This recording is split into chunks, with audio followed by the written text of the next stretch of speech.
as we are about to begin. I request you all to kindly join us as soon as possible.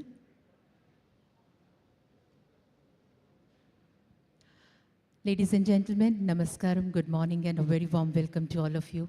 Well, it's such a pleasure to honor and see India's brightest legal luminaries, practitioners and experts from the field of justice, law and policy who are gathered here to adorn the 94th SKOCH Summit and second edition of SKOCH India Law Forum entitled Intersection of Law and Life. Thank you so much for gracing this occasion, and thank you so much, ladies and gentlemen, for your valuable presence here. To celebrate your sparkling success, we present now a very beautiful Nazrana, Ghar Ghar Tiranga. It is a gift of Kathak dance form to all our awardees.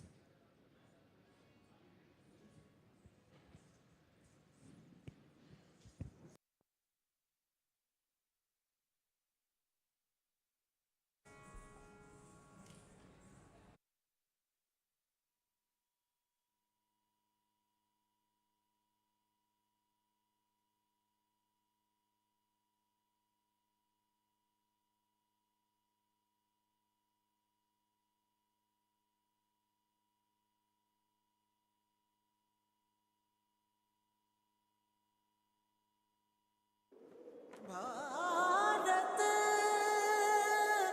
देश हमारा प्रणाम। घर घर तिरंगा, हर घर तिरंगा, घर घर तिरंगा, हर घर तिरंगा।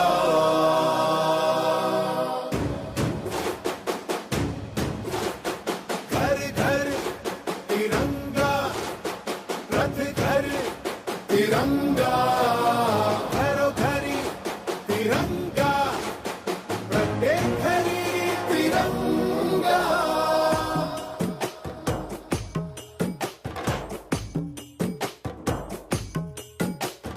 आसमान को पाना है, आसमान से आगे जाना है। नए भारत की नई कहानी अब आसमां को सुनाना है। गर्व है इस तिरंगे पर, सारे जहां को ये दिखाएंगे। अमृत काल मनाएंगे, घर घर तिरंगा लहराएंगे। घर घर तिरंगा, हर घर तिरंगा।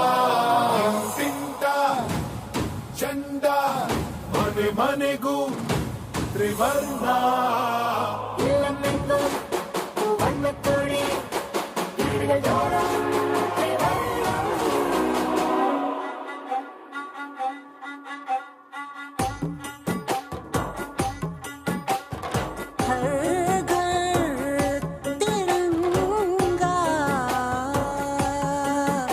इंडिया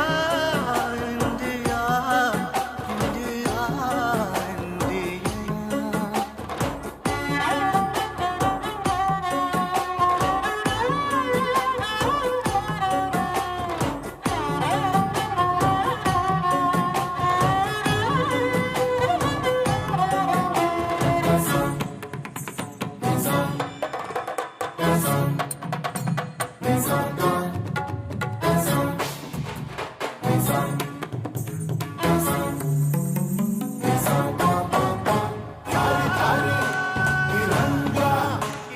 हर घर तिरंगा, घर घर तिरंगा, हर घर तिरंगा, घर घर तिरंगा।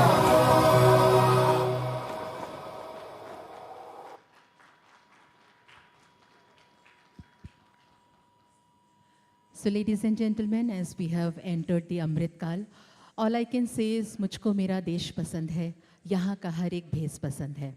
May I now call upon Des, Mr. Sameer Kochar, Chairman, Reforms Historian, Author of Modinomics and Chairman, SKOCH Group, for his opening remarks. So please.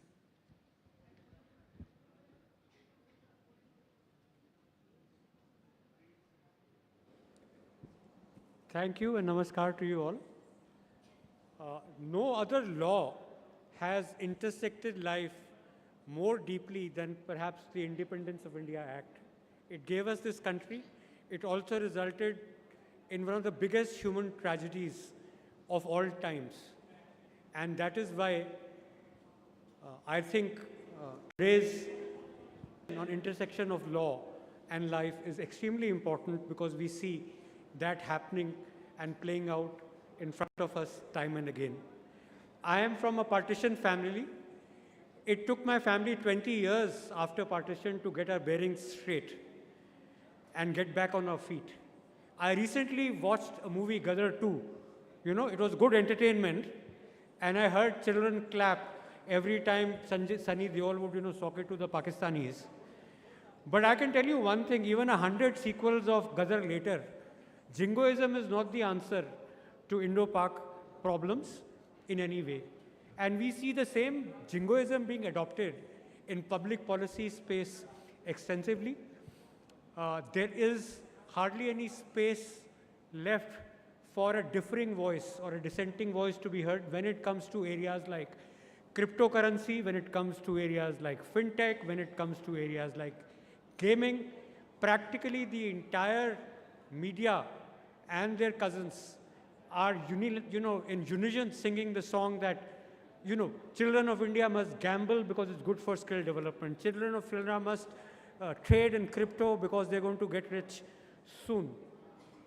And this jingoism, fortunately, has not swayed public policy or the courts yet, and I hope it never does.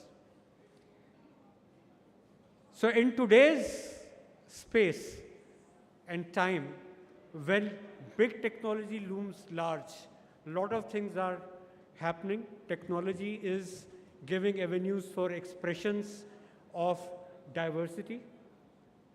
What is India going to do about diversity? As you all aware, short of gay marriage, everything else has been supported, but is that sufficient? So today we discuss our position. SKOCH Group has asked for setting up of a diversity commission, much in lines of a human rights commission, because I think the issue goes far beyond just sexuality and bedrooms and marriage. It is a larger issue of discrimination, employment, equal economic opportunity and growth. We also discussed uniform civil code, much debated topic, while the directive principles have guided us that we should have a uniform civil code. Is that going to happen as a revolution? Is it going to have an evolution? And if there is indeed such a codified religion, where will be the personal spaces within that? What happens to the belief? So that's the other area that we are looking at. And of course, we're looking at gaming. One issue that has been set to rest by the last GST Council meeting is that there is no difference in terms of taxation on gaming and gambling. The argument essentially being given by the industry is that whether we are skill-based or we are game of chance, the fact is the end result of both is gambling and betting. So are we going to decide taxation on the process, that my process to come to betting is more intelligent than your process of coming to betting because you are chance and I am skill? The fact of the matter, it is betting and it is wagering. So the point of law then would be, are we taxing the process? Are we identifying the process? Are we acknowledging the process? Or we are acknowledging and identifying the line of business, which is betting. Also, there are constitutional issues, increasingly areas that are defined as per state areas, which is gaming and gambling is of course one, are being put at the doorstep of the center by again concerted industry efforts that this is Ministry of IT's domain because it is digital, but the fact is courts are also digital. So should judiciary be replaced by Ministry of IT? Is Panchayati Raj is also digital. So should Panchayati Raj institutions be domain of Ministry of IT? So that's also a question to be pondered over and answered. Is role of Ministry of IT domain, or is it just enabling a digitalization environment? We welcome you to the still independent 94th edition of SKOCH Summit, and we hope when we are having the 200th SKOCH Summit, we still would be independent. Welcome and Jai Hind.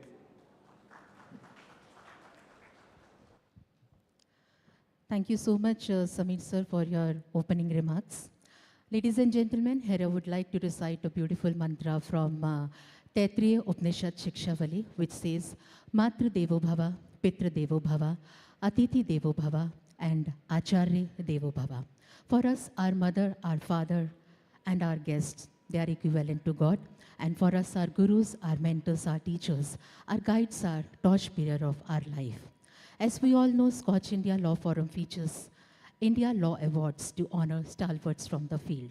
This year's SKOCH India Law Forum Lifetime Achievement Award is conferred on Justice Chitatosh Mukherjee, former Chief Justice, Calcutta and Bombay High Court. We can have a huge round of applause for him. Ladies and gentlemen, grandson of legendary Sir Ashutosh Mukherjee, Justice Chitatosh Mukherjee is the true torchbearer of this great legacy. He started the general practice of law in 1953 at Calcutta High Court, and his work was marked for its quality and volume. When he was elevated to bench, he had an unbelievable large number, about 3,000 briefs, which was a record by any reckoning.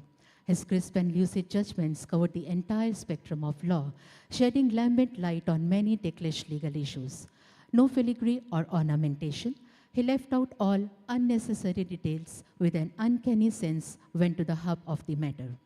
He headed the Kaveri River Water Dispute Tribunal and made an unconventional but efficacious interim order directing release of water by Karnataka to Tamil Nadu.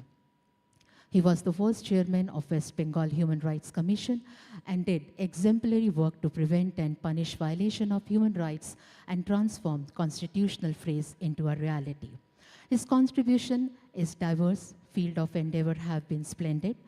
Contact him with make one grow. Interaction with him keeps one faculties sharp, and knowledge to him is the bread of life. It is given to a very few to be a legend in one's lifetime. Ladies and gentlemen, Justice Chitatosh Mukherjee belonged to that select class.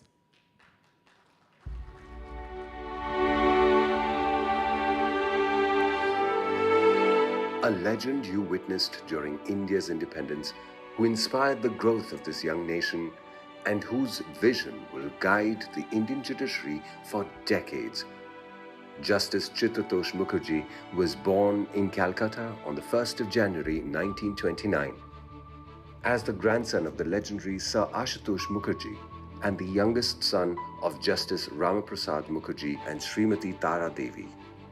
He had his schooling at Mitra Institution in Bhawanipur and did his Masters in Economics from Presidency College, Calcutta.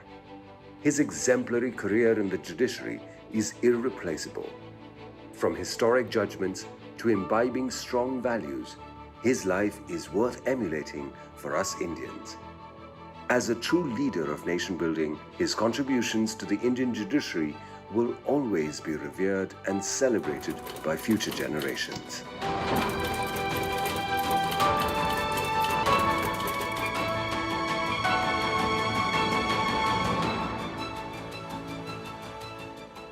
I would say that a perfect gentleman, a perfect Bangali Bhadralok. He is a man who is very universal and versatile. He was to us not only a judge, but a very kind and benevolent teacher.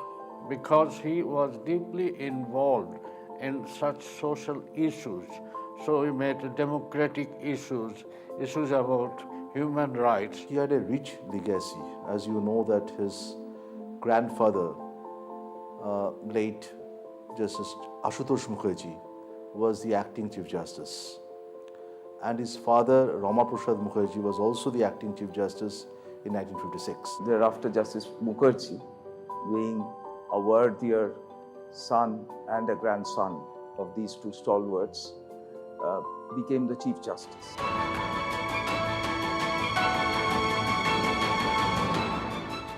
When I entered the school, I had quite grown up. There was the Second World War started. Many from Calcutta shifted They called it evacuation. We shifted to, we had a country house in Bihar. I was not very serious about the intermediate exam, but I got a first division.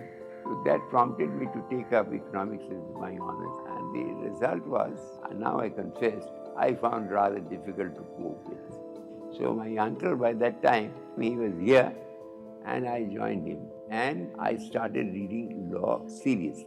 So therefore I got first class in all the 3 exams of the law. And I could get a job as a lecturer, first as a tutor, and that set me on the legal course. He can articulate things very well, whatever he has read when he gives a speech. That I acquired in the law college. Therefore, by the time I joined the legal profession, I had fair knowledge of some of the legal principles.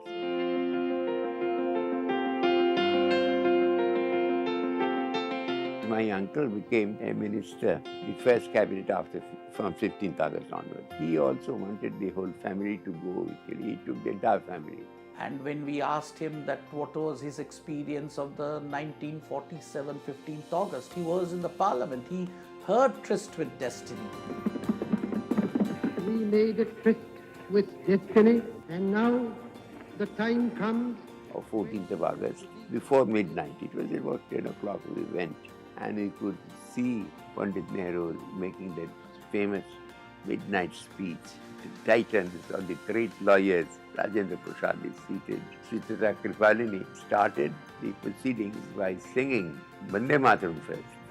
It was Dr. Shyama Prasad Mukherjee who first introduced convocation address to be given in Bengali. Coming back to 15th of August, Jawaharlal Nehru, he came in an open coach with Lady Mountbatten. The flag was hoisted by Jawaharlal Nehru, and in a very grand style with Lady Mountbatten left the place in that coach. And in the evening again, there was a reception given in the Viceregal Lodge. I still recollect. Lord Mountbatten is resplendent in that admiral dress, Lady Mountbatten and Jawaharlal Nehru. All 3 of them shook hands, but then each one of us, including us, passed by their side and shook their hands and came back. He joined the bar, I think, in 1953. And interestingly, he had a very peculiar memory. He even could tell somebody that, I know that lawyer is sitting in that particular room. Go and you'll find him there. He must be chatting. While at the bar, we did a lot of things. I mean, mischief, if I may put it that way, pulling legs of others. Of course, I mean, if you have nothing else to do, you indulge in all kinds of these things. That we did. Justice D.N. Sinha asked him that, I want to offer you judgeship. I want you to become a judge. What is your age? Justice Mukherjee said, I am only 39, sir. Chief Justice himself said so. And then he, objection himself had withdrawn. But the following day, Justice D.N. Sinha again called him and said that, I offer you judgeship, I want you to become a judge. He must have consulted his brother judges, some of them, who might have advised them. But one saying goes round, even today, which is true, catch them young. He was sitting in courtroom number 1. Some matters were called and the appellant were not represented, the respondents are being represented. So the learned lawyer for the respondent said that, my lord, they are not appearing, better dismiss this matter. I used to put each one of them questions, and he would insist on the junior ones, go back, read the law, then come back and argue. He said, it is very easy to dismiss. They are not realizing that they have joined the profession, how much a brief would cost them. That said we sort of a headmaster's role, but they felt at the end very affectionate and forgiving. Seniors shunned my court very often because I was more a hard taskmaster for them. He was also one of the first pioneering Chief Justices who played a very important role in ensuring the purity in the stream of administration of justice. So suddenly I was asked to go to Bombay High Court. So I went. The Chief Secretary came to see me the very next day. He said, sir, you would be Chief Justice sworn in for one day, and then next day you are going to be the governor. I felt rather embarrassed that I'm a stranger in the High Court itself, then I have to occupy the Raj Bhavan. I mean, surprisingly, I mean, governor of Bombay, I became the Goa governor at the same time. And also the Union territories were with Goa at that time, Daman and Diu. And there he earned a very good name for his even-handed manner of doing justice in a fair and transparent way. PAR passed a resolution of boycotting SK Desai. And also 4 other judges on successive days boycott resolution passed by the PAR. Court was in a standstill. Lot of problem arose. So what I did is I met the members of the PAR. I told them I'll do one thing which is in my power. I will withdraw all assignment to these judges, 5 judges. Justice Mukherjee was one of the first Chief Justices who withdrew judicial work from judges in the Bombay High Court. Sabyasachi Mukherjee became the Chief Justice of the Supreme Court. He asked me that you have been wronged, you have not gone to the Supreme Court. Would you like to be in the Supreme Court? I said, nothing doing. I had my time. I'm keen to go back. But then before retirement, he made me a member of the Kaveri, chairman of the Kaveri Tribunal. Khalid Nariman was appearing one side, Parasharan was appearing on the other side. After I delivered the interim award, which was quite unconventional. The first chairman of the West Bengal Human Rights Commission, he laid down many principles. A lot of police atrocities used to take place. Even now they do take place. But then my officers, whom I had appointed, were able to find out, some of them, and then they recommended punishment. Coming from Justice Mukherjee had so much force that there was hardly any authority who would look the other way when his lordship would make a recommendation.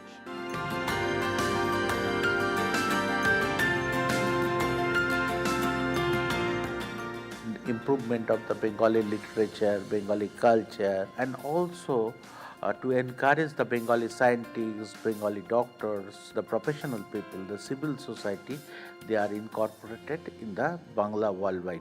An orphanage which the Netaji had established with Deshbandhu Chittaranjan Das. They had just celebrated 100 years. I am associated with Ravinda Bharati. I have one with the Arvinda Bhavan, where the Arvinda Ghosh was born.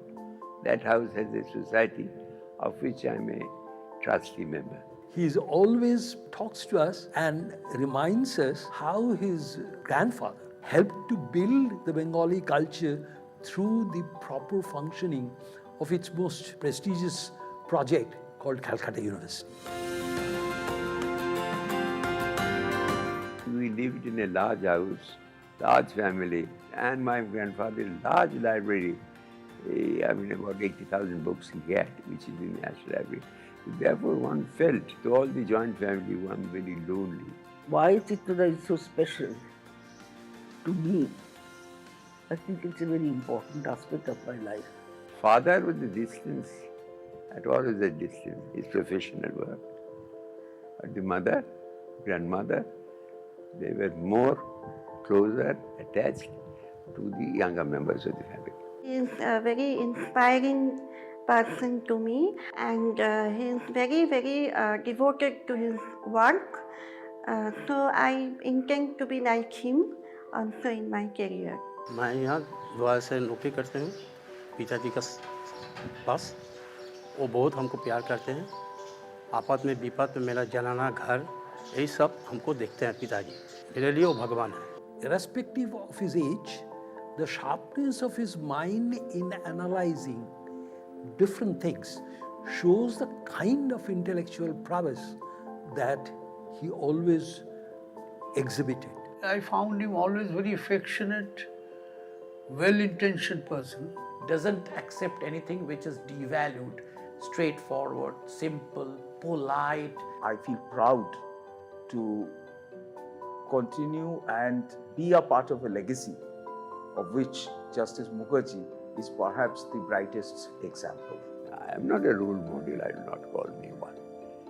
But then sadly, I did find that some amount of honesty is needed, some amount of fairness is needed. After all these celebrated judgments, delivered by the great eminent judges. I mean, I don't think I'll put myself in the same class as they are. Call me humble, call me anything. But one has to be at least try to be honest, try to be fair. Justice Chitratosh Mukherjee's unfeigned humility and innate graciousness crown his manifold qualities of head and heart. It is given to very few to be a legend in one's lifetime. Justice Chitratosh Mukherjee belongs to that select class.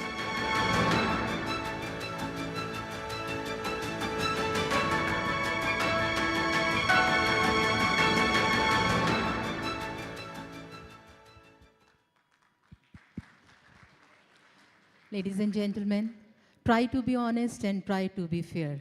The man himself, Justice Chitratosh Mukherjee, and it's an absolute honor. Justice Chitratosh Mukherjee would be connecting with us virtually. Sir, I welcome you. Sir, I welcome you, and I request you to kindly address the gathering. Hello. Mr. Co-Chair, members of the Scotch family, and I find Justice Venkatacharya, my deep regard to him. Well, it's not more than a coincidence that on my 94th year, I receive an award from Scotch as the 94th one, as the 94th. And again, I heard others speak very high terms. I know it's more than their goodness and my affection for me that made them speak about myself and my qualities. Some true, some are exaggerations. For that matter, at my age, of course, either good words or bad words about me hardly matter. Hardly matter. I, with humility, accept the award given by Scotch, the Scotch organization. And I don't wish to be long, but I must give my award, my dedicated in memory of my ancestors of whom you have mentioned about Sir Ashutosh Mukherjee,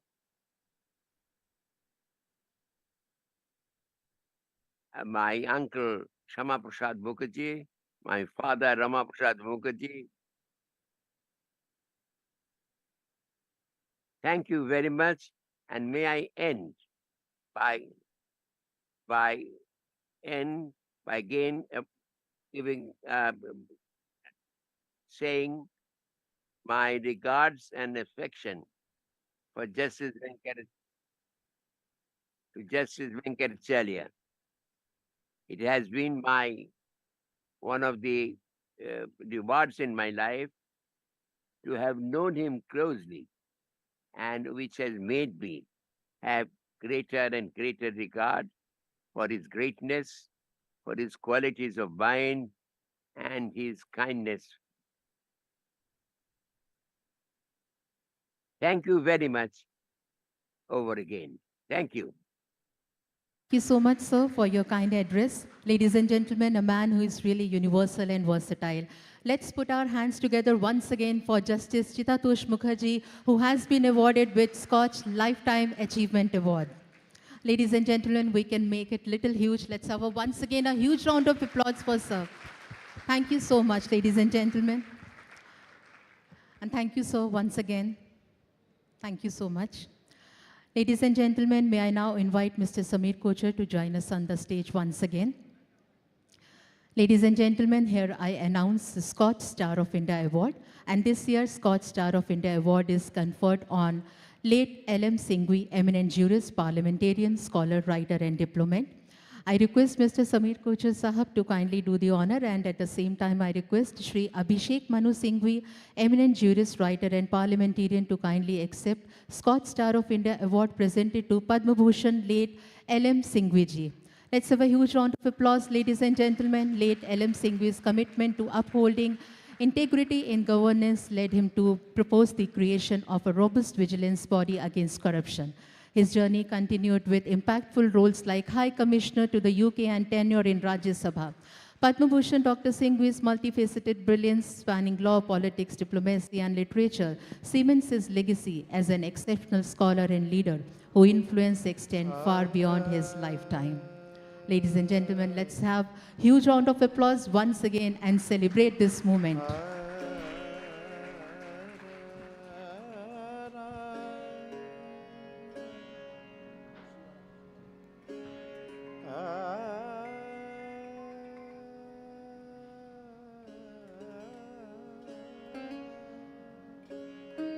Former Chief Justice Lalit, Justice Banerjee, distinguished members of the legal fraternity,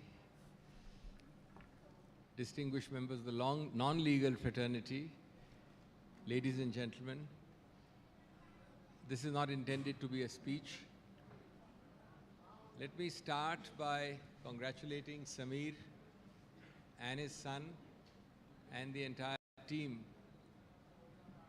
for making the SKOCH events, especially its legal forum, an intoxicating cocktail, true to the name SKOCH, of diverse things, including a very diverse and interesting panel of topics through the day.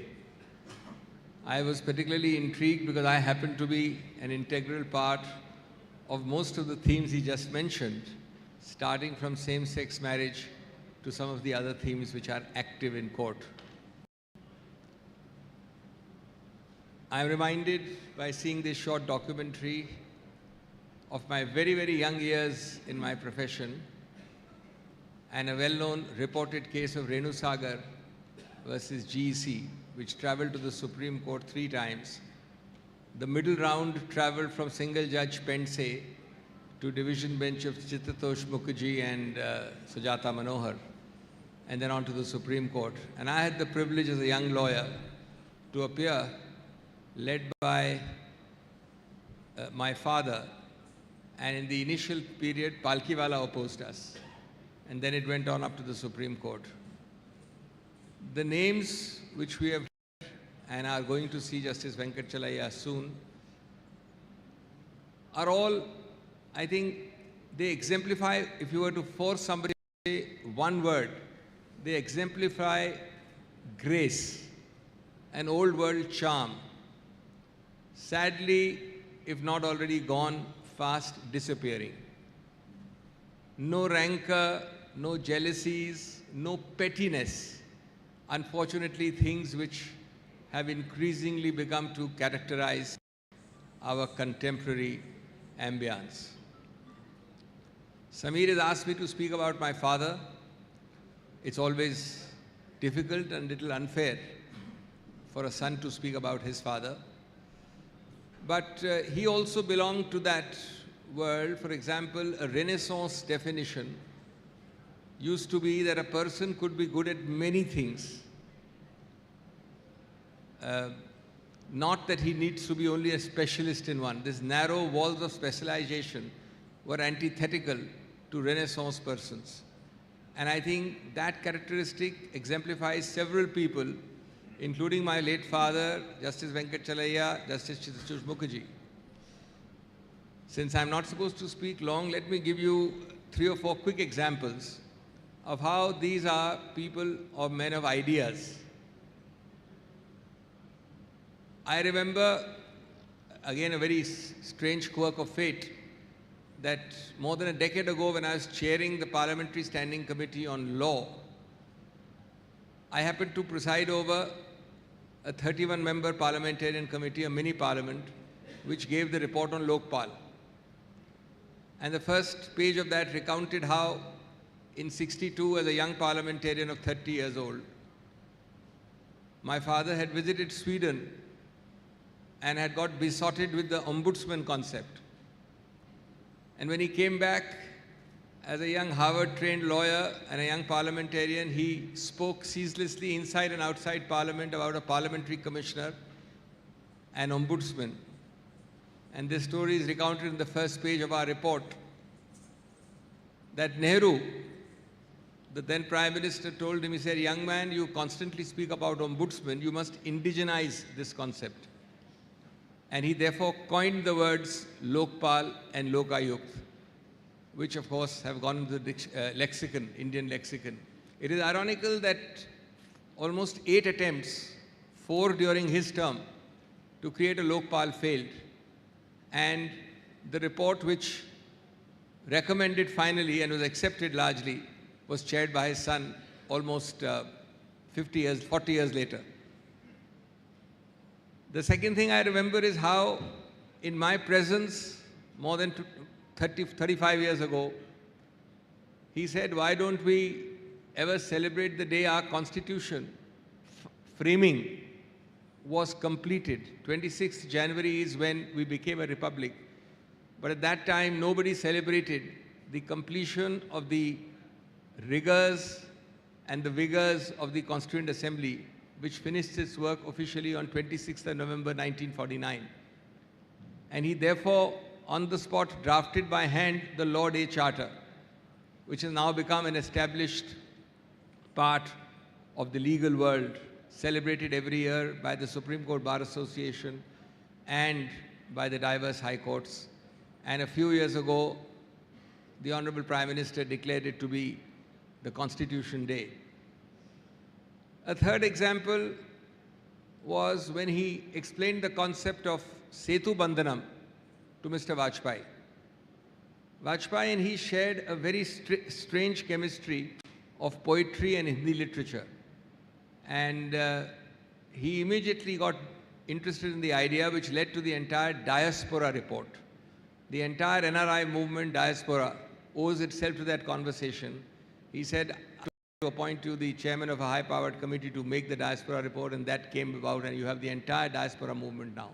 There are many more such examples, but I think we all need to hearken back to that era, which was an era of ideas, of less of pettiness and much more of camaraderie and spirit. Thank you very much for the award, which I accept humbly, and congratulations again for all these diverse functions which the SKOCH Foundation does. Thank you.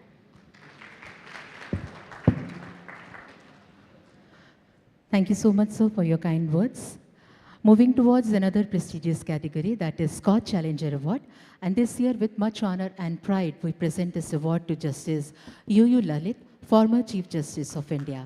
I request Justice U.U. Lalit ji to kindly join us on the stage. It's an absolute honor. Request Mr. Samir Kochar to present SKOCH Challenger Award to Justice U.U. Lalit, a legal luminary with a distinguished career that has left an indelible mark on the Indian judiciary. His judicial legacy includes landmark judgments, notably the ruling on the practice of instant triple talaq as void, illegal, and unconstitutional in 2017. Justice Lalit's exceptional career, unwavering dedication to justice, and significant contributions have left an enduring impact on the Indian legal system. Let's have a huge round of applause once again, ladies and gentlemen, for Justice U.U. Lalit.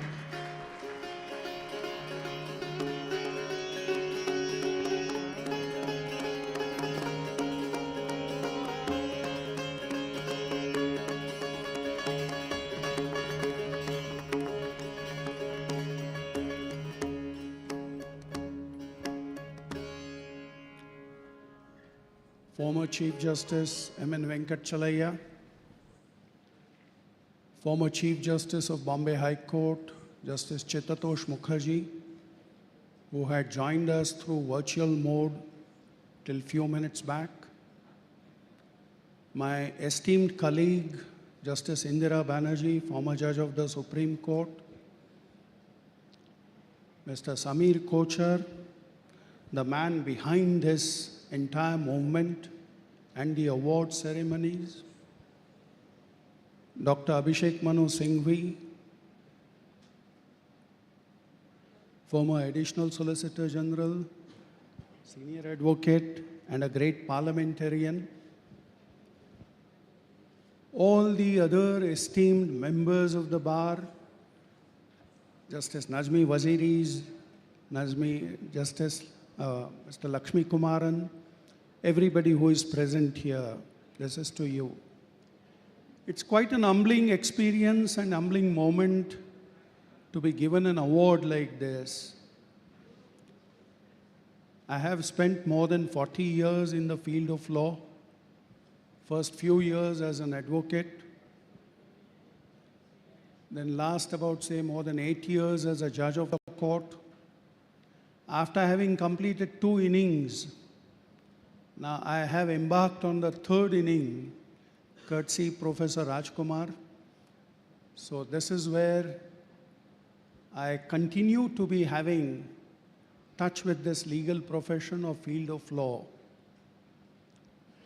I must say that this legal profession has given me everything, whatever one could aspire for, whatever one could desire. It has given me great satisfaction. So on the personal note, you always have that sense of satisfaction. But, you know, when your efforts are acknowledged, when your efforts are appreciated by your peers, by the persons who belong to this field, it gives an additional incentive. It's like Dugdha Sharkara Yog or Sone Mein Sohaga. So that's what I feel today, that having been given this award, it's like appreciation, which I certainly cherish. And this is what I must say. Thank you so much. Thank you, Scotch Awards. Thank you, everyone who is present here. Thanks a lot. Thank you so much, sir, for your kind words. I request you to kindly be on the stage for a photograph, sir. I request Justice Yuri Lalitji and at the same time Shri Abhishek Manu Singhvi to kindly join us once again on the stage so that we can have a group photograph with you. Ladies and gentlemen, let's capture this beautiful and memorable moment all together.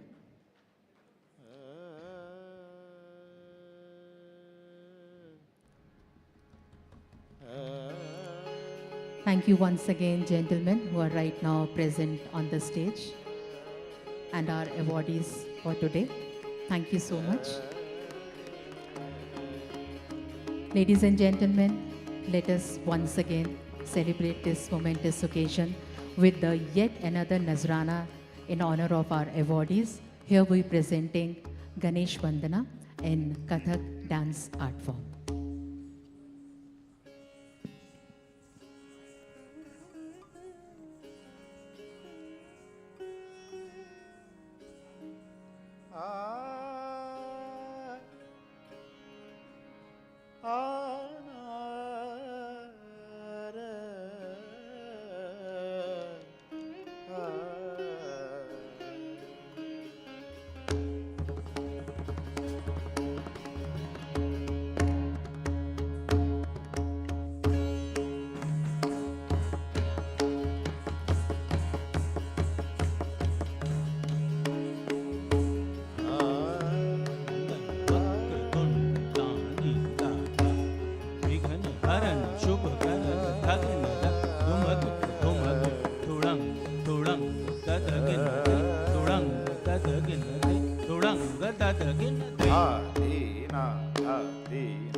सुत प्रिय महेश सकल विघ्न परिकरे सकल विघ्न परिकरे दूर से निहारे प्रथम सुमिर श्री गणेश प्रथम सुमिर श्री गणेश लंबोदर भुज विशाल लंबोदर भुज विशाल कर त्रिशूल चंद्रभान कर त्रिशूल चंद्रभान शोभित कर पुष्पमान शोभित कर पुष्पमान रक्तवस्त्र धारे प्रथम सुमिर Shri Ganesh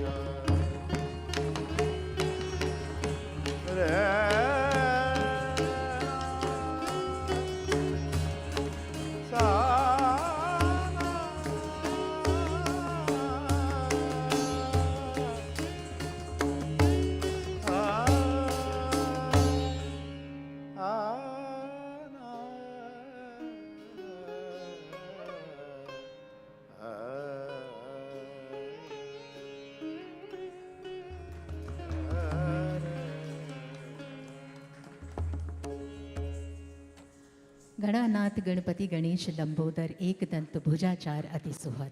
Ladies and gentlemen, after seeking blessings from Lord Ganesha, we are heading towards a very important segment of today's event. ऐसा कहा जाता है कि एक किताब 1000 दोस्तों के बराबर होती है. Books have the ability to motivate, enlighten and influence our minds. Today we celebrate the culmination of innumerable hours of dedication and passion poured into the pages of a much awaited book at the intersection of law and life. Essays in honor of Justice M.N. Venkatachalaya, edited by Dr. Vivek Debaroy and Mr. Sameer Kochar. ये किताब न्यायाधीश M.N. Venkatachaliah जी के जीवन और कार्यकाल को सम्मानित करती है, जिन्हें पिछले वर्ष Skoch lifetime achievement award से भी सम्मानित किया गया था, और उन्हीं की किताब के नाम पर आज के इस आयोजन का नाम भी रखा गया है. Ladies and gentlemen, your presence elevates the prestige of this book release, and it's time to turn our attention to the star of the day, the book itself. May I now invite Mr. Sameer Kochar, Dr. Abhishek Manu Singhvi, Dr. C. Rajkumar, Vice Chancellor, O.P. Jindal Global University, Justice Indira Banerjee, former Judge, Supreme Court of India, Justice Najmi Waziri, former Judge, Delhi High Court, Ms. Geeta Luthra, Senior Advocate, Supreme Court of India, Mr. Pradeep Rai, Senior Advocate, Supreme Court of India, Mr. Behram Vakil, co-founder, AZB Partners, on the stage to unveil the book. I request all our dignitaries, जिनके नाम मैंने यहाँ लिए हैं, I request you to kindly join us on the stage.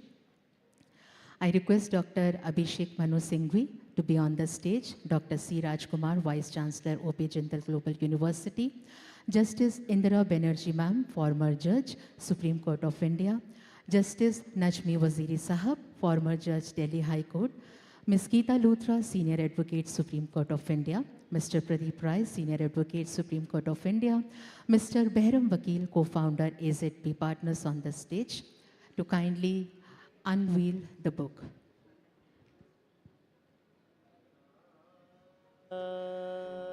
And now I request our all dignitaries who are right now present on the stage to kindly unveil the book and launch this much awaited book at the intersection of law and life, essays in honor of Justice M.N. Venkatachalaya Sahab. Ma'am, we request you to kindly unveil the book.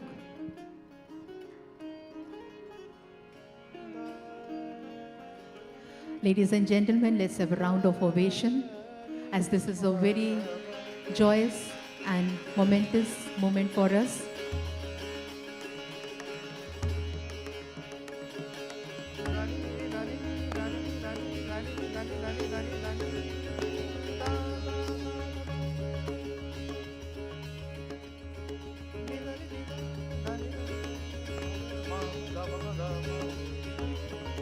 Thank you so much, everyone. Thank you so much for bringing your distinguished presence to the book launch.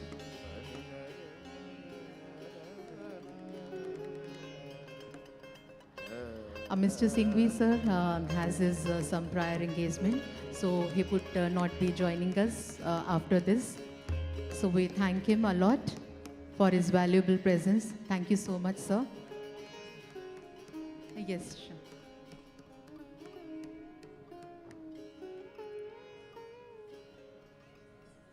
So I would, yes, sir. Would you like me to introduce you people first, or you want to begin? Okay, please, sir.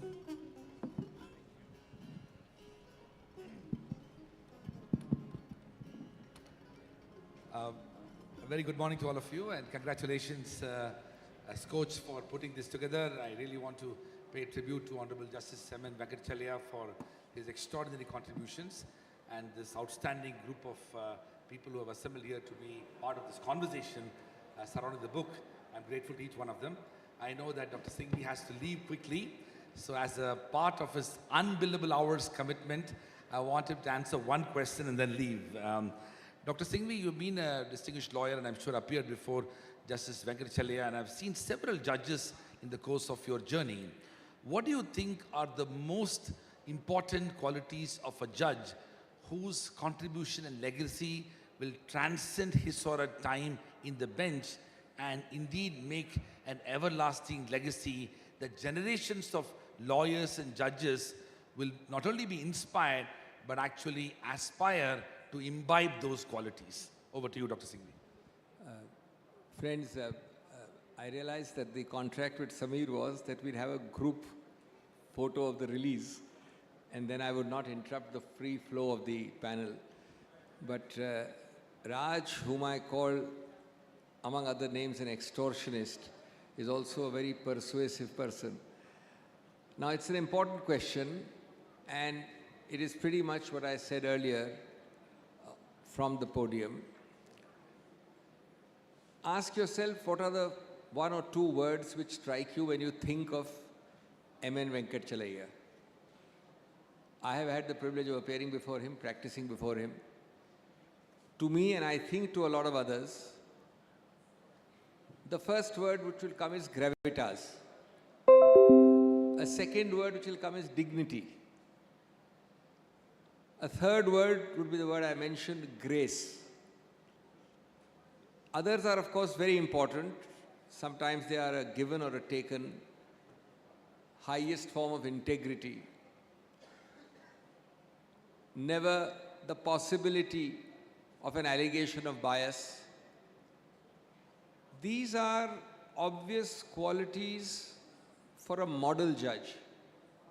And I can think of few better models than Justice Venkatachalaya fulfilling them.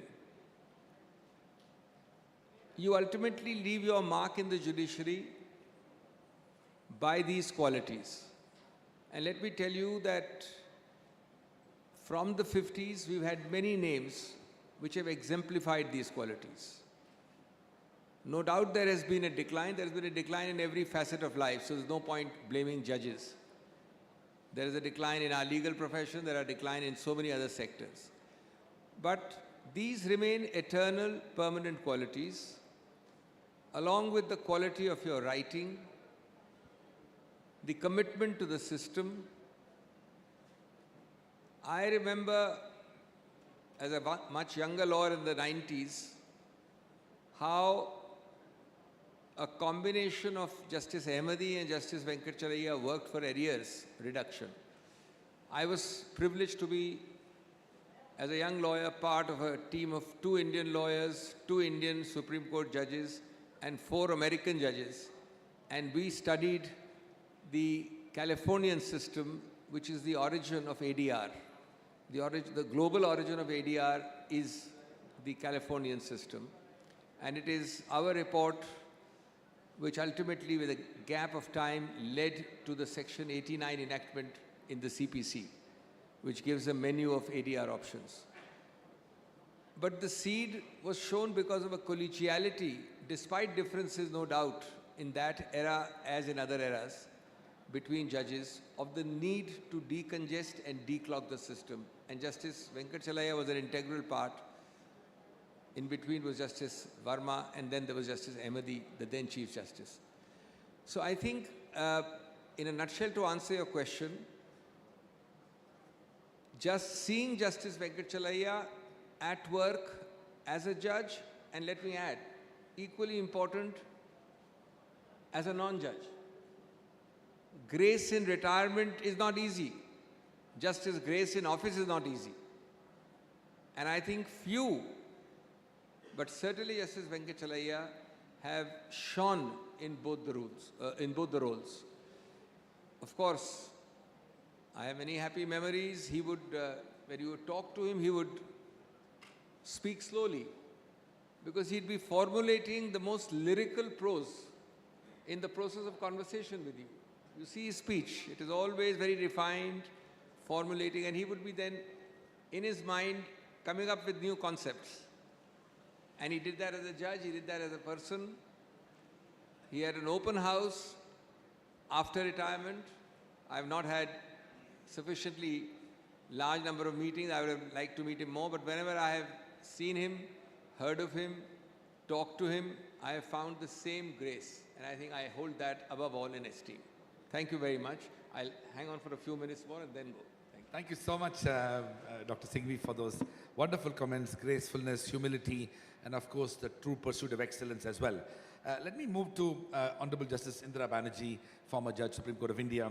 Ma'am, as a judge, I'm sure you have perspectives about the way judges essentially not only serve as members of the judiciary, but also contribute to the advancement of law and justice.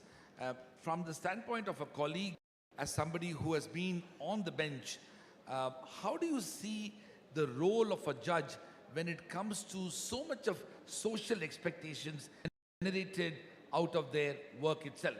There is no institution in the country which has generated so much expectations from its contributions. And from the standpoint of your own presence in the judiciary, how do you see that, and how you look at Justice Venkatachalayya's contributions in that context? In 1987, when Justice Venkatachalaya was appointed Judge of the Supreme Court, I was a toddler in the profession, trying to find my feet at the Calcutta High Court. I did not have the opportunity to appear in his court.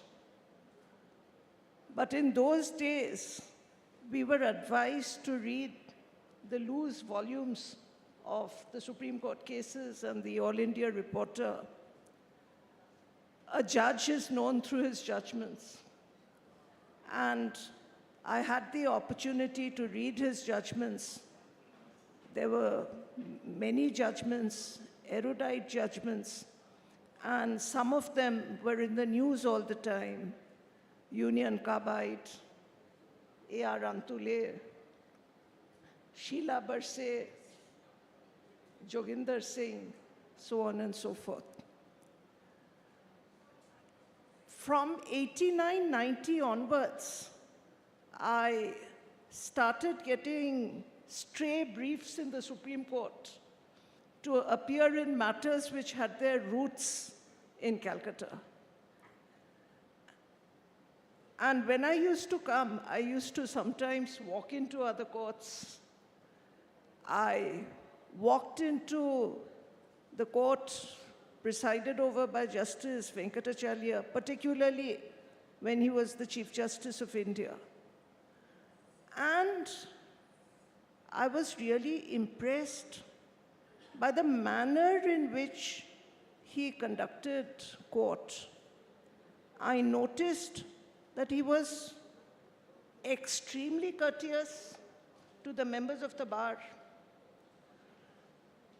He did not enter into an argument with the lawyers, as we often do. He asked questions which were relevant. To say the least, he conducted his court with dignity. And grace, as Mr. Singhvi has said. And even standing in the court for a few minutes, you could see the erudition which was apparent from the questions which he put and the propositions of law and the precedents to which he referred. I wish I could have watched the proceedings longer, but being a first-generation lawyer and the daughter of a government servant who had long retired, belonging to the pre-pay commission era, I could not take the risk of missing a flight back or having to stay one extra day in the luxurious accommodation which was usually provided by the clients who briefed me here. I think he was an ideal judge, and all the qualities which have been mentioned are the qualities which any judge should, in my view, have. There is only one thing. So far as integrity is concerned, I don't think we need emphasize on integrity as a quality, because that is the very basic thing of a judge. And if there's a lack of integrity, then that judge has no business to be a judge. Thank you very much, ma'am, for that wonderful set of candid reflections. Let me quickly move to Justice Waziri.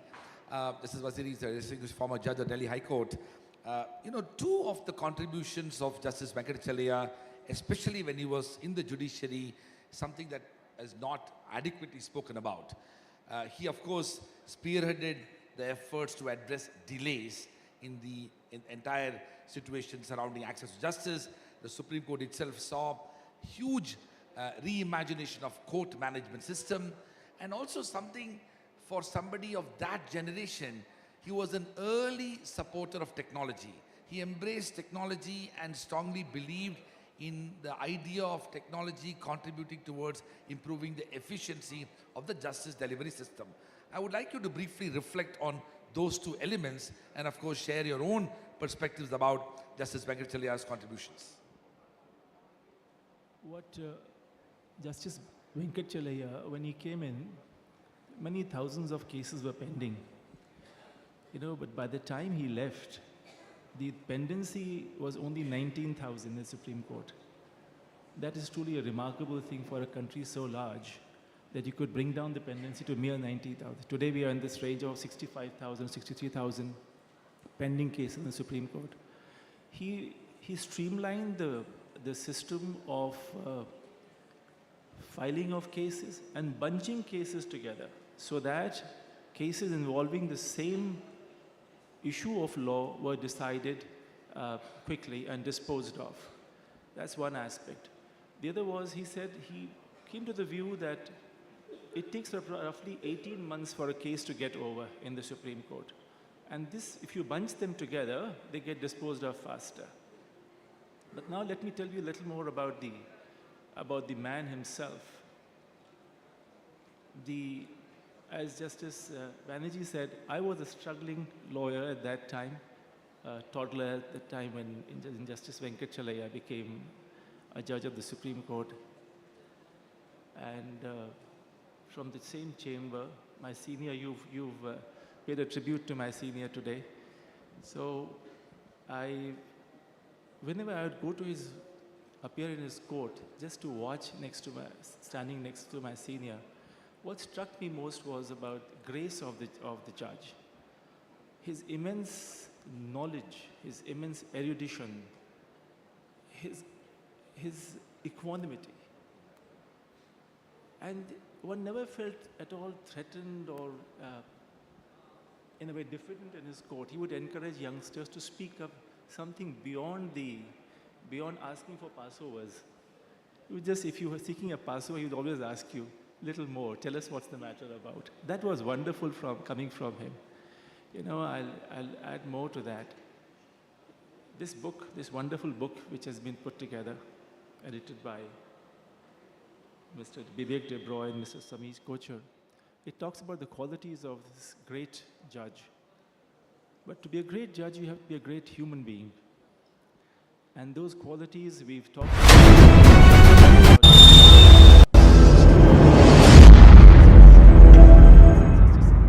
Has retired.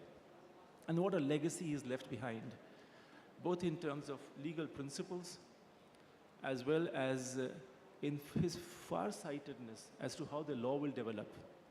Take, for example, he thought about creating institutions which will be a great place for learning for judges. We have the National Judicial Academy in Bhopal. He ensured that it was up and running. Every year, hundreds and thousands of judges from all over the country, district judiciary and of the High Court, go there and try to keep abreast with the latest in the law, the latest developments in the law. They make friends for lifetime there also. The beauty, the legacy he leaves is that he was so far-sighted in the sense that he could see, as one of the essays here by Mr. Sudhish Pai talks about, he could get a glimpse of the universal in the particular, of the future in the immediate. So when in his judgment about that Rajasthan versus some police officer thing, he talks about how a police officer must conduct himself in times of arrest. It's very interesting. He led the lines. Then very interesting, I was working as a junior at that time.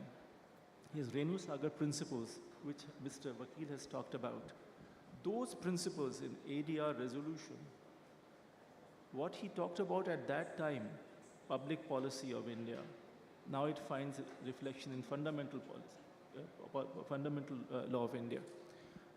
He could see that far.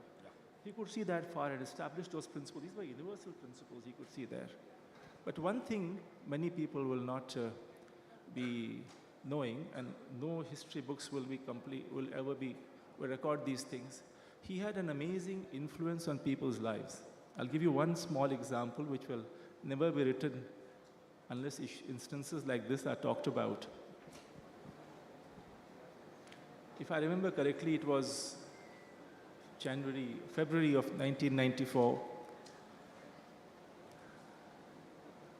I wanted to do a course, read a course in Masters in International Law with particular emphasis on the emerging field of European Union law. I was looking for some guidance. So at the lunchtime, I walked up to the corridors of the Chief Justice's chamber and he gave a small parchi. I wrote my name on that. I was unknown to him. And within seconds, I was ushered into the Justice Venkatachalaya's chamber. His lunch was laid at the table. He immediately got up, walked up to me, and he says, "What can I do for you?" And I told him, "Sir, I wish to pursue this course. I want to read more about the law." He heard me out. There was a twinkle in his eye, and he just warmly hugged me. He just embraced me. And he said, "Son, what you are going to do is what I would have wanted my son to do." Then he sat me down, explained to me the new emerging world of European Union law, which at that time was maybe 15 countries, and how these countries have given up, have made their Supreme Courts virtually subordinate to the Court of First Instance and the European Court of Justice. And he encouraged me to go ahead and do the course. I did so. And I'm so much the better for that. And I thank Justice Venkatachalaya for that. See, it is instances like these where a person who would encourage anybody to walk up to him and speak to him and take his guidance. I'm indebted, and I'm sure he's influenced so many people in his life. Thank you. Thank you so much, Justice Waziri, for those absolutely poignant reflections. For all the audience here, I must tell you that all the questions that I'm asking are out of syllabus. We did not meet before and plan to decide what questions. Thank you, Dr. Singhvi. All right, over to you, Mr. Behram Vakil, the co-founder of AZB and Partners. Behram, one of the things that many distinguished judges are known, especially, is that they end up specializing in a certain field of law.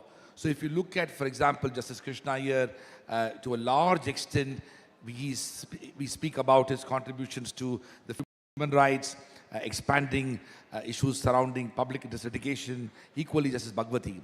But one of the remarkable qualities about Justice Venkatacharya is that he straddled across multiple areas of law. He advanced public law. He had extraordinary contributions in private law, in commercial law, in taxation. So in many ways, he epitomized the kind of jurist who was comfortable at all areas of law and was operating at the highest level in advancing the impact of law. I want you to reflect about that role of Justice Venkatacharya and, of course, more generally, his contributions, especially in the field of commercial law and taxation. Thank you very much. I think I cannot agree with you more. And I think it's already been said a couple of times. I think Dr. Singhvi mentioned it and Sameerji also mentioned that in some ways there's over-specialization now. So we've got into, walls of specialization. And maybe it's my age, but when we started our practice, you had to practice across the board. So you went to court, 3-4 times a week, at least when you were at Little & Company, that's what you did. And you did property and corporate, and I mean across the board, everything. Whatever was given to you, you ran with it. And that sadly, I think the pendulum is swung too much the other way. I mean, you will have a strong view on it, but I feel just very quickly that the English system, where they still have a 2-year training contract, 4 different seats, you have to have a broad knowledge of the different areas of law, is a very, very good thing. So that you can have Renaissance men, as I think Dr. Singhvi mentioned, and certainly Chief Justice Venkatacharya was, we've all said it, that the breadth of what he achieved, the breadth of his knowledge, the breadth of his judgments, all the way from human rights to Union Carbide. Of course, I had the privilege to study deeply for my article on arbitration, which it's unbelievable we are still struggling. So, I mean, Renu Sagar was so far-sighted. Renu Sagar led to 96 Act, led to the 2015 amendment, and then we still, with all due respect, have, at least to my knowledge, Alimenta Nafed is the recent judgment, which again takes us back a little bit. It takes us backwards, and so we are, I know that there is a law ministry has set up a commission to make amendments to clarify these issues. So something that he could have the foresight all those years ago, in '94, we are still struggling with today. And I mean, even when Carbide, I mean, again, we were all privileged, we lived through that time. We know the torturous process that it went through. It's just amazing. It's amazing. And I think we should, and you are at the crux of that, we should focus on that and not have young lawyers, especially initially, let it be as broad as possible. I mean, how are you going to be a good lawyer if you've never stepped into court? I don't get it. Absolutely, Behram. In fact, as a legal educator, I'm so conscious because I get worried when young first-year law students say that, you know what, I want to specialize in cyber law. I mean, this is deeply worrying when something like that happens. So we do encourage that, and I take your point. Let me move to Mr. Pradeep Rai. Mr. Pradeep Rai is a senior advocate in the Supreme Court of India. Mr. Rai, one of the extraordinary qualities of Justice Venkatacharya, it is said, is about he encouraging young lawyers at a time when legal profession is somewhat not as democratic and inclusive it ought to be at a time when more and more new generation of lawyers who are first generation lawyers who are entering into legal profession, a man like Justice Venkatachalaya was able to go beyond the traditional approach to looking at only those who have advanced standing in the legal profession, but is constantly encouraging young people. Please reflect a bit on that, and of course, in general, his contributions as well. Sir, actually, Honorable Justice Venkatachalaya, he started his career as a police officer. He was the IPS officer because his father wanted him to join police service prior to joining legal fraternity. But he did not like it and he left. He joined the profession. There are few examples that one, he is the founder of National Judicial Academy, so that reflects that how much he was into the education, not only for the younger generation, but also for the judges.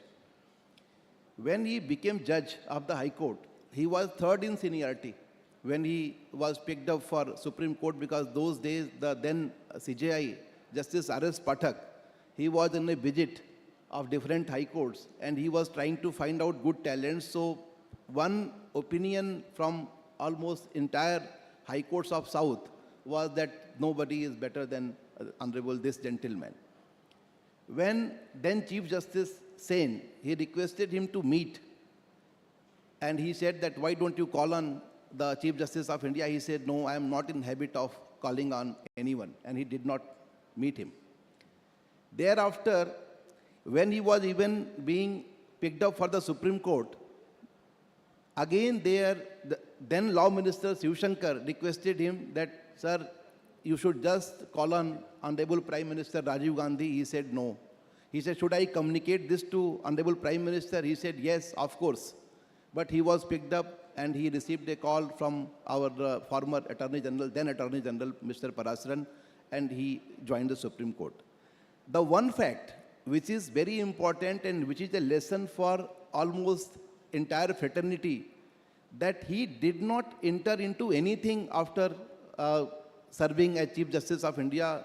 He said that once I have been Chief Justice of India, I have no business to accept any other assignment. For judges it's all right, but for CJI it is not appropriate. When he was again offered as the chairman of National Human Rights Commission by then Prime Minister Narasimha Rao, and fortunately I had known him since those days and I have seen him conducting, he said that I don't want to accept this assignment, because I have made a commitment that once I have served as Chief Justice of India, I am not going to accept any assignment. But then Prime Minister personally called him and sent Padmanabhan Nabhaiya, the Secretary, Home Secretary, and he said, no, I want to meet him. Prior to rejecting this offer, he should meet me once. So he met him and he said, sir, if you join this, if you accept this assignment, at least you can serve. Even if you can save 2 lives, it's like a great thing. Sir, he is fond of reading. And he says that every day you talk about any subject, he has some special knowledge.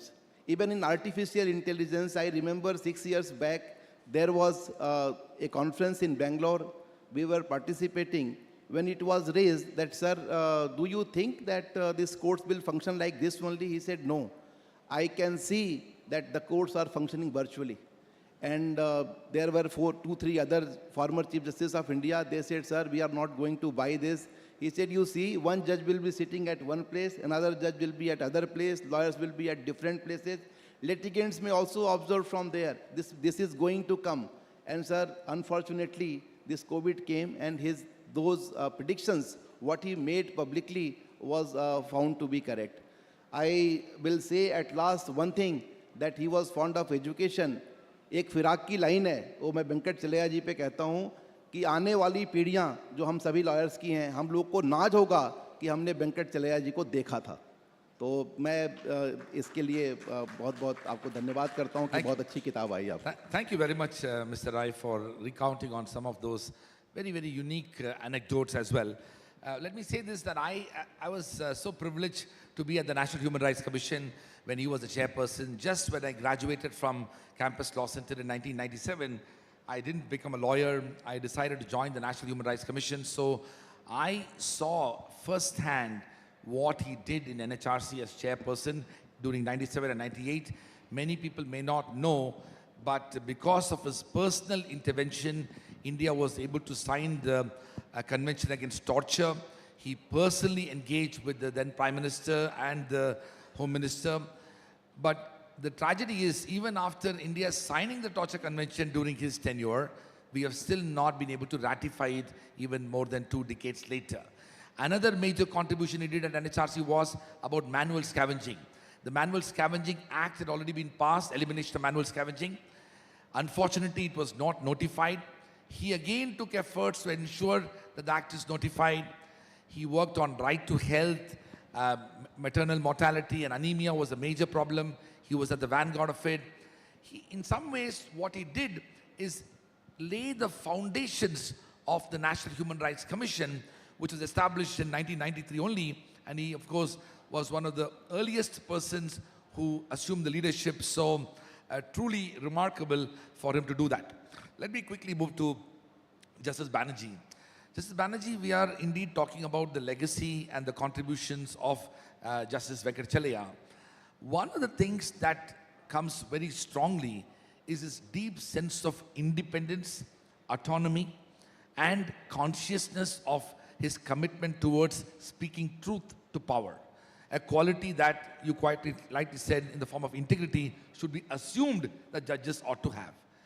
Now, without going into details, it is not an exaggeration to say that the issue of integrity, independence, autonomy of judges, even at the highest level, has come to serious questioning and scrutiny in the last several years.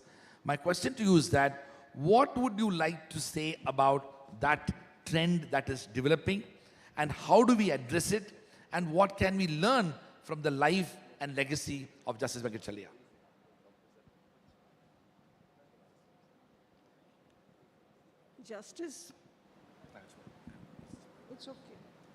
Justice Venkatachalaya is a role model for any judge.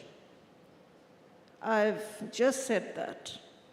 Now, so far as independence is concerned, I think independence and integrity, so far as judges are concerned, are interlinked. If a judge is not independent, then he is not going by the oath of office which he takes.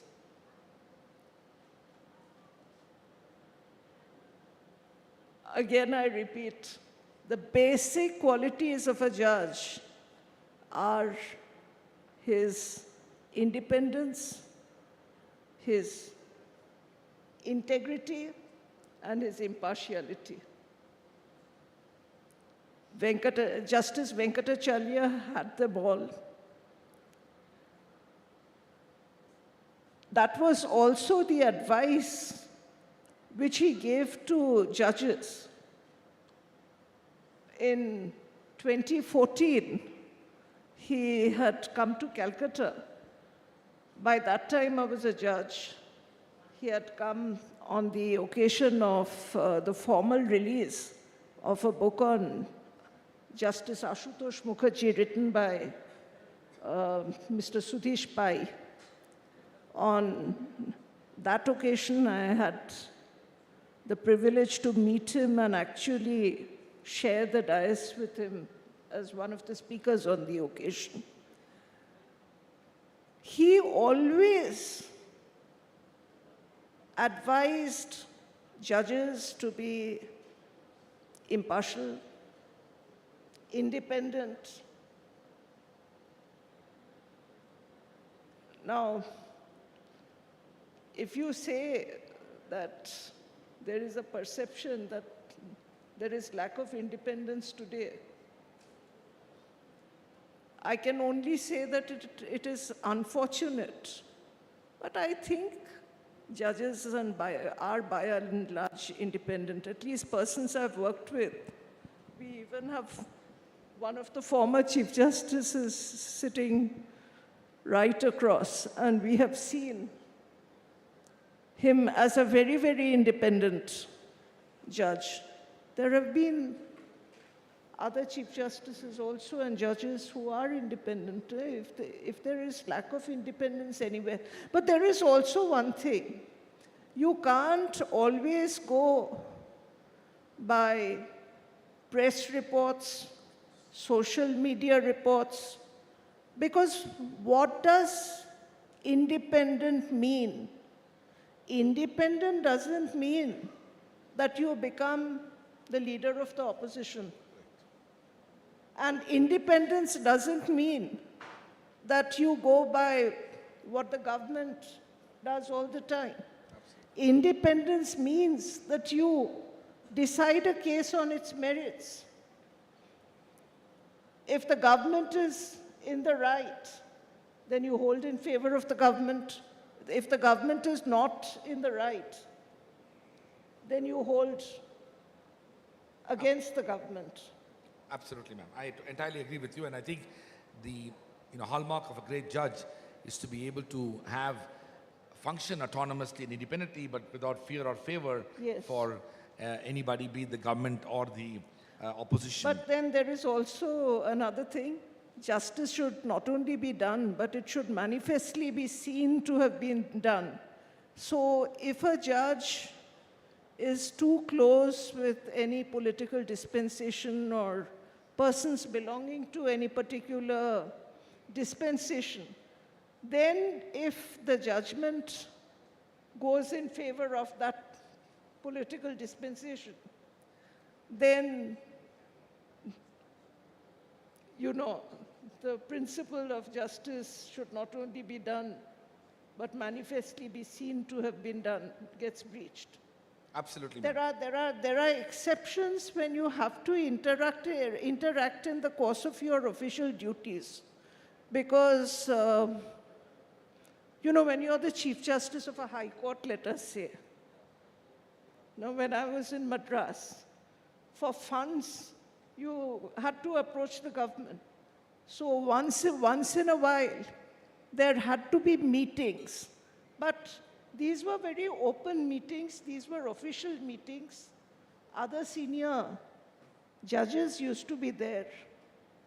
Officials from the government also used to be there. But if a judge is meeting a politician on a one-to-one basis, then it sends the wrong signal to the people. Absolutely, ma'am. Thank you so much for those reflections. Let me move to Justice Waziri, probably shifting gears a bit. So one of the things that many people outside the legal system, as in those who are not interacting directly with the judiciary, may not be familiar, is the extraordinary volume of work that our judges do.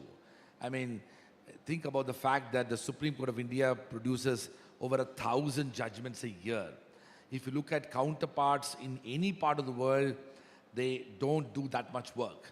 And the same thing holds good for high courts and other courts. So my question to you is that, and Justice Venkatacharya, of course, was very conscious of the delays and the impact of it in the administration of justice system as well.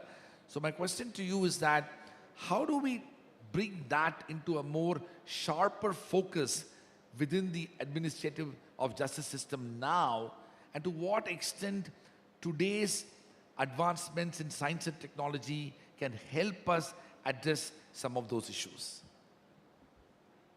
We, considering our population, we are possibly the most non-litigious nation. But there will be, people will assert their rights. They'll ask for their freedoms to be upheld. As more and more the courts become accessible and they realize what the Constitution means for them. So if you look at the population to the number of cases pending, it's a very, very minor one. Amongst the various measures in which various judges have tried, Chief Justice have tried to find solutions, is also the solution by Justice Lalit, who's sitting here. In his tenure, he tried to bunch cases together and finish off hundreds and hundreds and thousands of cases, which he did very, very successfully. Technology is, of course, there. Earlier, just moving of files would take so much time to bring the cases to the court. Now, with the e-filing and e-courts, things are much faster. So the time taken in actually getting the case to be heard is shortened. It is easier for litigants to be sitting at home or wherever they may be, for lawyers also to travel. But you look at the number of cases which are pending today, roughly 4.5 crores, if I'm not mistaken, somewhere there. But of them, a large number are check bouncing cases, your motor accidents. So these take virtually half the numbers. And in the other half, if you look at it largely, 65 to 70%, the government is the litigant. Now look at it, where is the meat of the case? Where is the meat of the matter? If you remove all these unnecessary ones, you really don't have much of a pendency, and the judiciary can very well take care of it. But if we are bogged down with simple things like ye kya motor accident ka chalans aa rahe hain, and the check bouncing cases, that suddenly the public thinks, oh, there's so many cases that will never get solved in a lifetime. It's true. There are cases pending for many years. But in the high courts, the chief justices and all the judges are trying to see that cases do not remain pending for more than 5 years. That's an effort being made. 10 years, 5 years, etc. So that they don't lose their relevance. And I think technology is helping in a big way out there. No, we were talking about Justice Venkat Chalaya. I remembered something just now. The gentleman, you know, you looked at him and he inspired you. You looked at him, लगता था यहाँ इंसाफ मिलेगा मुझे, यहाँ इंसाफ मिलेगा. कोई शक व शुबहा नहीं था. और यंगस्टर्स के लिए ख़ास तौर पे. He personified equanimity and fairness both in personal and in public life. He believed that we must be circumspect in our personal affairs and in our public affairs and in interpersonal dealings or interactions. एक वाक़या याद आता है कि he said, you know, when he was practicing as a lawyer about 50 years ago, a litigant, his client, gave him what he thought was the appropriate fee. He kept 2/3 and returned 1/3 of it because he believed that the amount he retained was more than sufficient for the services rendered by him. That was the measure of the man, fair to the nth degree. And a person like that, when he occupies the position of the judge, it really reassures the litigant. As Justice Banerjee was saying, fairness is intrinsic. It has to be a part of the soul of that individual occupying the chair. They take the oath. But more than that, the person has to inspire that confidence in the litigant there. It should be seen from a distance. If the judges together, they make the court. जिस रोज़ लोगों का विश्वास हटने लगेगा, तो फिर मायने नहीं रहेगा उसका. Thank you. Thank you very much, Justice Waziri, for those, I think what you said is so critical, especially for today's generation of lawyers and judges, about the exemplification of gracefulness both inside and outside, public and private. Baram, one of the things that I want to ask you is about the way the legal aspects are dramatically changing and how judges are asked to adjudicate on complex matters. Now, unfortunately, the legal training and to some extent legal education is not necessarily preparing them adequately for the dramatic changes that are happening in the world of law. Law and economics are having a greater impact on several aspects of litigation. So my question to you is that when you are looking from the standpoint of a lawyer and when you look at judges, how do you think we need to reimagine continuing legal education for judges? What ought to be the way the judicial academies need to prepare the judges so that they are better suited to address some of the new and emerging areas of law, because law has dramatically changed, and what lessons we can learn, because clearly Justice Venkat Chalaya was ahead of his time, as you mentioned, when it comes to his role in advancing the arbitration aspects of ADR. Yeah, no, that's a very critical problem. So in some ways, it's the opposite. I said, when you're a junior, soak in and be as broad as possible. And then, of course, at a judge's level, there's no question that you need the broad knowledge and you have the aptitude, you have the intellect. That's why you are there. But in today's world, let me take an area where I have spent a lot of time. So bankruptcy. I think for something like that, to have a bench which has had the benefit of some discussion. I think what we did there, we had colloquiums between the NCLT and NCLAT members and the practicing lawyers and people who were involved in drafting the law, just so that you could have a dialogue and explain to the judiciary what we are trying to achieve. And I think that was very, very helpful.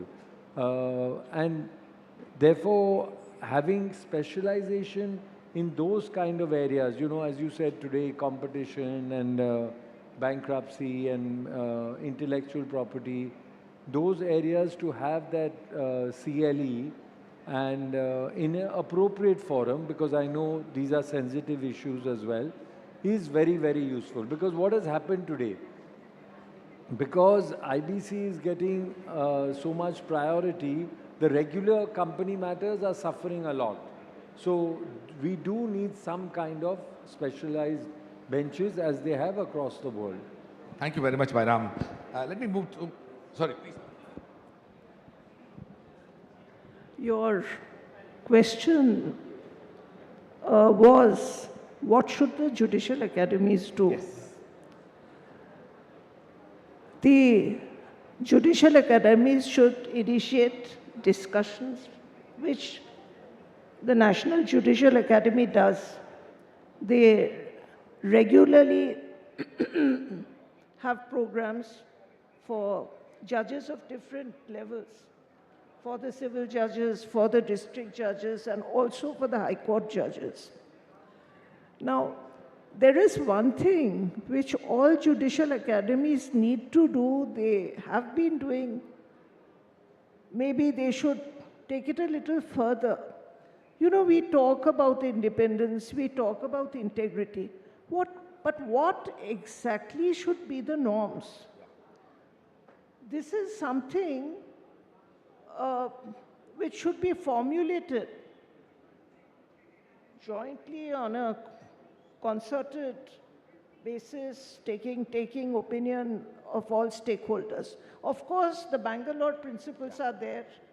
The Bangalore principles are there. Then you do have the full court decisions of the Supreme Court taken way back in the 90s.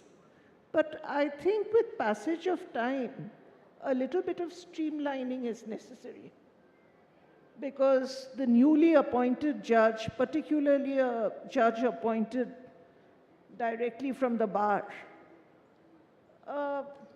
may be a bit confused. He may know that, yes, independence, impartiality, without fear, without bias. But how should he be behaving? To what extent should he be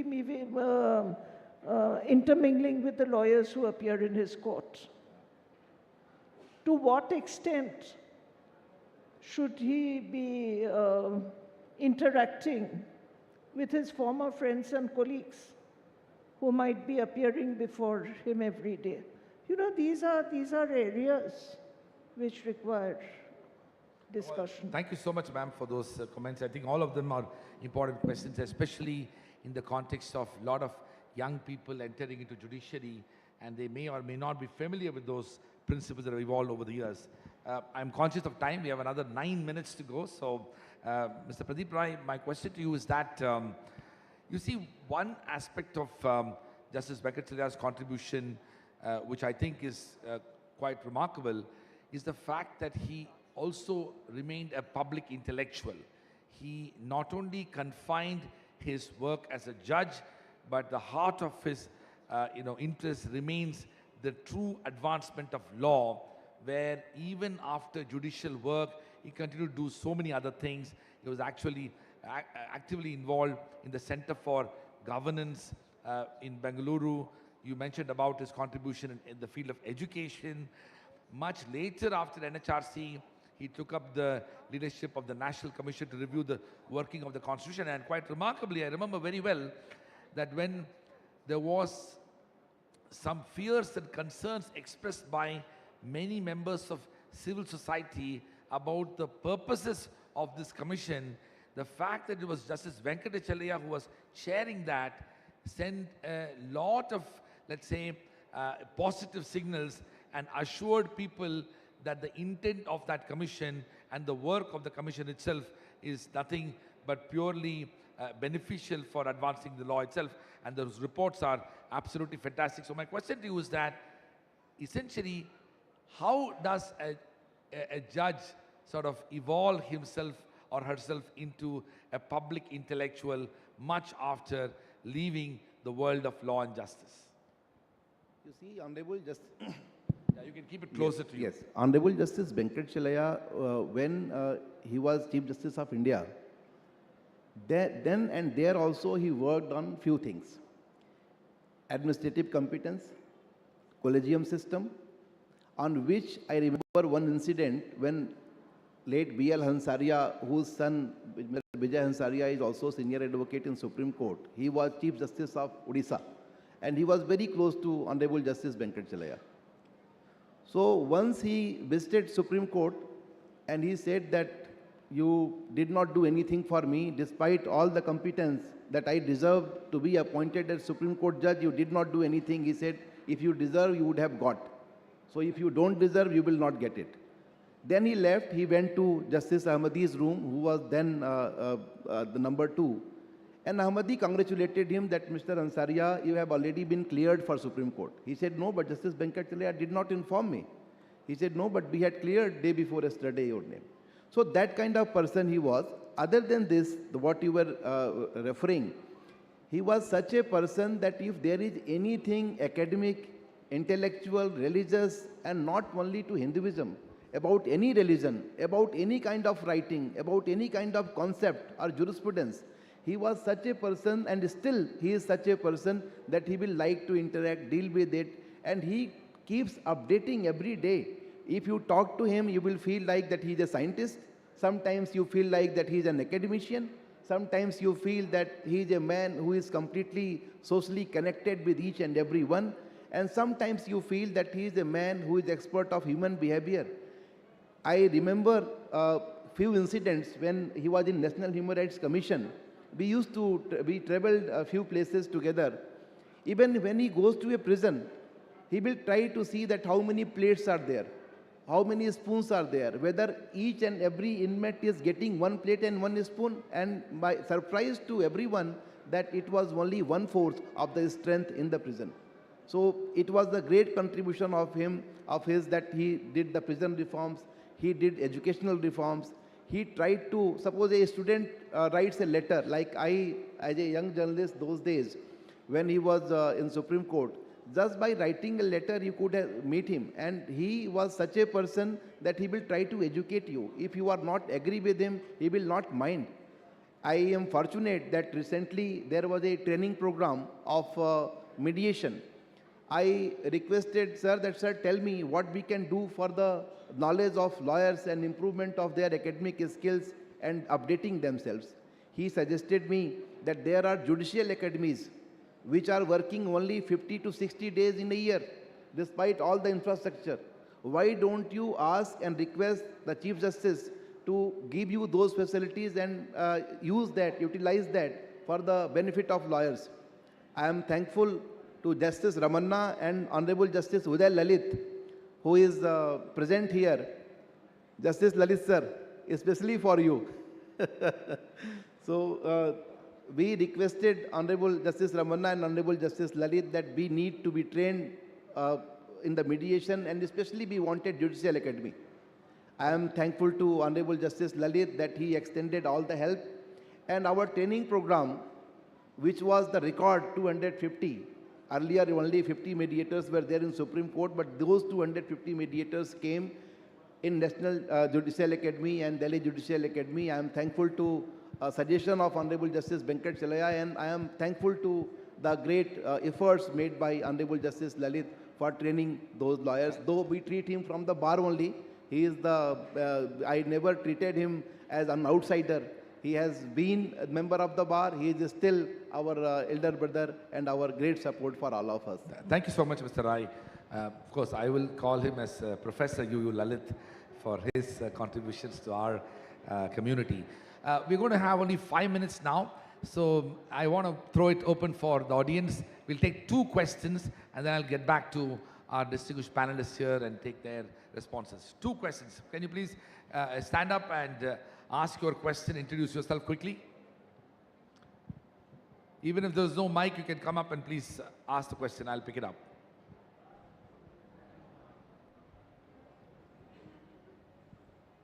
I'll collect 2 questions and then together they can answer. Yeah. All right, please. Yeah, okay. Hi, I'm Nitish Raj. I'm in fact an alumnus of OP Jindal Global University and even international law firm Nishit Desai Associates. I practice at Supreme Court. So it's not a question, I just thought of sharing one trivia which we all might have missed while we were discussing former Chief Justice Venkat Chalaya. The trivia is just, since most of us in the audience are counsels and those who are in councils, they either aspire for a senior gown or a partnership. So he was he relaxed the requirement as there was an age requirement for the senior gown for 2 eminent counsels who later served as Solicitor Generals, Mr. Gopal Subramaniam and Mr. Rohinton Nariman. In fact, that was his magnanimity that he saw something in their court craft and court etiquette and relaxed the requirement for them to become a designated senior counsel by the Supreme Court. So I just thought of sharing this trivia which Thank you. with all. Thank you very much. There's one question behind and then we'll wind up there. Yeah. Thank you, sir. Thank you for this opportunity. My name is Rishabh Sharma. My question is that in the time when the Supreme Court of India is seeing so many constitutional matters, especially touching the society, for example, Sabrimala, LGBT, and it's a matter where a lot of evolution of jurisprudence happens. So how do judges balance this jurisprudence and give out the decision on merit? Great. Thank you very much. So I'm going to request each of our distinguished panelists to spend 40 seconds in your closing comments. Over to you, Justice Banerjee.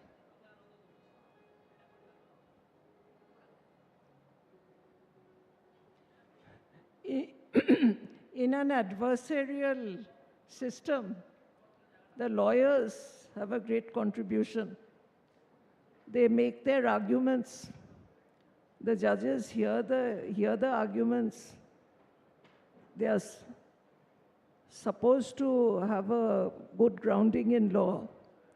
They go back and read, decide, try to appreciate what is in issue, and then lay down the law. If that is the question. That was the question. That's fine. I think, as you said, they are difficult issues, and we live in a very dynamic society across the world. But after all, the judiciary is one of the key 3 pillars, and therefore it has an extremely important role to play.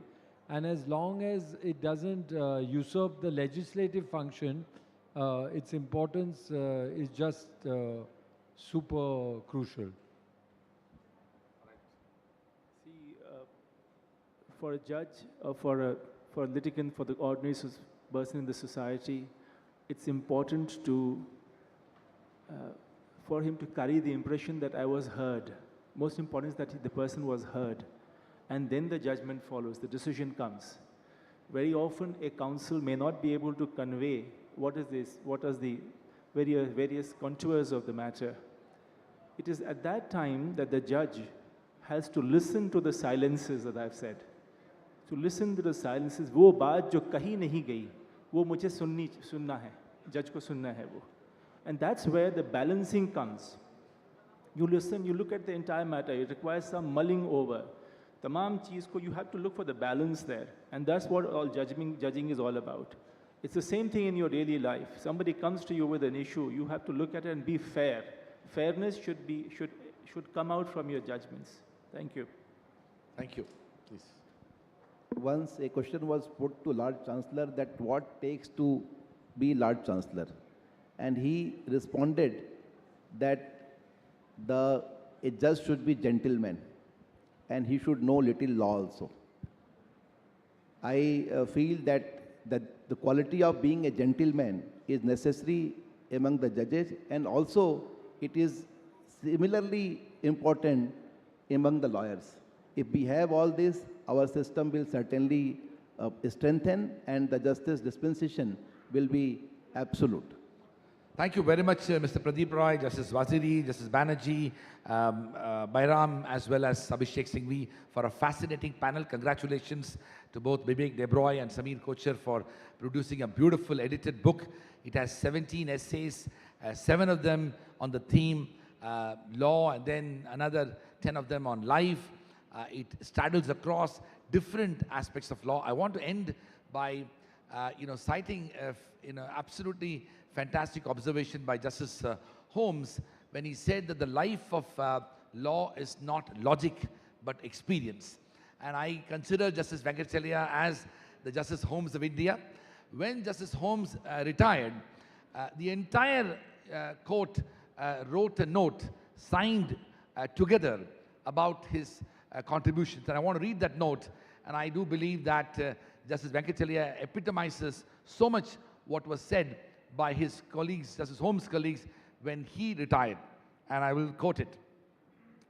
Your profound learning and philosophic outlook have found expression in opinions which have become classic, enriching the literature of the law as well as the substance. While we are losing the privilege of daily companionship, the most precious memories of your unfailing kindness and generous nature will abide with us. And these memories will ever be one of the choicest traditions of the court, unquote. I strongly believe that the peers and others who work with him, and generations of judges whose lives he touched, generations of lawyers whose lives he touched, would have the same opinion about Justice Venkatacharya. So it's a fantastic tribute to an extraordinary man, a living legend, and a far-sighted jurist. Thank you very much, SKOCH, for this opportunity for me to moderate an absolutely wonderful panel. Thank you. Yes, of course. I want to take this moment to congratulate the publisher, Oak Bridge, for producing the wonderful book that we have with us today. Thank you.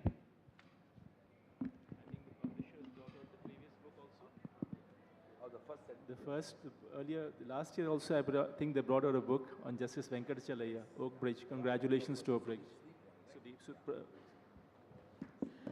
Thank you so much, each and everyone who is present here on the days, and thank you so much for this wonderful discussion, indeed an enlightening one. And now I request all our distinguished people here to kindly gather in front so we can have a group photograph with you. Thank you so much. Ma'am.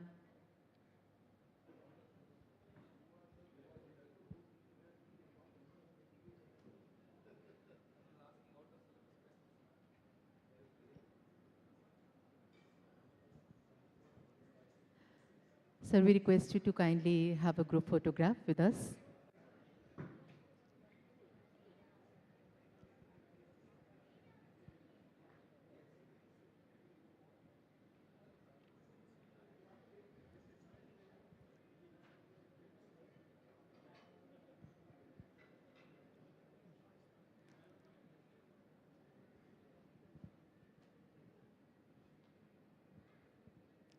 Ladies and gentlemen, let's once again have a rounding ovation for each and everyone who is present here. Thank you so much once again, and now I request you to kindly take your seat in front of this. Ladies and gentlemen, it's an honor for us that Justice M.N. Venkatacharya would be joining us virtually. He's already here. Ladies and gentlemen, I welcome sir, and I request Justice M.N. Venkatacharya ji to kindly address the gathering. Sir, namaskar. We welcome you, sir.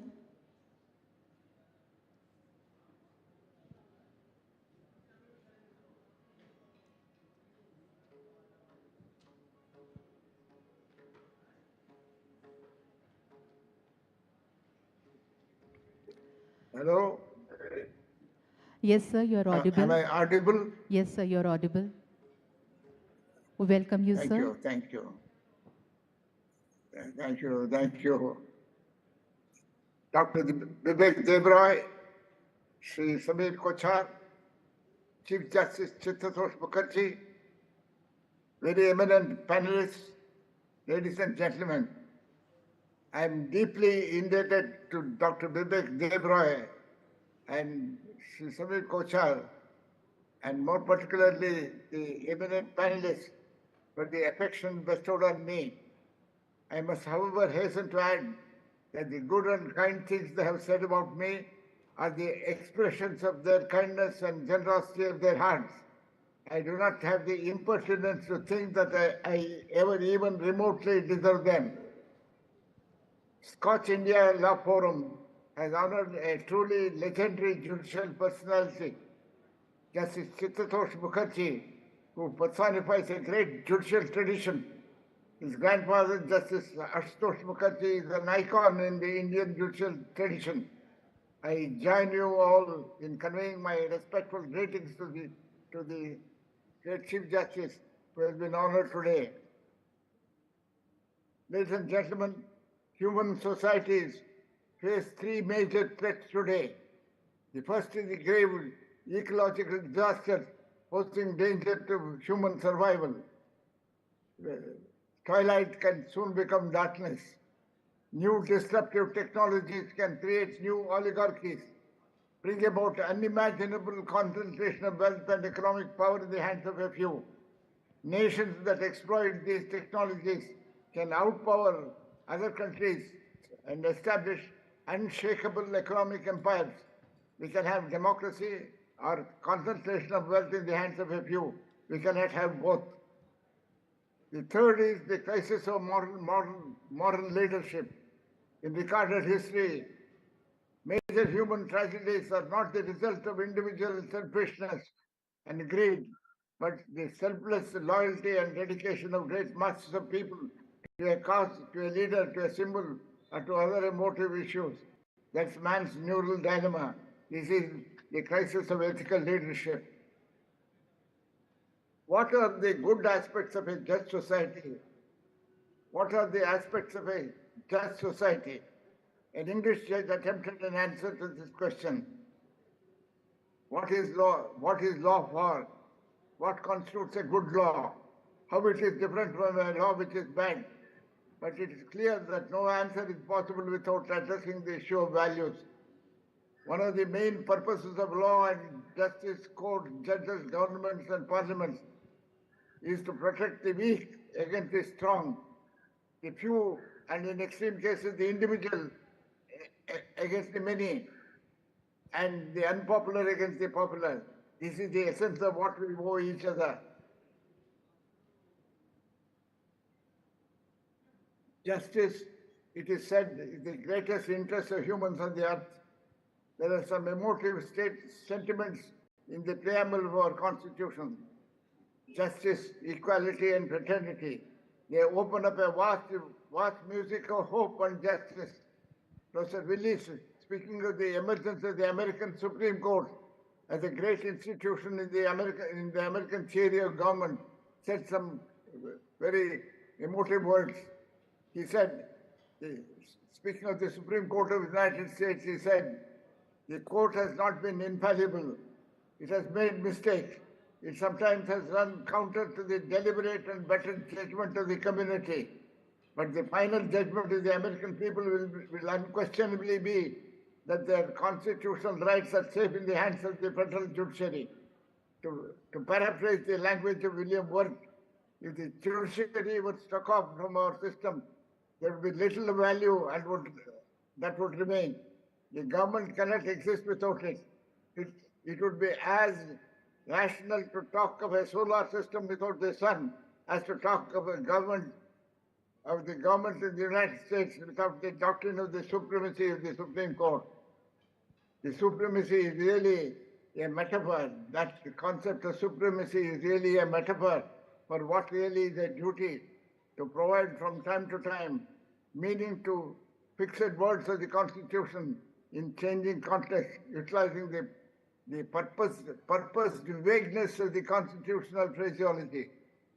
Ladies and gentlemen, I'm deeply touched that I'm entering my 95th year in a couple of months. And the heartwarming experience of your kindness has enabled me to look at the future with more optimism than an old man can do. I am most grateful to each one of you for the very kind words and sentiments you have expressed me. But I'll tell you from the heart of my heart, what I have done is nothing. Just my devotion to what I consider was a sacred duty. And I remembered with fondness the great amount of affection I have received from the members of the bar. I am deeply indebted to them for the rest of my whatever is left of me, to be able to repay in my thoughts the gratitude I owe to each one of you. Thank you very much for your kindness. Namaskar. Thank you so much, sir. We just love to hear from you, and indeed a pleasure.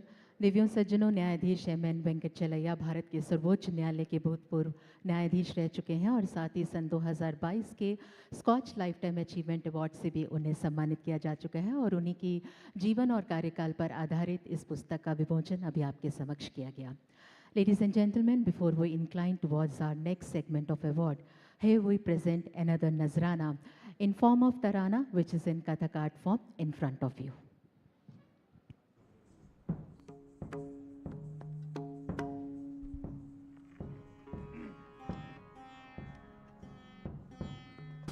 Hello, Chief. Hello.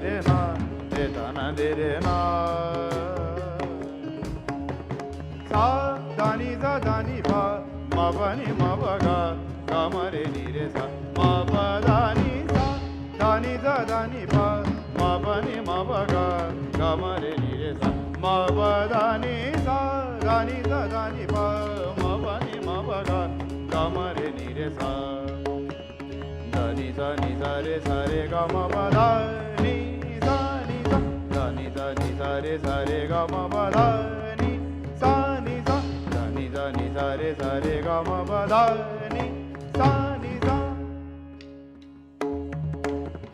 sa dani ba ma ba ga ga ma re sa ga ma re sa dani sa ma ba da ma ba da ma ba da dani da dani da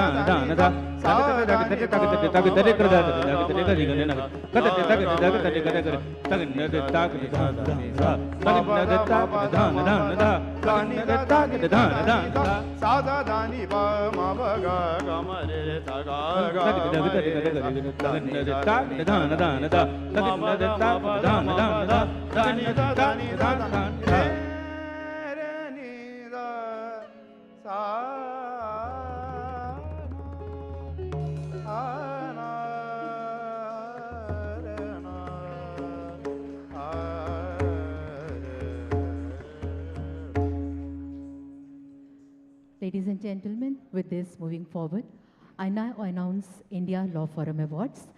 For this, I invite Mr. Sameer Kochar, Chairman, SKOCH Group, on dais and do the honor. At the same time, I request Dr. Gursharan Dhanjal, Vice Chairman, SKOCH, also to kindly join us on the stage. Ladies and gentlemen, SKOCH ILF Award for Service to Justice. And to receive this award, may I invite once again on this Justice Indira Banerjee, former Judge, Supreme Court of India. I request ma'am to kindly join us on the stage. Ladies and gentlemen, Justice Indira Banerjee, a distinguished figure whose tenure as a Supreme Court judge was defined by her focus on quality over volume. She reached the pinnacle of her career as a Supreme Court judge, retiring on September 23, 2022.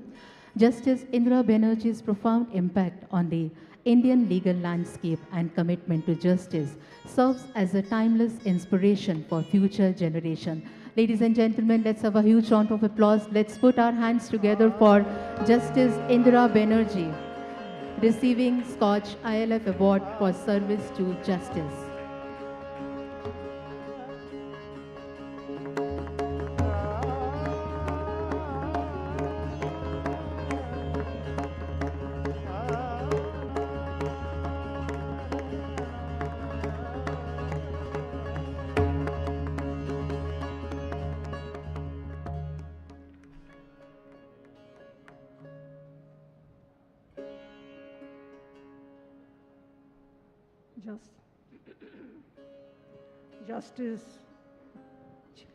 Former Chief Justice Venkatacharya, former Chief Justice of the Calcutta and Bombay High Courts. I mentioned Calcutta because I belong to Calcutta High Court. Justice Chitatush Mukherjee, my Chief Justice, Justice UU Lalit. Justice Lalit was the Chief Justice when I demitted office. Mr. Kocher and all the distinguished persons present here. I can only say I'm humbled beyond words by your kindness in conferring the award to me. I can only say that I have tried to do my duty to the best of my ability and understanding of the law. I've only tried to live up to the oath of office which I had taken, nothing more. I don't know whether I deserve an award or not, but nevertheless, I'm grateful. Thank you. It's very encouraging indeed. Thank you very much. Thank you so much, ma'am. We are deeply humbled. Ladies and gentlemen, for SKOCH ILF Award for Service to Justice. To receive this award, may I now invite Justice Najmi Waziri, former Judge, Delhi High Court. Justice Najmi Waziri Sahab is a distinguished legal scholar celebrated for his significant contribution and strong commitment to environmental conservation. Justice Waziri's legacy is intertwined with his dual commitment to promoting social justice and championing environmental causes. His impact on legal community and the environment is profound and lasting, defining his enduring legacy. Congratulations, sir. Ladies and gentlemen, let's put our hands together once again for Justice Najmi Waziri.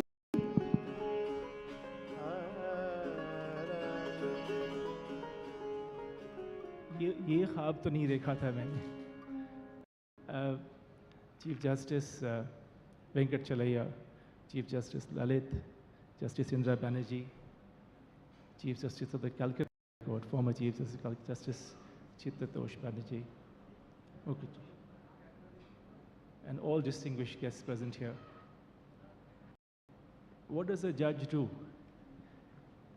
A judge simply discharges her or his responsibility of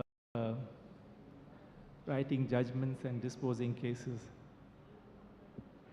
without fear or favor, और कुछ नहीं करते. There is a disposition towards finding some peace, some kind of closure to cases. And it is this quality of trying to find some smoothing out the edges in disputes between parties that adjudication is done. Nothing more. और हमने जो किया है वो तो सिर्फ अपना काम किया है. अगर आप मुझे रिकग्नाइज करते हैं और ये तोहफ़ा इस तरह से देते हैं समाज में कि हमने पेड़ों के बारे में काम किया, इंसाफ बाग, माफ़ी बाग, that was a collateral to what one did as a judge to adjudicate cases. और इस in this journey, if this has come about, it's because of the efforts of so many people who joined in. I believe that for us, for anybody for that matter, you want to get somewhere in life, you have to have a dream. ख्वाब देखना बहुत ज़रूरी है, लेकिन ख्वाब को हकीकत में बदलने के लिए मुश्किल करनी हो, कि थोड़ी जद्दोजहद करनी पड़ेगी। और मुझे याद है दर्जा 6 में संस्कृत पढ़ते थे तो मुझे एक वहाँ पर दोहा किस्म का एक कपलेट याद हुआ। उसका मतलब यूँ है कि कुछ भी हासिल करने के लिए परिश्रम करना होता है। इट सेज उद्यमेन ही सिद्ध्यन्ति कार्याणि न मनोरथ है न ही सुप्तस्य सिंहस्य प्रविशन्ते मुखे मृगा। आपको परिश्रम करना पड़ेगा अपने सिद्धि पाने के लिए, ना कि जैसे सोते हुए सिंह के शेर के मुंह में अपना हिरन नहीं चला जाता। कोशिश करनी होगी, हमें अपना शहर, अपना मुल्क, अपना मोहल्ला खूबसूरत बनाना है तो उसके लिए परिश्रम करनी पड़ेगी। थोड़ी सी एक दरख्त, एक पेड़ लगा दीजिए, आपका ख्वाबगाह बन जाएगा। बहुत शुक्रिया आपका, आपने इतनी जद्दोजहद की इतनी खूबसूरत महफिल सजाई है आपने, उसके लिए समीर साहब, धंजल साहब, आप सबका बहुत शुक्रिया। And to the entire Skoch team, thank you very much. Thank you so much sir. उद्यमेन वजीरी साहब आपका शुक्रिया, कुछ खुली हुई सांसें आपने कुछ नेक्स्ट जनरेशन के लिए छोड़ दी हैं, सांस ले पाएंगे। We request you to kindly be with us for some more time. We are here for the group photograph. I request Mr. Roshan Kocher, Director SKOCH Group, also to join. At the same time, my humble request to Justice Indira Banerjee ma'am to kindly join us one more time on the stage. Ladies and gentlemen, let's put our hands together once again and let us all join with this momentous occasion.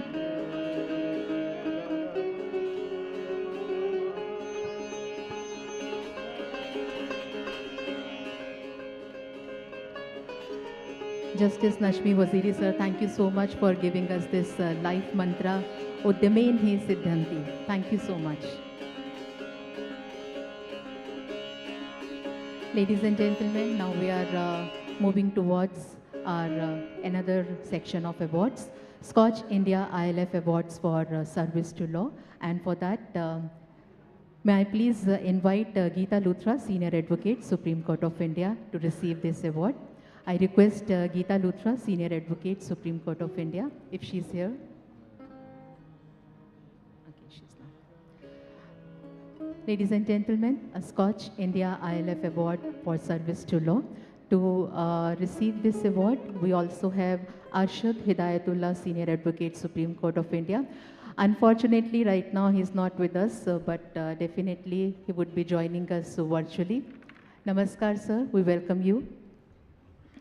Ladies and gentlemen, his contributions extended beyond courtroom success, becoming a key member of the Hidayatullah National Law University and affiliating with prominent legal association.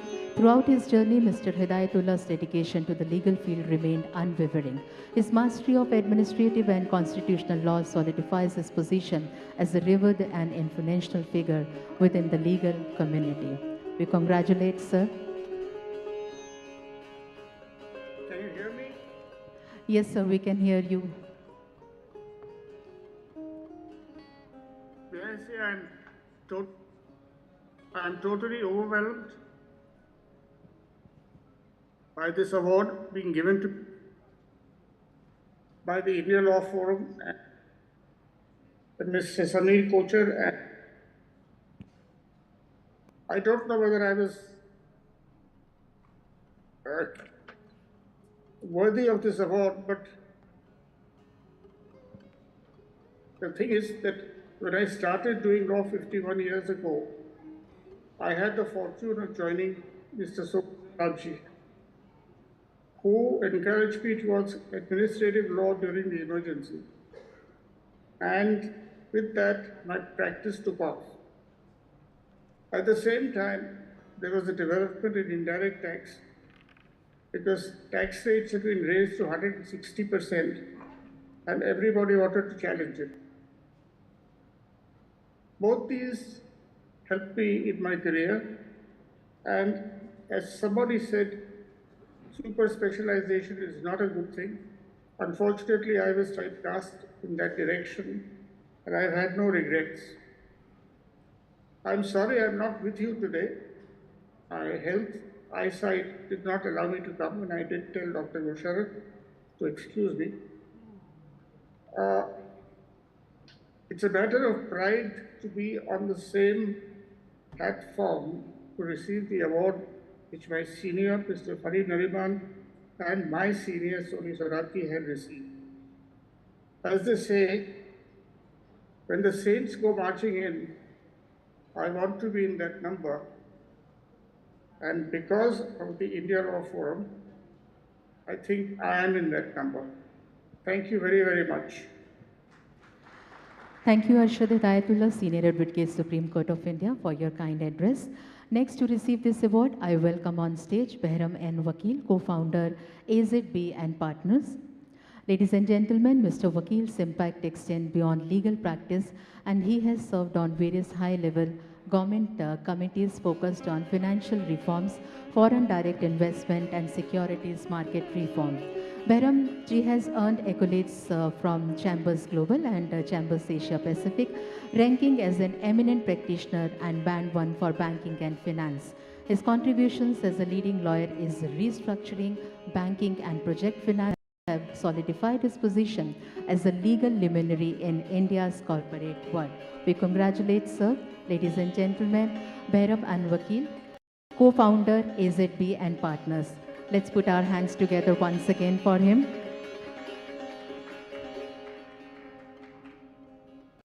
Thank you so much. I'll go as fast as I can.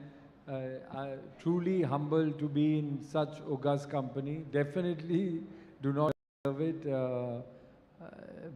All with 3 Chief Justices, it's just mind-blowing for me, to be very honest with you. So thank you so much to Sameer ji and the entire SKOCH team. Thank you. And very quickly, I have to thank everyone. That is the real reason that I'm here. So my wife, who is hiding in the audience, she literally gave up her career for me to be here. Ma'am, why don't you join us on stage? Please come. Ma'am, we request you to kindly join. Also, I'm very blessed to be inspired by my parents, but also my children. So that is a rare blessing. And last but certainly not least, I got my foundations and my key principles, as we have discussed today, 20 years at Little & Company. That was an amazing experience with fantastic lawyers to mentor me and guide me. And thereafter, the journey at AZB, I thank every one of my team members. It's certainly, I'm here today because of Little & Company and AZB. And lastly, I would like to say just quick few words. While our country is in this fantastic moment, we are growing 10 times faster than we did in the last century. The points that have been reiterated again and again today, you know, grace, humility, inclusiveness, we have to carry all 1.44 billion of us together. That's when we will be really and truly proud, because as a very clever person has said, there are no poor people, just unlucky people in poor places. Thank you so much. Thank you so much, sir, and thank you so much, ma'am, for joining us. Now, may I call upon stage Jaydeep Gupta, Senior Advocate, Supreme Court of India, to receive SKOCH ILF Service to Law Award. An eminent advocate with over 30 years of experience in commercial and constitutional law litigation, he is also an advocacy trainer with over 16 years of experience, shaping the skills of aspiring legal professionals. Outside his professional pursuit, Jaydeep nurtures a love for music, history, and traveling, showcasing his well-rounded personality and diverse interests. Ladies and gentlemen, once again, I request all of you to kindly put our hand together for Jaydeep Gupta ji. Thank you, Swamit Kocherji, and all your organization for this amazing award, which I must say I did not expect, but thank you so much. And thank you for welcoming me to the SKOCH family. To me, perhaps the most important thing about this occasion today is that two of the most senior judges that I have practiced before are also participants in this program. Justice Chittatosh Mukherjee appeared before in the Calcutta High Court before moving to Delhi. And I would like to share one incident which shows you what kind of a man he was. He was a man of prodigious intelligence. There was hardly any part of the law that he didn't know and analyze. Yet, when we did a matter before him with my senior, Mr. Shomaradit Topal, who is also the senior of Justice Indira Banerjee, who is sitting here just now, when we did a full bench matter before the Justice Chittatosh Mukherjee, my senior had analyzed critically a judgment of the Supreme Court in great detail because it was against us. And we found Justice Chittatosh Mukherjee with a smile on his face. When he finished, he said, "I just hate to think what you would do with my judgments." So a man of such prodigious intelligence would also completely open to the idea that a judgment can be criticized in the course of an argument. Justice Venkatachalaya was the chief when I first came to the Supreme Court, and we learnt our basic court, whatever we did in court from him. In those days, we used to mention matters before him because juniors got that one opportunity to open our mouths. And he used to take these mentioning matters after 4 o'clock so that the day's work would not be disturbed. And sometimes he went on up to 6 o'clock taking mentioning matters. The thing about him was that he had such great hunger for laying down the law that if you could point out a legal principle in a matter, then he was most interested and he would give you a very good hearing. Thank you very much for the encouragement that judges like you have given us to reach where we are today. Thank you very much. Thank you so much, sir. Ladies and gentlemen, today we also have Karuna Nandi, Advocate Supreme Court of India, among us. We welcome you and invite you to stage to receive this award. An outstanding advocate at the Supreme Court of India and an international human rights lawyer, her contributions have earned her recognition in prestigious publications like Forbes magazine and Time magazine, which listed her among the top 100 most influential people in the world in year 2022. Karuna's unique ability to explain complex legal issues in an accessible manner makes her a leading figure in shaping public discourse about rights and liberties. Additionally, she finds solace in songwriting, using her creativity to celebrate the strength and freedom of women. Ladies and gentlemen, let's have a huge round of applause for Karuna Nandiji.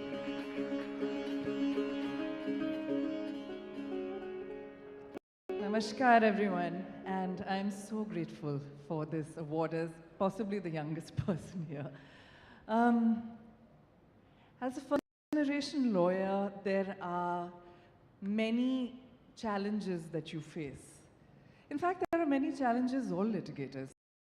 It's compared to surgery sometimes, but here you're doing surgery while the other surgeon is trying to knock the scalpel out of your hand and the anesthetist is placing doubt on you. But there's also a lot of support that you get. And the kind of support that you get is sometimes in terms of precedent. And I'm going to note in this terribly august gathering some of that kind of support. Justice Venkatachalaya had decided in 1989 the review judgment in the Bhopal cases that we have now been struggling with for a while. Justice Muralidhar had said, he was arguing these cases, he was the lawyer who was handling these cases before me, and he said that it's one of the greatest legal travesties. But Justice Venkatachalaya was one of the judges that did one very important thing to take justice forward, which is that he took the settlement of the criminal cases out of the ambit of the settlement. I would be remiss also not to note that Chief Justice Lalit, when he was, of course, on the bench, his achievements are widely known and widely congratulated. I think what is not remembered often enough is how kind he was, not just on the bench, but as senior counsel to young lawyers. How encouraging, how well he listened, and how, when it came to it, in another conference we were having in another matter, he said that in those Bhopal matters, if you ever need any help, I am there. And he spent hours and hours, days even, of pro bono time, leading us in that very difficult cause of justice that we were pursuing. Justice Banerjee, you're an example to those of us who are not just first-generation lawyers, but also women. Jaideep Gupta, who is a senior but also a friend, the kind of camaraderie and bonhomie in the profession that one has received from you, and also insights that are not just legal, but also sort of quietly passed along. We are grateful. Justice Waziri, on the bench and otherwise, your articulation and inspiration has always been notable. Today I am here not with my family, but I am here with my legal family. They are people who make me look good. They work incredibly hard, and we recruit not just for brilliance, but we recruit for kindness. So, please stand up.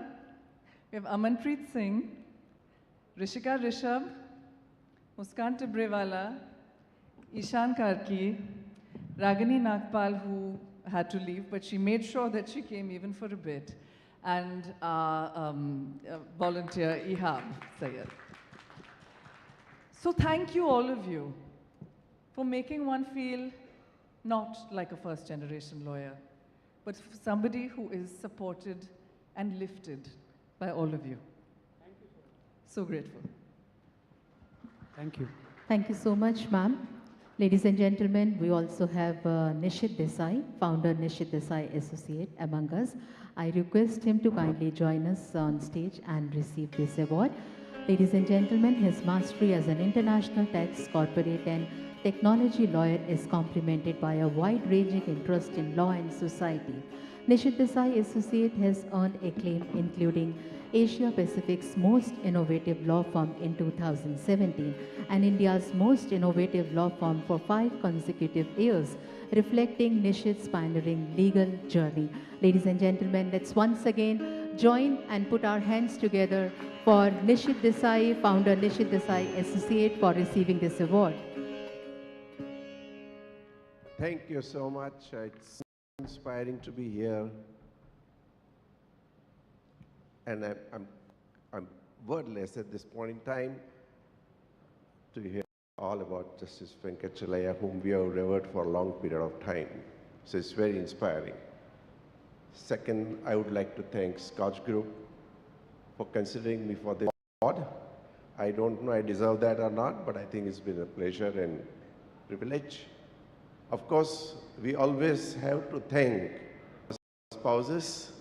So I thank my wife, also my children, my colleagues like Nitish, Raj here, and my son here, so Cyril can here, Nitish, you can come here. They are really inspiring for me to look into the next world that we are going to enter. I would very quickly have 1 or 2 things to convey. Number one, past is always very interesting. Abhishek Manu Singhvi this morning mentioned old world charm, but I think it is our duty to make the new world charming. I have no control over the past. What has happened, I only have to accept. But I have full control over the future. I believe Therefore, in this world that we are going to move into, number of different issues we have to address. Every new technology, every new business model, every new social, political, economic development brings along with it a new strategic, legal, tax, or ethical issue. What we need to do is to look to next 3, 5, 10, 15 years from now. Visualize what kind of problems we are going to encounter.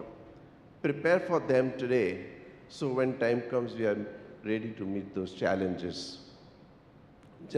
And I'm not talking in terms of technology, because already some comments have been made. The technology is a very powerful tool. It's a very powerful tool for economic progress, but it's also a very powerful tool for economic concentration. And I think we need to be very mindful about that. AI is on the verge of unfolding itself, and there are a lot of ethical issues, and what do we do about responsible? It's what is called, I would call, driver in the driverless car. Who is driver in the driverless car? It's we.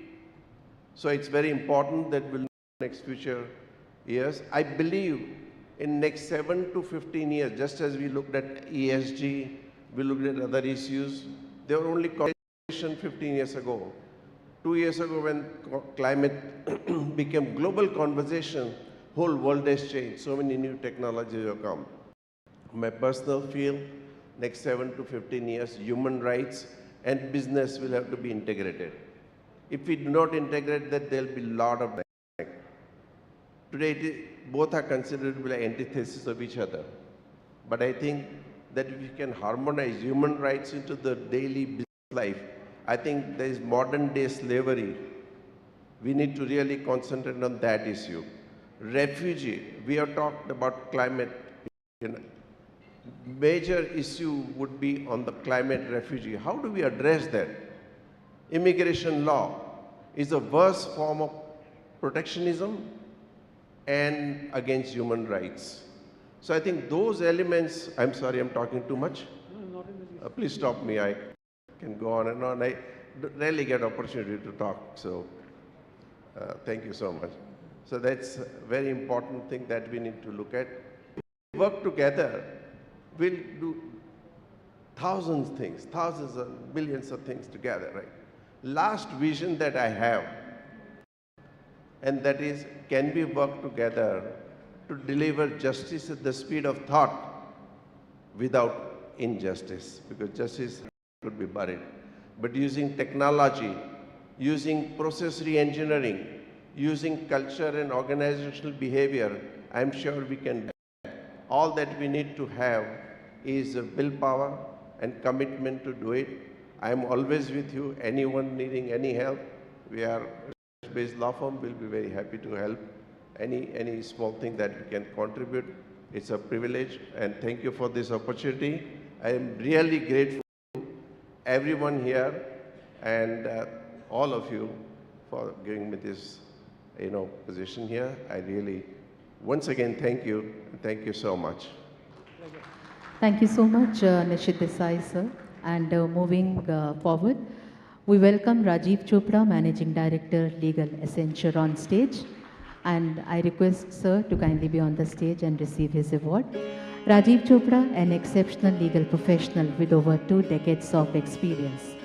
His dedication to sustainability and corporate responsibility sets him apart as a top general counsel in India, leaving a remarkable impact on legal landscape. Ladies and gentlemen, Rajiv Chopra, Managing Director, Legal Accenture. Let's have a huge round of applause for sir.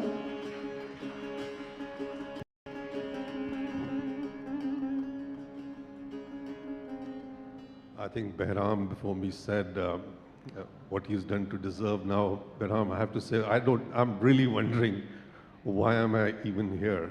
I'm actually the antithesis or the outlier of this august company.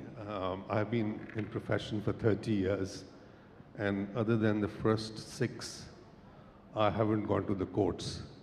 In fact, one of my roles or jobs is guide my company as to how not to go to the court. And that's part of my job. I'm truly humbled, and thank you for having me on the podium. And I just want to say that, while I stand here and receive this recognition, which I'm not sure I'm worthy of, but many people have to thank too. And first and foremost is my family, who've given unconditional support and love and affection, and support you, howsoever good or bad your days look like. Number two, my team, part of which is here with me today. But I represent in Accenture 320,000 people, men and women who work with us in India, and also a strong team of 450 lawyers that we employ in India, doing both onshore and offshore work. So that's my team, and I represent them, and I have to thank them. Third, as you go along in your life, you meet mentors, and there are many, and they back you up, and that's what I have a gratitude to them to thank for. And lastly, SKOCH Group, thank you so much for having me on the podium. Really humbled and honored. Thank you so much. Well, thank you so much, sir. Last but not the least, we have V. Lakshmi Kumaran, Managing Partner, Lakshmi Kumaran and Sridharan, to receive this award. Sir, we welcome you. With an impressive career spanning over 3 decades, Mr. Lakshmi Kumaran is notably renowned for his expertise in trade remedy laws and PRIP, having resolved disputes between companies and government authorities in multiple countries, and his global reach is evident. He is recognized for his exceptional contributions and thought leadership. Mr. Lakshmi Kumaran has received various prestigious accolades, including the Legal 500 Hall of Fame. Ladies and gentlemen, let's put our hands together once again for V. Lakshmi Kumaran, Managing Partner, Lakshmi Kumaran and Sridharan.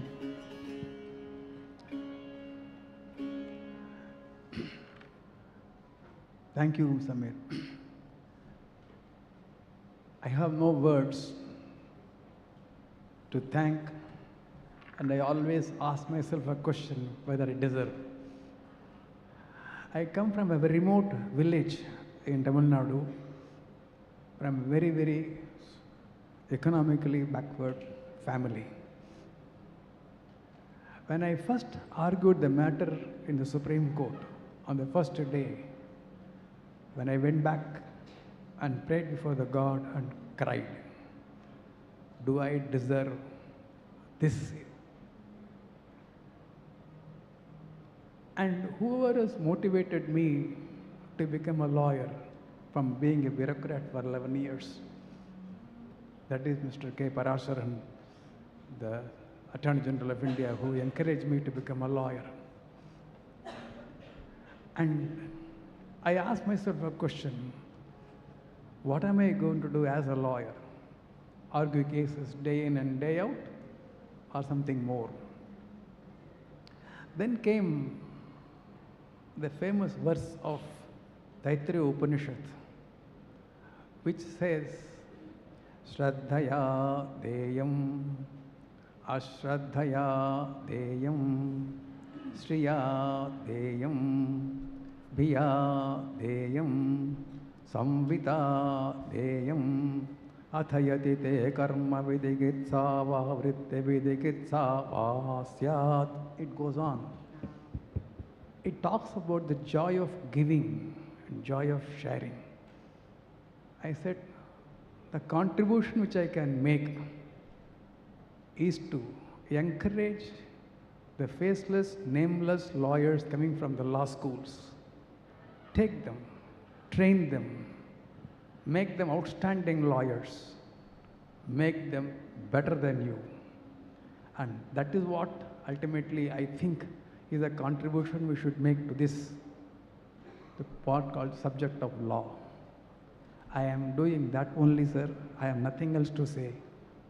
I have no other contribution to make, excepting making many, many lawyers outstanding.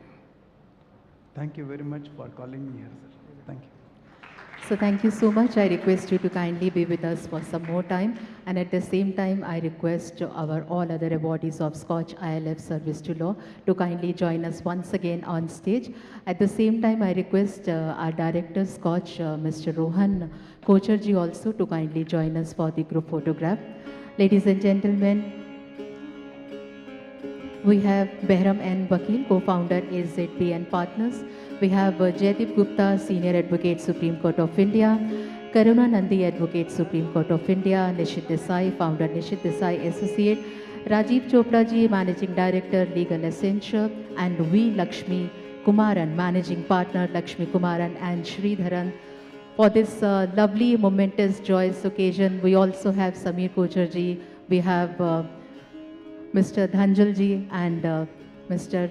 Rohan Kocharji along here on the stage. Ladies and gentlemen, let us we also join with our applauses here. Thank you so much. Thank you so much each and everyone. Ladies and gentlemen, you are watching us live on ilf.scotch.in. At the same time, with this, now we have divided the further program into two separate places. I request you to kindly proceed to your designated venue. Our other venue, as you all know, is Speaker Hall, and we are taking a very short break for that. I request you to kindly proceed to your designated venues as soon as possible. Ladies and gentlemen, here I also take this opportunity to thank all our jury members for their collective efforts in selecting our awardees for Scotch Awards in different categories. Thank you so much, ladies and gentlemen. We are taking here a very short break. Request you to kindly reach to your designated places, venues as soon as possible. Thank you.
Manulalji and his group in front of you.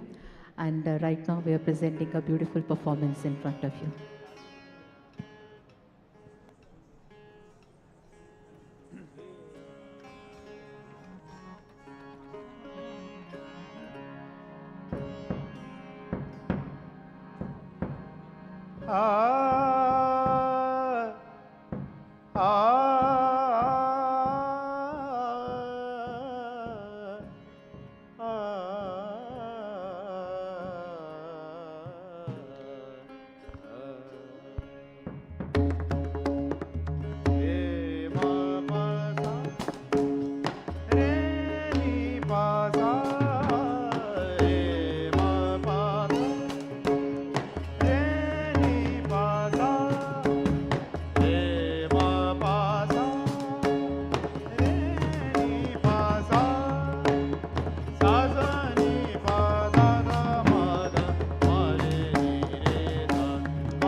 Thank you so much, gentlemen.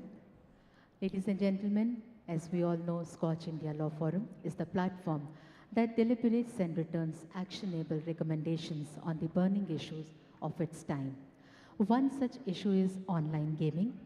SKOCH Group has organized several national consultations on online gaming or gambling in the last 2 years. The larger picture is that gambling has deep cultural and social roots in India, and the gaming industry sees this as an opportunity. Numerous examples from the past should guide policymakers and gambling in all its manifestation, including the online gaming industry, needs regulation. To talk more about, we have a panel discussion here on this topic. Is gaming dice loaded? And to begin with, may I please invite our moderator for this panel discussion, Mr. Samir Kochar, Chairman SKOCH, on the dais. Sir, I welcome you once again. Ladies and gentlemen, we also have Dr. Ashwini Mahajan, National Co-Convener, Swadeshi Jagran Manch with us. I request Dr. Ashwini Mahajan to kindly join us on the stage. Ladies and gentlemen, he is an author and also work as a researcher and activist on the World Trade Organization, WTO, and other international trade agreements. Ladies and gentlemen, we also have Dr. Pinky Anand with us, Senior Advocate and former Additional Solicitor General. A trustee of the Art and Cultural Heritage Trust is a designated Senior Advocate at the Supreme Court of India. A Doctorate of Law, graduate of Harvard Law School, an Inlac Scholar and Honorary Professor at MIT Law School. She is the second woman in India to have been awarded this high constitutional law office. Ma'am, we welcome you on the stage. We also have Mr. Rakesh Asthana, former Police Commissioner of Delhi with us. Sir, we welcome you. Jai Hind. He is an Indian Police Service officer who served as the Special Director at the Central Bureau of Investigation and was appointed as Police Commissioner of Delhi, a man who had also examined famous case of Asaram Babu and his son Narayan Sai. Sir, I welcome you. Thank you so much for joining. We also have, last but not the least, Ms. Tanisha Khanna, Co-Head Gaming Practice Group, Nishit Desai Associate. Thank you so much, ma'am, for joining us today. She has advised clients across various industries, including IP, media and entertainment, gaming and general commercial laws. She was recognized by WHO as a recommended lawyer for gaming in 2022 and 21. Thank you, everyone. And now I request her to kindly begin with the panel discussion.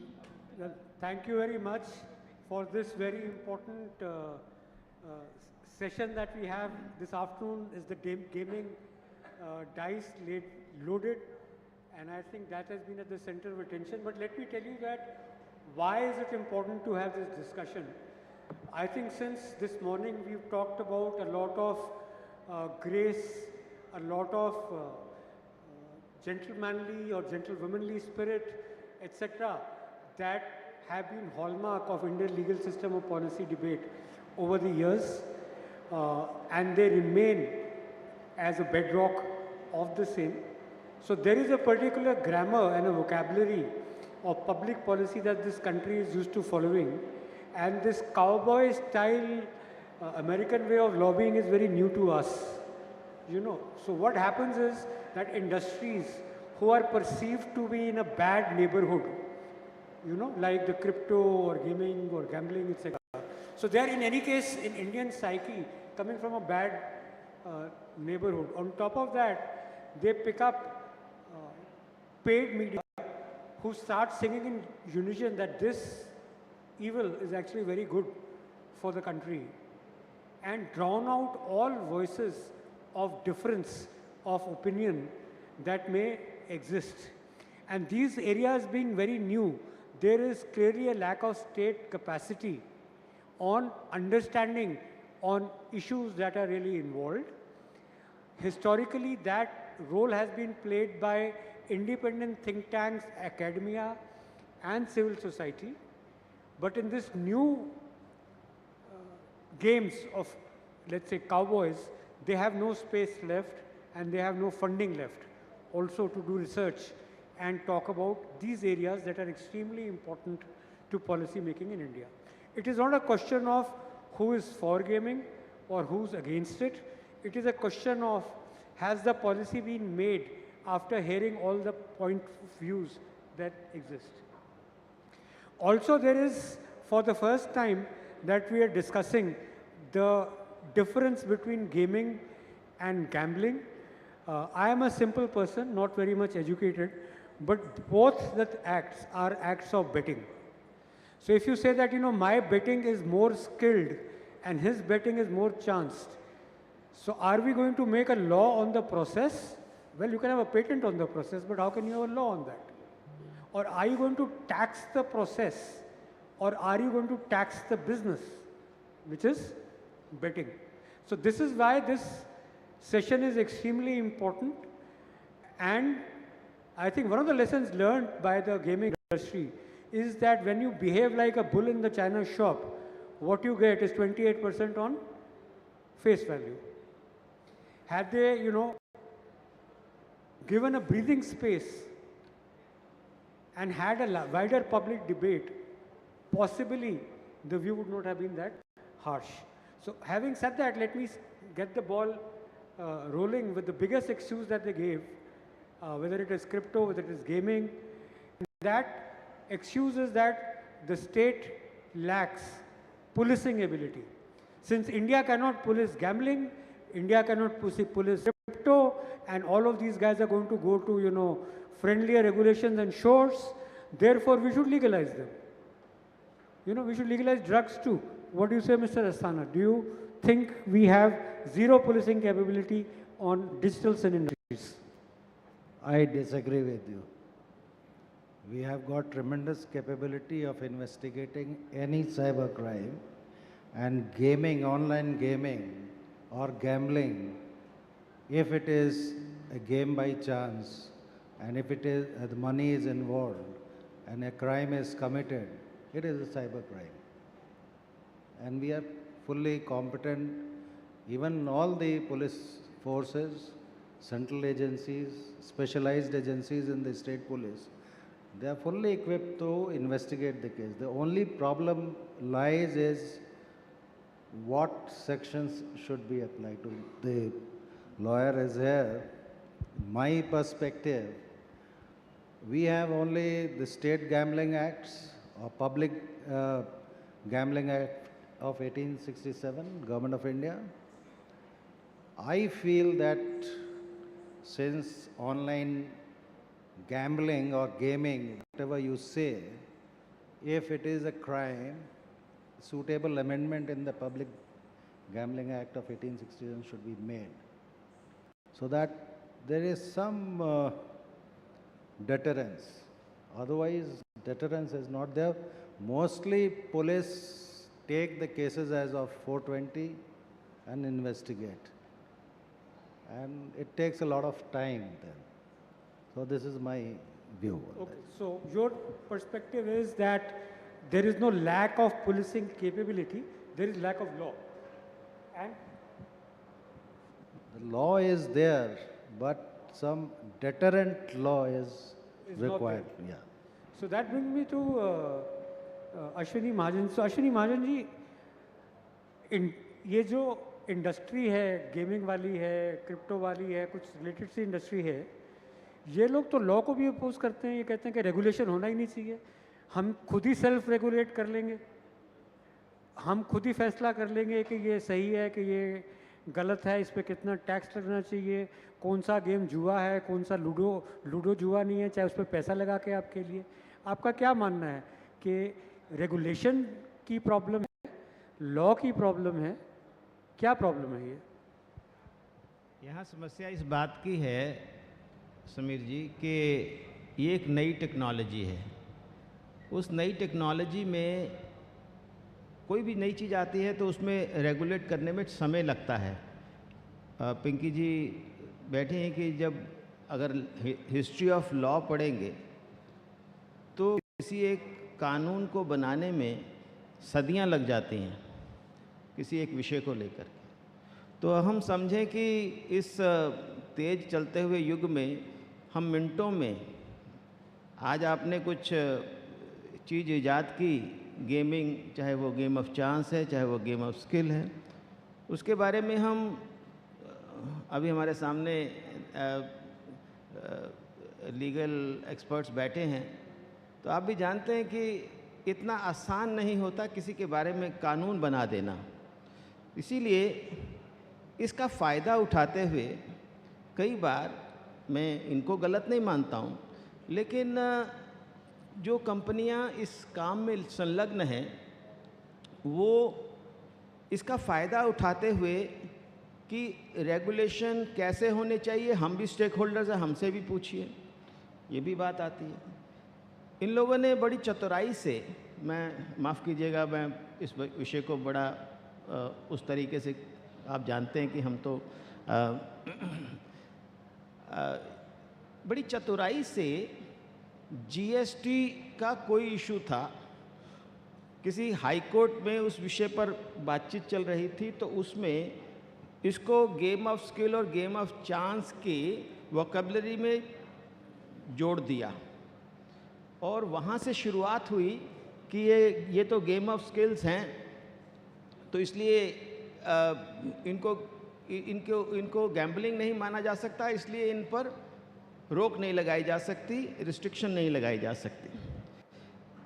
ये बात हमने भी बहुत दिनों से समझने का प्रयास किया, तो हमने सरकार से ये कहा कि देखिए, आपके बस में नहीं है कि आप इस गेम ऑफ स्किल और गेम ऑफ चांस को ठीक प्रकार से डिफाइन कर सकें, क्योंकि ये बड़े चतुर लोगों का खेल है।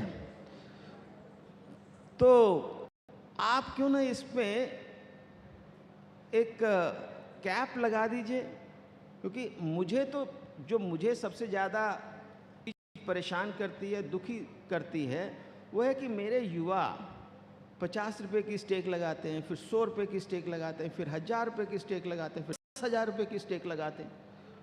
वो जो जिसको हम कहें कि एक प्रकार का नशा है, उसके कारण एक लत जो पड़ती है, उसके कारण आप उन माँ बाप से पूछिए जिनके बच्चे 2-2 दिन कमरे से बाहर नहीं निकलते हैं इस लत के कारण। तो इस कारण से हमने सरकार को सुझाव दिया, अश्विनी वैष्णव जी को भी कहा, राजीव चंद्रशेखर को भी कहा, और भी लोगों को बताया कि आप इस पर कैप लगाइए 50 या 100 रुपये का, सब समाधान हो जाएगा। इस बात पे चूँकि नए कानून, नए नियम बन रहे हैं, इस पर भी विचार चल रहा है, लेकिन इसके मैं बधाई देना चाहता हूँ जीएसटी काउंसिल को और उसके प्रमुख के नाते भारत की वित्त मंत्री को कि उन्होंने एक नायाब तरीका इसका इजाद किया कि उस पर जीएसटी। अब आप ये देखिए, मैं थोड़ा ज़्यादा समय ले रहा हूँ लेकिन थोड़ा आपको उसका संदर्भ बताना चाहता हूँ। हम सिगरेट, बीड़ी, शराब, तो इस पर हम अभी WHO की एक कमेटी बनी, उन्होंने कहा कि इसको बंद करना चाहिए और इसके लिए जीएसटी जो 28% लगता है उसके ऊपर भी टैक्स लगना चाहिए। और इस बार सिगरेट पर टैक्स लगाया गया ज़्यादा। यानी किसी भी जो ऐसी अनवांटेड डीमेरिट गुड है, मैं इकोनॉमिक्स का विद्यार्थी हूँ, हम डीमेरिट गुड्स के बारे में बात करते हैं, तो डीमेरिट गुड्स पर हायर जीएसटी लगना चाहिए, ये सब लोगों को मान्य है। तो बड़ी मज़ेदार बात यह है कि अब जो ये गेम्स जो थी वो 2, 3, 4, 5% पर निपट जाती थी और मुझे दही खरीदना है बाज़ार से तो उस पर भी 5% जीएसटी लगता है, जो मेरे लिए बहुत एसेंशियल है उस पर भी 5% जीएसटी लगता है। ये 2, 3, 4% पर निपट जाते थे। 28% जीएसटी लगाना ये एक बहुत क्योंकि ये नहीं कर पाएंगे अभी 2-4 साल पिंकी जी यहाँ पर हैं, इसको कानून में बांध लेना बड़ा आसान नहीं होगा। इसलिए जब तक इसके बारे में कानून नहीं बनता, हायर जीएसटी लगाना, हमने इसके बारे में पहले भी देखा है, जैसे क्रिप्टोज में हमारे युवा फंस रहे थे, उस पर हमने टैक्स लगा करके, टैक्स के माध्यम से क्रिप्टोज की जिसको एट्रैक्शन है या लस्ट है या वो कम की है। उसी तरह से gaming, I am not saying कि गेमिंग बंद कर दें, चलाते रहिए गेमिंग, लेकिन मेरे बच्चे को 50 से 100 रुपये से ज़्यादा बेट लगाने की अनुमति नहीं होनी चाहिए। धन्यवाद Ashwini ji. That brings me to the lawyer on the panel, Pinky ji. You know, it is such a confusing subject that there is even a discussion on whose order of business is gaming or gambling in the central government. And is it a central government issue at all, or is it a state government issue? So if you could throw some light on that. Sameer ji, I want to actually start with something that Ashwini ji has spoken about and what Rakesh also did, and I'll come to the subject of the order of day, though that is in its own way clear. The center is responsible for gambling. Gambling comes under the category of and the jurisdiction of the center, and where technology is concerned, gambling is state subject and technology is center subject. These points are clear, but the problem is when you have a new concept of online gaming. And so far, incidentally, when we didn't have online gaming, some states have imposed bans on gambling. What has happened is, and gambling is also prohibited under the Public Gambling Act, as far as the gambling houses are concerned. So, when physical thought was clear, it's banned, and basically because of that, you couldn't carry out the activity. Aside from some states which permitted, for example, Goa, etc., where it carries on. Now, with online gaming, the problems have arisen, and that is where, whether it lies within gambling or whether it lies within technology, this is one of the jurisdictional issues as to who should prevail. But generally, the idea has been that this should come, as gambling should be within the state subject, and state should decide, because it's a policy issue, should you allow it, should you not allow it. And therefore, technology, whether technology will prevail or gambling, incidentally, you'll see this in the courts. Whenever this issue comes up into law, whether by way of GST or otherwise, these will be tested through that medium, should it be the center or state. But coming back to what Rakesh ji and Ashwini ji had spoken, and I appreciate one aspect of what Ashwini said, what you can't do sometimes directly, you can do indirectly.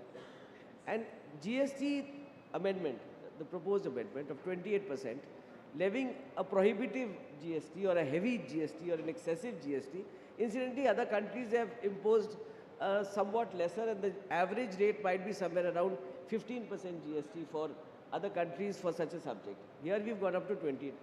So it's a good medium to actually find and restrict this activity by making it difficult. How do you make it difficult?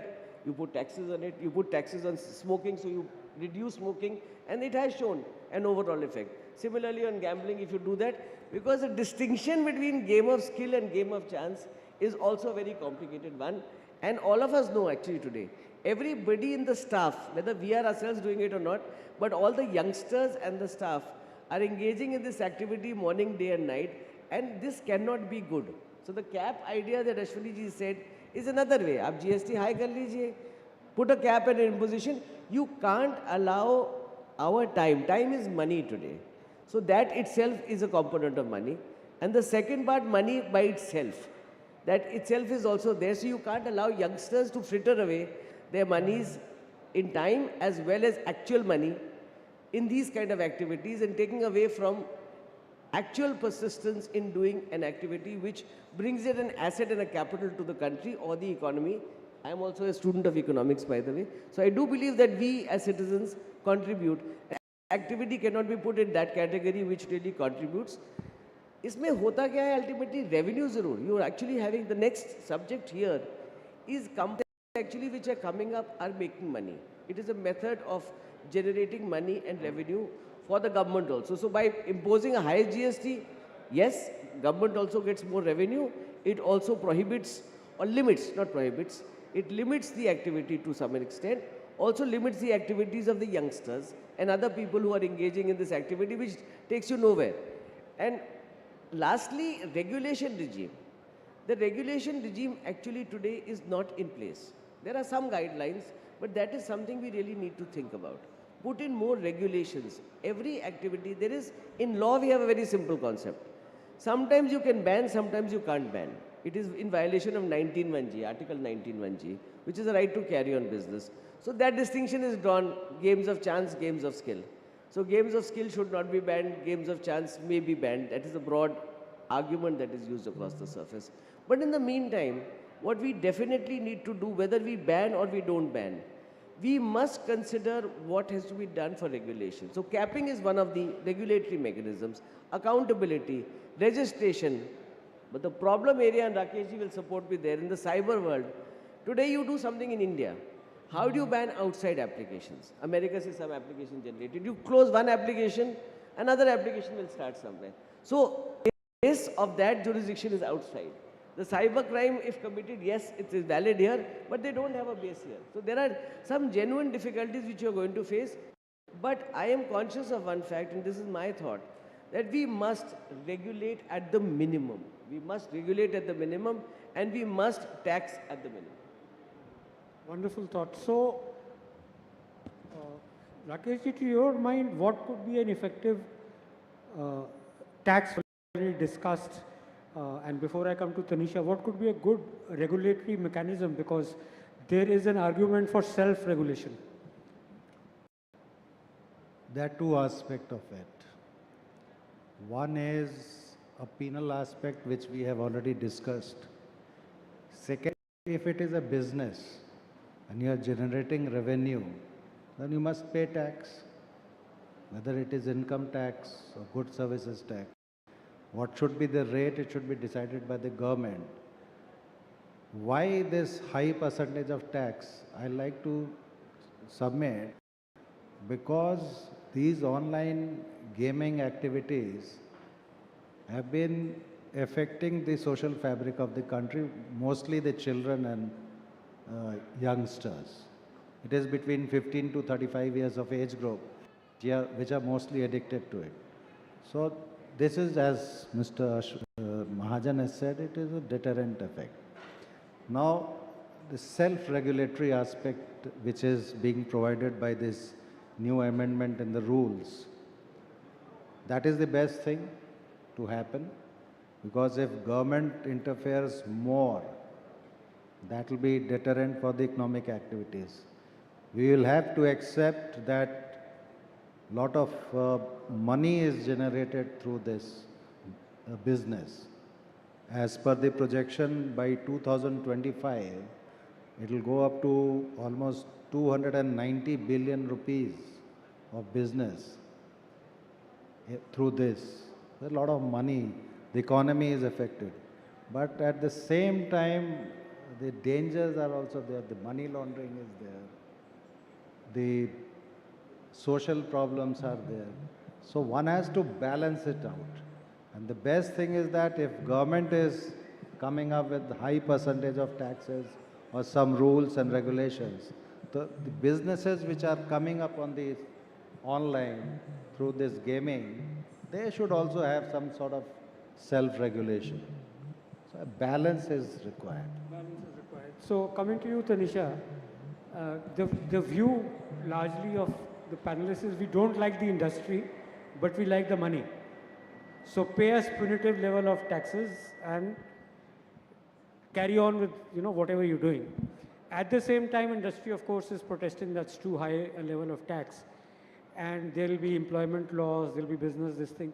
And what absolutely intrigues me is the high rate of tax is applicable from the 1st of October. But we started sacking people in July and August. So, I mean, how do you balance that out? And do you think, is there a case for reviewing the rate of GST, and if so, why? Sure. So thanks for your question. I think before I answer your specific question, just a couple of comments on what everyone has said. See, I think we don't like the distinction between games of skill and games of chance. I hear everyone. But we can't run away from the fact now that games of skill are a constitutionally protected activity. There's been a Supreme Court judgment as far back as 1957 which has recognized that there is a constitutional right under 19(1)(g) to offer games of skill. In the past 1.5 years, we've seen 3 High Court judgments from Karnataka, Kerala and Tamil Nadu, which have upheld that there is a constitutional right to offer and play games of skill.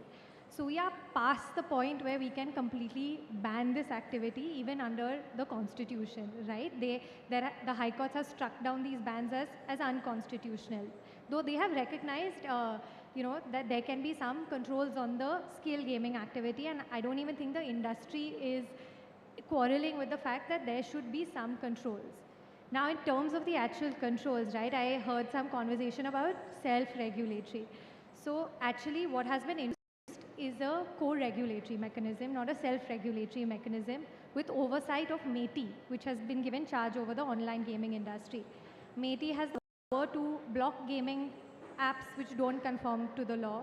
They have power to revoke the verification of online games that are not appropriately verified and vetted by the self-regulatory body.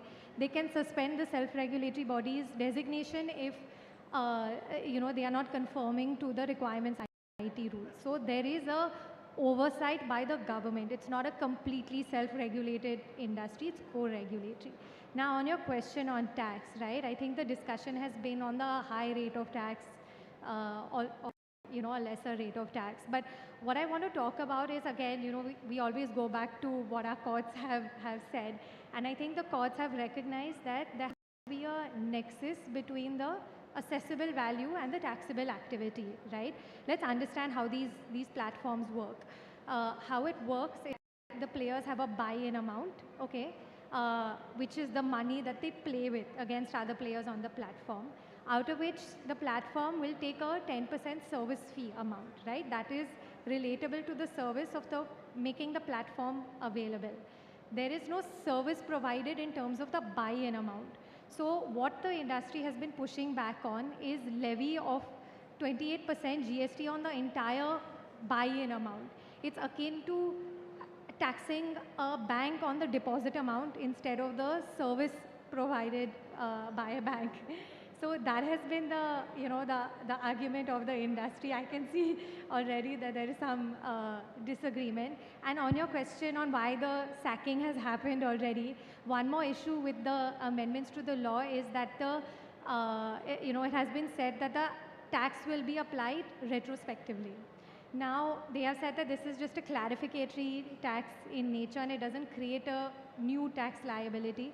However, both under the erstwhile service tax regime as well as under a pre-amended GST law, the industry was paying 18% GST on just the service tax component, which was recently confirmed by the Karnataka High Court, right? I know there's an appeal pending, but Karnataka High Court has already approved that. So in fact, it does amount to creating a fresh tax liability. And the industry is very apprehensive because the valuation rules are not out yet and the tax is going to be imposed on October 1st. So we as lawyers are, having to deal with a lot of industry anxiety. And the government has, introduced the IT rules in a way to encourage the growth of this industry. As you know, you correctly pointed out, it is a big contributor, big pillar of the Indian economy now, right? So, you know, when there is a policy intent to support this industry, then the tax policy also should complement the regulatory policy. Okay, so just picking up on your point of that game of skill is constitutionally protected. Does the Constitution also determine the rate of tax on game of skill and protect it? No, that's It does not. Okay, so when you say that game of skill should have 28% or not, obviously there is a merit argument that, okay, no, so matlab, there is more merit in skill and, you know, it does this da da da, so it give it a lower tax rate. It is not a judicial question, it's a question, that's a taxation question, right? Now let's look at a merit good. This conference, for example, we are certainly doing something more useful than gaming, I would reckon. This discussion, this law, public policy, all that is being discussed. So it is adding far more to the intellectual or knowledge body of the country than, let's say, Ludo. But the input credit for tea and coffee that I serve you in this conference on GST is not available to me. Why should it not be available to me? I'd say tax gaming, give me the input credit.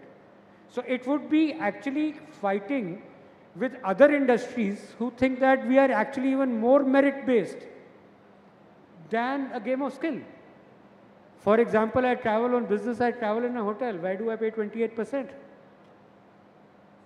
So there would be a lot of tax slab 28% industries who have far more merit to my mind or to the public mind or the policy mind than a game of skill. Or should all skill-based professions have a lower income tax than non-skill-based professions? Let's take the argument further. So with that, I'll bring in Pinky ji. Does Constitution protect rates of tax? No. You can do what rate of taxation you want. Ultimately, it's for the government to decide as a matter of policy. Taxation is not subject matter of proportionality and subject matter of judicial review. Yes, retrospectively, as she was saying, yes, normally taxes are not retrospective. Let's put it very clearly. I mean, once in a blue moon they are. But general law is that any offense which happens should be from the date that it has started rather than to go backwards unless it is that of procedure. So tax should be prospective, but the rate of taxation is actually a matter of finance and is a matter of state and government policy.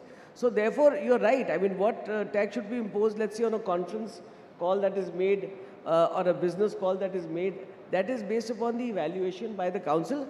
But what is important is one that Ashwini ji was also talking, there should be a consultative process at least as much as possible. Secondly, one should balance the interest of business if it is business. So that is the key question.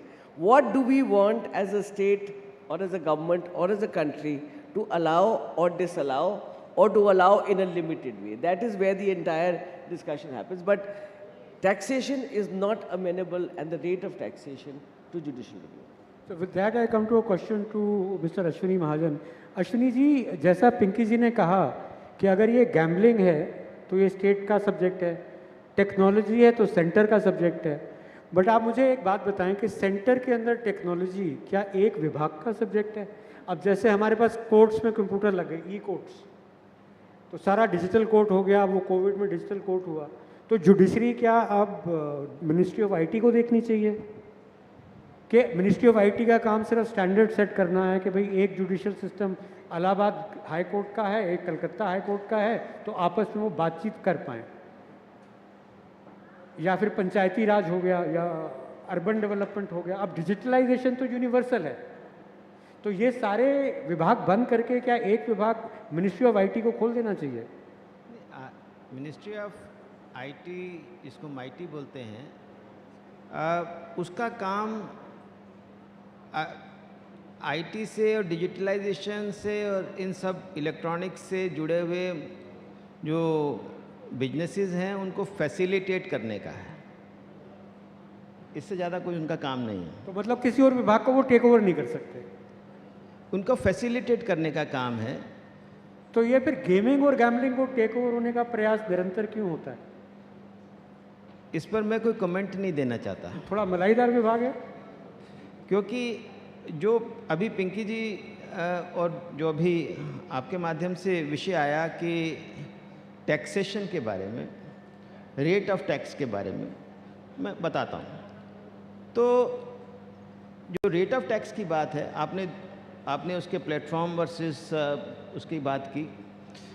जो rate of tax की बात है, मैं आपको एक incident बताना चाहता हूँ। हम लोग जीएसटी लागू करने के खिलाफ थे शुरुआती दौर में।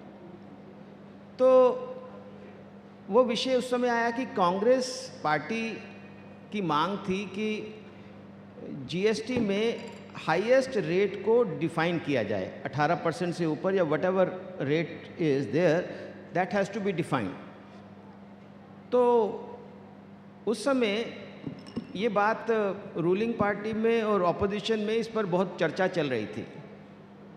मैं उस चर्चा का हिस्सा था किसी न किसी कारण से।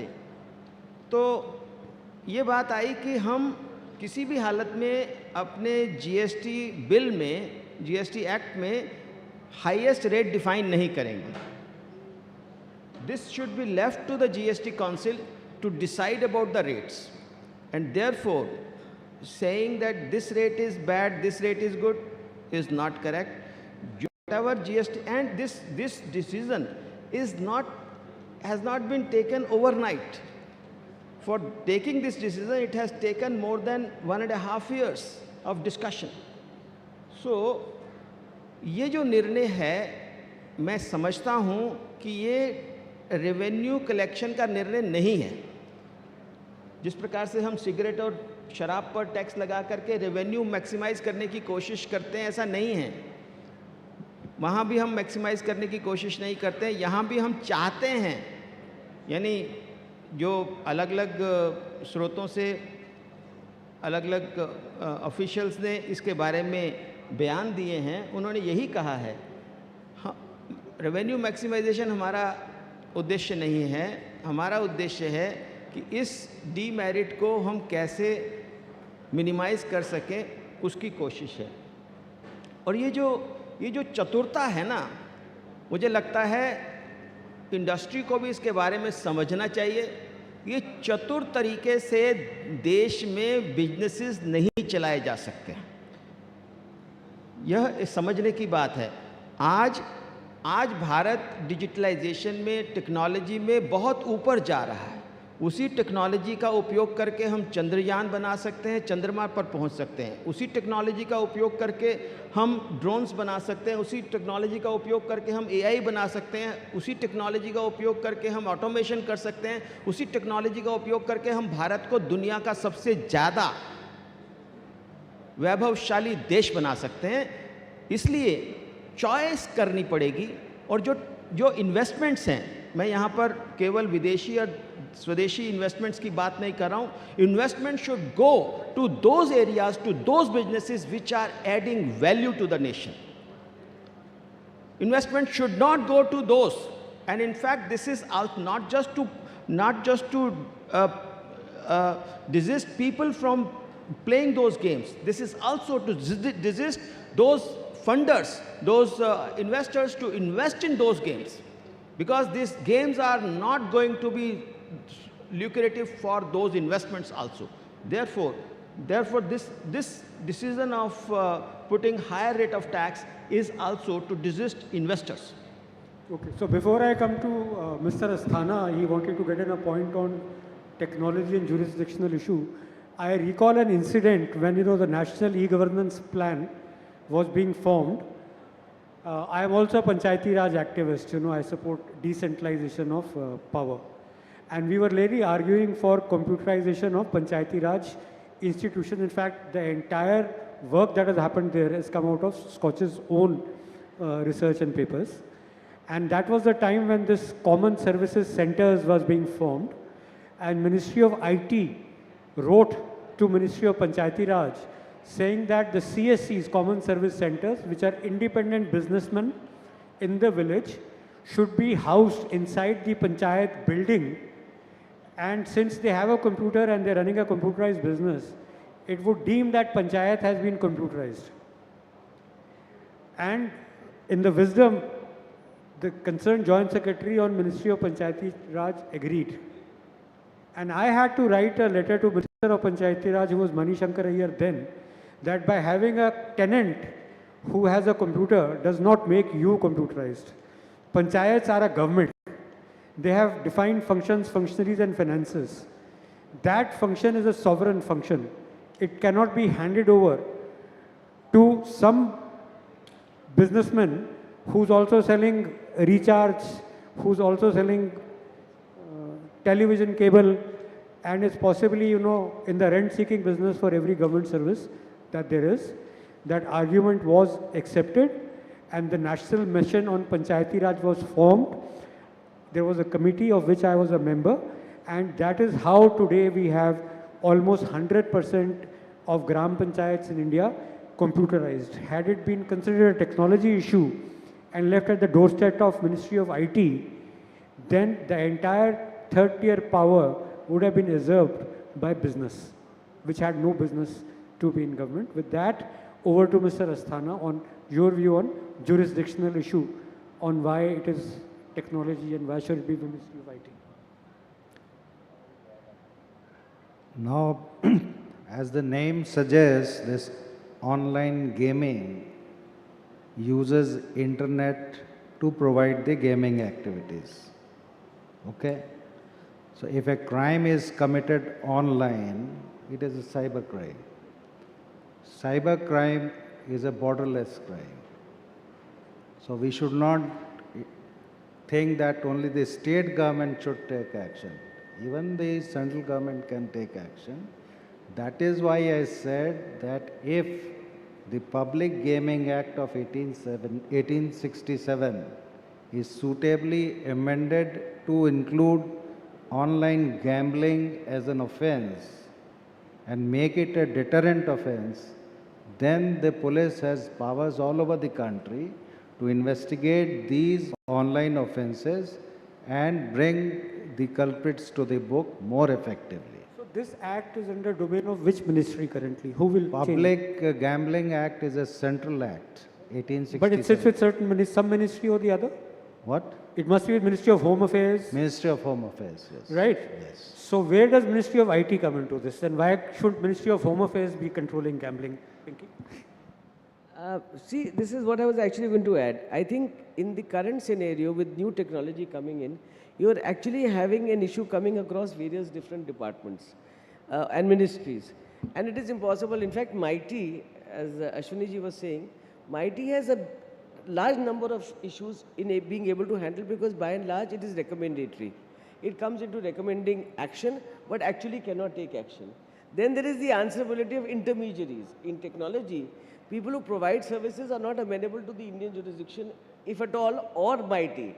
So really speaking, we have to devise a method somewhere between the ministries in terms of technology, gambling, offense, crime, because Home Affairs would be taking care of crime, whereas technology would come within technology, to actually set up either a separate ministry or a separate department which has the requisite skill set and the power and jurisdiction to be able to deal.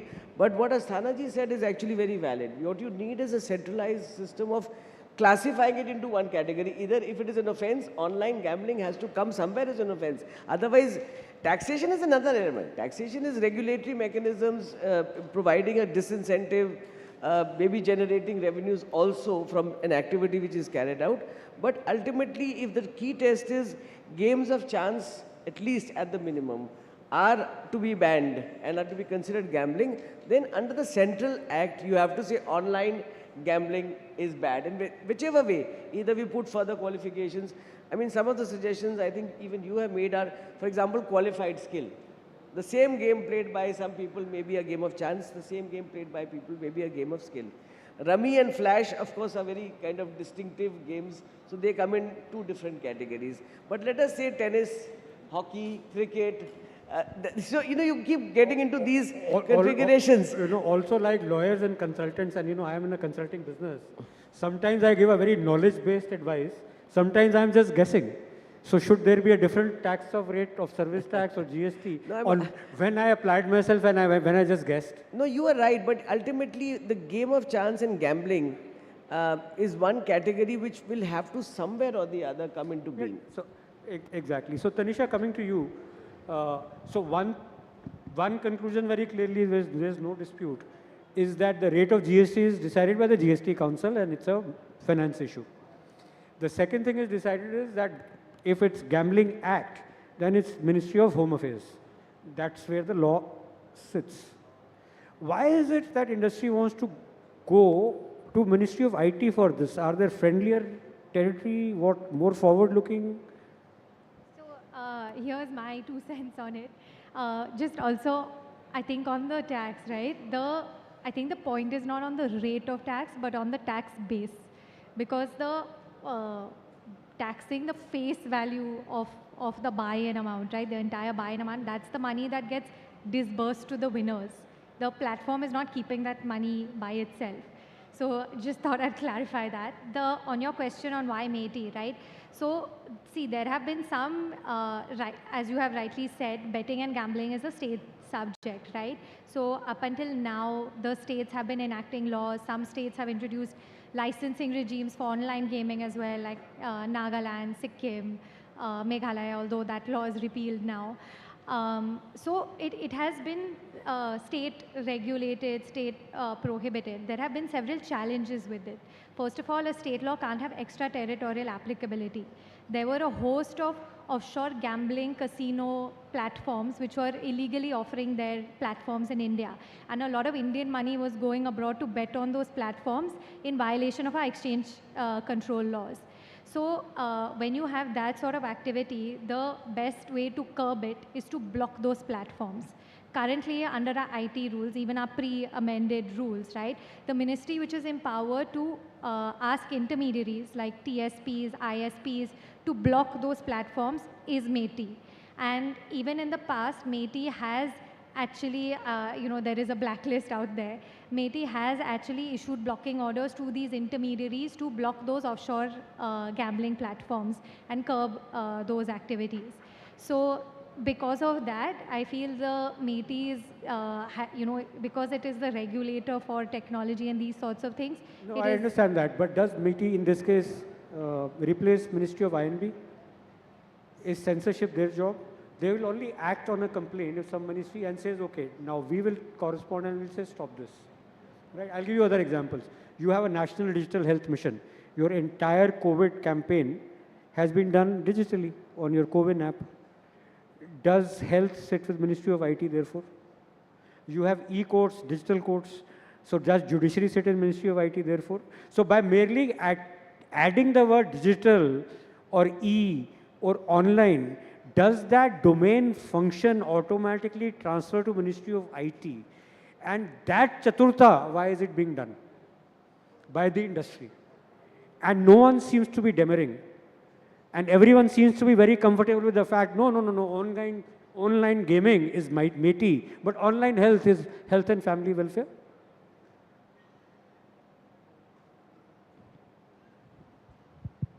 मुझे लगता है कि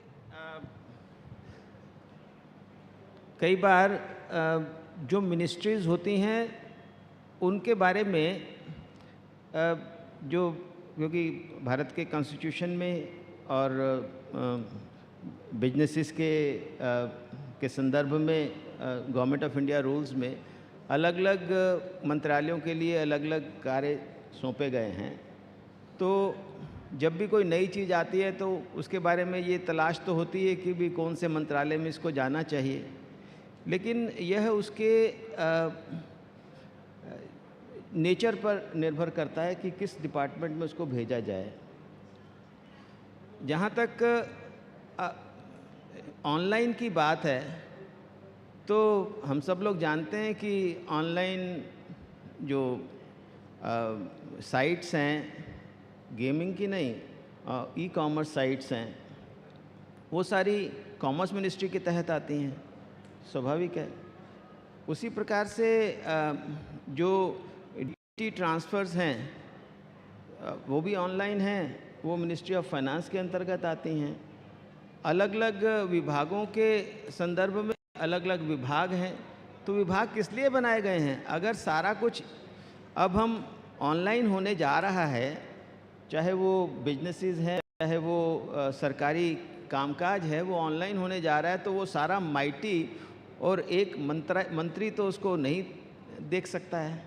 तो इसलिए स्वाभाविक तौर पर एक फैसिलिटेटर का काम करता है माइटी, और मुझे लगता है कि माइटी को भी अपने अधिकार क्षेत्र का पता होना चाहिए, और पता है। और जहाँ तक ये जो क्राइम्स और कौन इसको डील करेगा, ये सारी बातें आती हैं, ये तो जो ऑनलाइन गेमिंग साइट्स पर जो क्राइम्स होते हैं वो तो ठीक है, लेकिन जो ऑनलाइन गेमिंग बनाने वाले लोग हैं वो जो क्राइम करते हैं उसको कौन देखेगा?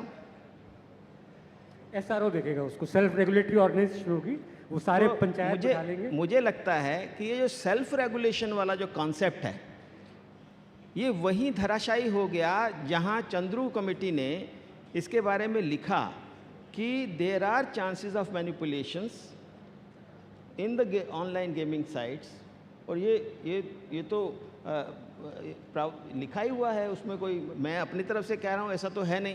तो इसलिए रेगुलेशन होना चाहिए, ये भी ज़रूरी है, लेकिन रेगुलेशन करने के लिए सरकार के पास कैपेसिटी होनी चाहिए, ये भी ज़रूरी है। तो इसलिए एक तरफ तो हम ऐसी गेम्स को प्रमोट करते हुए चले जाएं और उसके लिए अलग से अपने बजट में से प्रावधान करके उनकी पॉलिसिंग करें।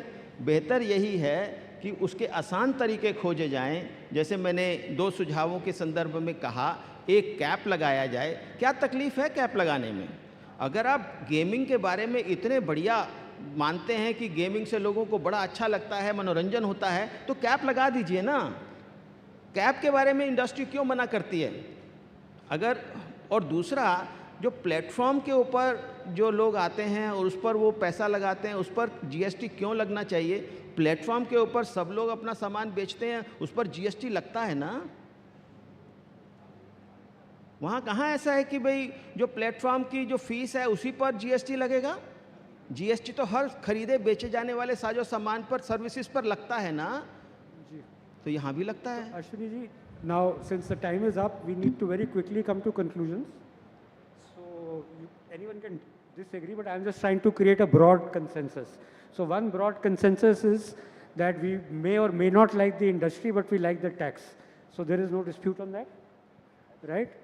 The second is that if a tax has to be reviewed, the better thing to review is perhaps there should be a cap on the stakes that you can play or allow on gaming. So you can review what should be the cap. You agree with that? Okay. Then we come to the jurisdictional issue. Everyone is very clear that gambling is a state subject, and if it's a gaming act or gambling act, then Ministry of Home Affairs is the custodian of that law. So the domain is Ministry of Law, and Ministry of IT is a technology enabler. So between the domain and whatever support, technology support that they need from Ministry of IT, perhaps between the two ministries they need to figure out. But I don't think that the function of law keeping or law making on gaming and gambling is being handed over to Ministry of IT by Ministry of Home Affairs. Because if you pose this question to Ministry of Home Affairs, they may very violently disagree. So there is no dispute on this fact. Okay. Then we come to the issue of skill and chance. Now I would say skill and chance is more of an academic question because you can keep debating. There is no constitutional protection or there is no protection of law on rate of tax on either of the two. GST Council is well within their rights to tax them exactly the same. And if there is a merit in putting lower rate of tax on a game of skill, then I would say I'd be the first one standing in the queue. He's serving some samosas or paneer tikka or something, and he's charging me 28% GST. I am not getting input credit. Now, I am not eating all of that. And it is in accordance, if you have a conference which falls over lunchtime and meal times, you have to give people. It's an essential business input. then my right to get input credit on food far outweighs a game of skill chance of getting, lower tax rate. Last but not the least, I think there is agreement that self-regulation is not the best policy. There has to be some regulation.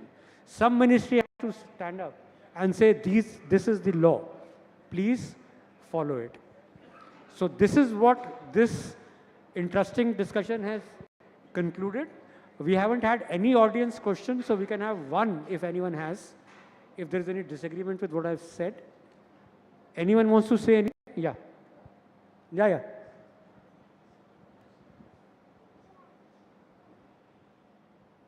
Hello, sir. So, India is the second largest gaming country in the world. First is China. And gaming, as per se, is not just gambling. You have multiple skill gaming called Counter-Strike and COD and all of that. For that, you have international tournaments and countries participate and countries promote it. What do you have to say about that? Apart from gambling, there's a very big sphere of gaming as an industry, and it can provide a lot of jobs to people, especially engineers, because India has a lot of engineers, because they create it and they do it. So when you have something, when you're creating a regime which is focused on gaming, so there has to be a difference between gambling and gaming as skilled. So I said that's an academic question. My point is the end result is betting. So if there is job generation and skill development, I agree, or then it's education business. As long as there is no real money betting, I have no problem with game of skills being at 18%. आप महाभारत का game बनाइए, आप रामायण का game बनाइए, आप रावण को मारिए, आप जो मर्जी कीजिए, उस पर जुआ तो आप खेल सकते। तो गेम का कंटेंट क्या है, skill level content is a non issue. Business activity क्या है? बिजनेस एक्टिविटी है बेटिंग। वो बेटिंग अब गैम्बलिंग वाली है कि स्किल वाली है मुझे नहीं पता। मैंने बताया ना मैं कंसल्टेंट हूँ, आपने चलते फिरते बगैर पैसे के मेरी एडवाइस मांग ली तो मैं तुक्का लगा दूंगा, वो छोटा बिल भेजूंगा। आपने पढ़ लिख के मेरी एडवाइस मांगी तो मैं बड़ा बिल भेजूंगा, तो वो गेम ऑफ स्किल है। तो मेरा इनकम टैक्स फ़र्क है क्या दोनों में? ये तो फिर कोर्ट्स कुछ और काम ही नहीं करेंगे सिवाय डिसाइड करने के स्किल क्या है और चांस क्या है। अब इस पर भी एक नई चीज़ चल रही है, वो कहते हैं हम एक बेंचमार्क बना देंगे, हम एक सॉफ्टवेयर बना देंगे, उसको आप गेम पे चलाइए, वो सॉफ्टवेयर बताएगी कि स्किल है कि चांस है। तो आप मुझे ये बताइए सॉफ्टवेयर कौन बनाएगा, उस मापदंड को कौन एक्सेप्ट करेगा? हमने तो आज तक जितने बेंचमार्क देखे हैं यहाँ पे बनते हुए, वो सारे एक टेक्नोलॉजी को फेवर करते हैं, दूसरी को फेल करते हैं। तो कौन सी टेक्नोलॉजी पास होगी, कौन सी फेल होगी, इसकी जवाबदेही किसकी है? So there are lot of related issues. Anybody else wants to take that question? So, okay. Maybe I'll just add quickly, right? On your question of the distinction between games. So you're right, there is a big esports industry, for example. There is a big casual gaming industry, many of which are free to play, so it doesn't involve wagering at all. And those industries are thriving in India. On the classification of games, right, under the IT rules, there is a mechanism for games to get verified as permissible online real money games. So that that regulator looking at a game and blessing it, that function is there under the law currently to distinguish between prohibited gambling and permissible games. ये बात बार बार आती है कि आप gaming पर tax लगा देंगे तो इससे बिजनेस प्रभावित होगा, सो कॉल्ड गेमिंग इंडस्ट्री जो है वो प्रभावित हो जाएगी, इतने हज़ारों लोग उसमें लगे हुए हैं। यहाँ पर देश और समाज को, हम सब लोगों को, आज यहाँ सब लोग जो बैठे हैं उनको भी और जो यहाँ नहीं सुन रहे हैं उनको भी ये विचार करना पड़ेगा कि हमें रोज़गार बनाने हैं, लेकिन रोज़गार कहाँ बने, किस क्षेत्र में बने, ये महत्वपूर्ण है। रोज़गार स्पेस टेक्नोलॉजी में बने, हम दुनिया भर के देशों के स्पेस क्राफ्ट्स को अंतरिक्ष की कक्षा में स्थापित करने वाले बने, ऐसा होना चाहिए। क्या हम ड्रोन्स बनाने वाले कामों में हम रोज़गार खड़े करें? क्या हम जो वैल्यू एडिशन करने वाले, अभी पिंकी जी ने भी इस विषय पर कहा कि वैल्यू एडिशन कितनी हो रही है देश और समाज के लिए, उसके बारे में विचार करें। केवल रोज़गार शब्द जो आने से उससे इनका समाधान नहीं होता है कि हमें गेमिंग इंडस्ट्री को उसी प्रकार से चलते रहना देना चाहिए जैसा कि चल रही है। देखिए कैनबिस में भी बहुत बड़ी इंडस्ट्री है दुनिया में, और भांग तो इंडिया में इजाड हुई थी, भोले बाबा पीते थे, तो वो भी कर दीजिए लीगलाइज, सबको सब बम भोले करें. So with that, I think we come to the end of this panel. We have a group picture, and after that we'll move again to the award section. And we know we are hopelessly intruding into the lunch time, so appropriate beverages are being served so that you don't miss the lunch. And the food is being served as well. So Thank we'll you come so much, forward sir. for a group photo. Is that what Yeah, is? I request you to kindly gather for a group photograph. Thank you so much, Dr. Ashwini Mahajan, Dr. Pinky Anand, Mr. Rakesh Asthana ji, and Ms. Tanisha Khanna. At the same time, Samir Kochar sir, for enlightening us with this wonderful discussion, panel discussion. Thank you so much once again.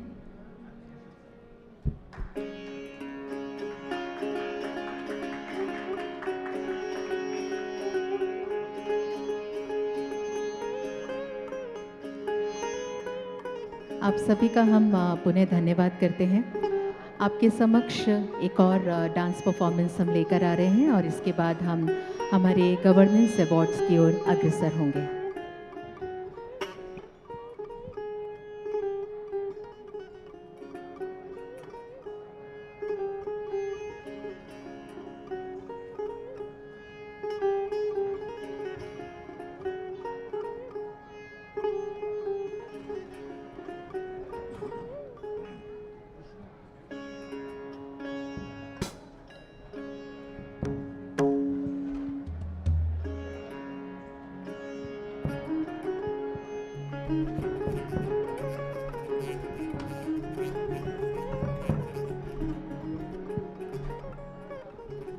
Ladies and gentlemen, now we are presenting another wonderful Nazrana in the form of Kathak dance in front of you.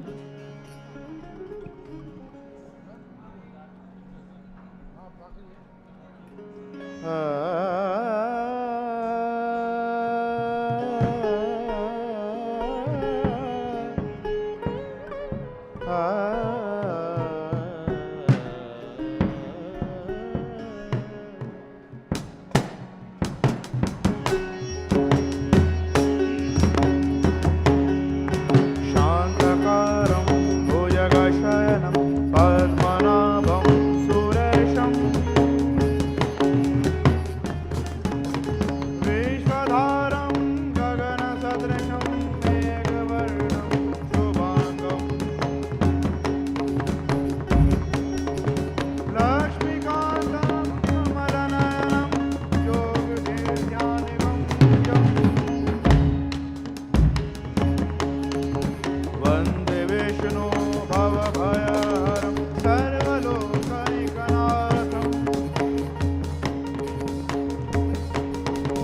वन्दे विष्णु भवभयहरं सर्वलोकैकनाथं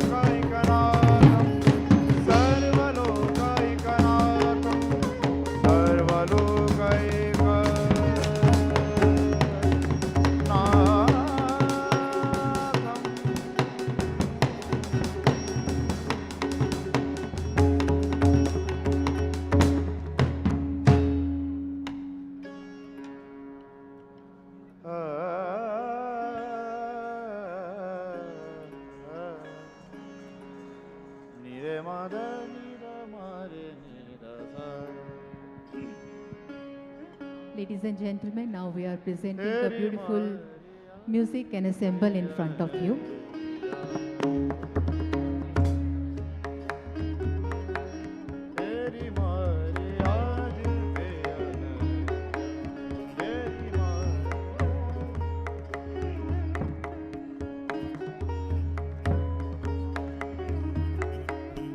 कब आओ मैं प्रीतम प्यारे कब आओ प्रीतम प्यारे हरि मारी आज बेअन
Well, here I thank all our artists for this beautiful music and ensemble.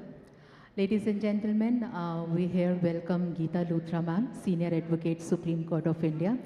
Ladies and gentlemen, she has just joined us, and ma'am, we were eagerly waiting for you. Thank you so much for joining. And here she is receiving SKOCH India ILF Award for Service to Law. Ladies and gentlemen, let's have a huge round of applause.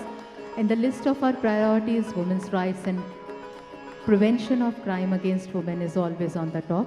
She has a lead judgment on right to employment of transgender in the paramilitary forces in India on grounds of discrimination, and has argued matters regarding the rights of women tribal to the property because of Act 15 of Constitution of India. Ladies and gentlemen, Geeta Luthra, Senior Advocate, Supreme Court of India. Thank you so much, ma'am.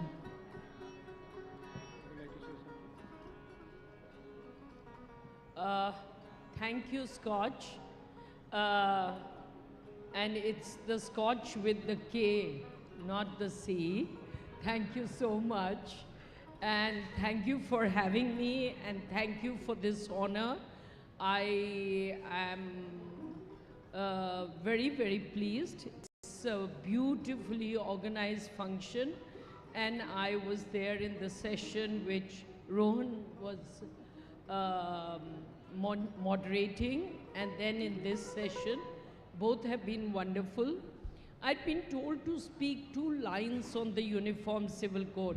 I don't know whether it's relevant at this point or not, but since I've been told to say 2 lines, and since Rohan's session was on that and I was listening to it for a bit, and most of the speakers felt that the Uniform Civil Code may be disruptive or may result in division of people. I feel handled the right way, and if it is a minimum civil code, it is actually going to ameliorate the rights of women. So we can't, and this is something which I recall when the Justice Fazal Ali's judgment came on Section 125. And he just said, there is equality and I'm not going into religiousness. I think the way forward is not to go into talking about religious parameters because they are divisive. This is one subject we have to avoid because India has to be India, the nation, and has to accept and love all the diversities, including the cultural diversities. So I feel perhaps inheritance, we may still not be as advanced as to make laws with regard to inheritance and succession uniformly, but I do feel that on other aspects, for recognizing the right to equality of women, genders, transgenders, we have to take a march forward without thinking of divisiveness, but thinking of the fundamental rights. So one of the aspects I saw Jaideep saying, Article 44 is only a directive principle. Of course it's a directive principle, but if a uniform civil code comes and it is brought into the fundamental rights, there's nothing preventing it. We just have to say that we do it cohesively and bring in togetherness rather than divisiveness. So that's all, and I am very, very grateful to the founder, Mr. Kocher, and to his team for such a beautiful function and for honoring me today. Thank you. Thank you. And you know, she's such a busy lawyer, it's taken her 1 year to accept it. Last year also she was doing billing hours, so she missed.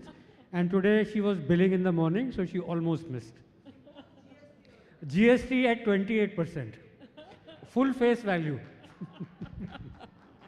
Congratulations. You did a great job. That was very nice. Wonderful.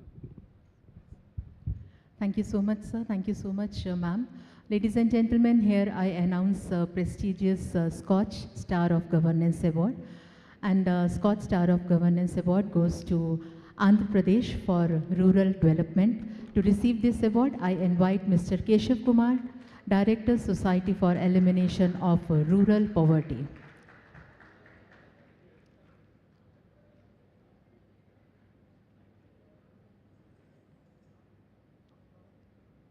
Ladies and gentlemen, let's keep joining with your applauses.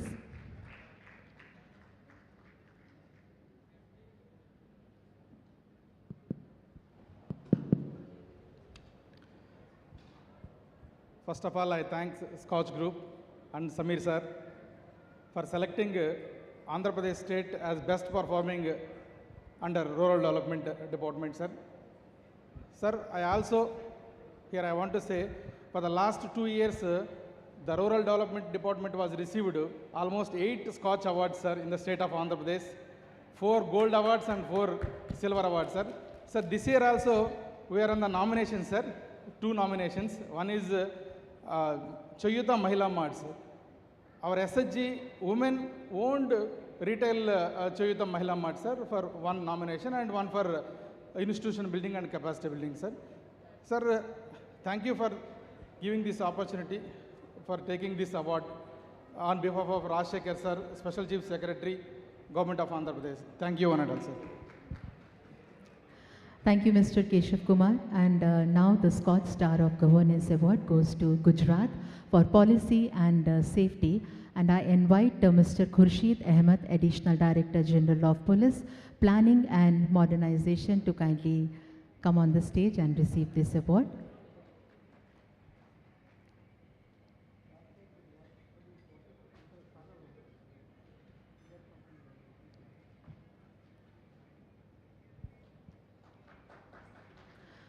अच्छा, मुझे कहा गया था कि अगर ताली ना बजे तो ये बोल देना कि तालियां बजाएंगे नहीं तो तालियां मिलेंगी भी नहीं. सो थोड़ी सी एनर्जी हम यहाँ पे ऊर्जा जो है वो बनाए रखें.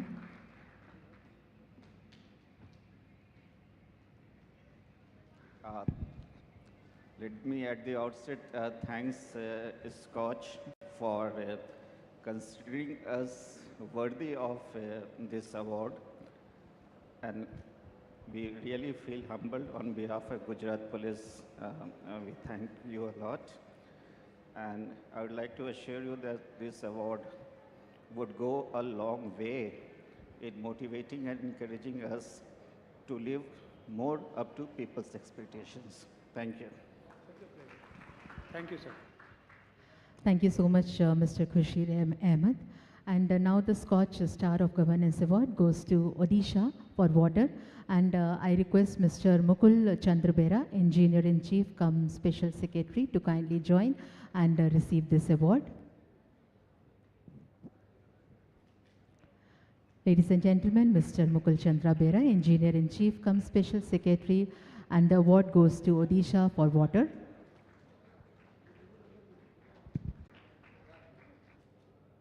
So the next... I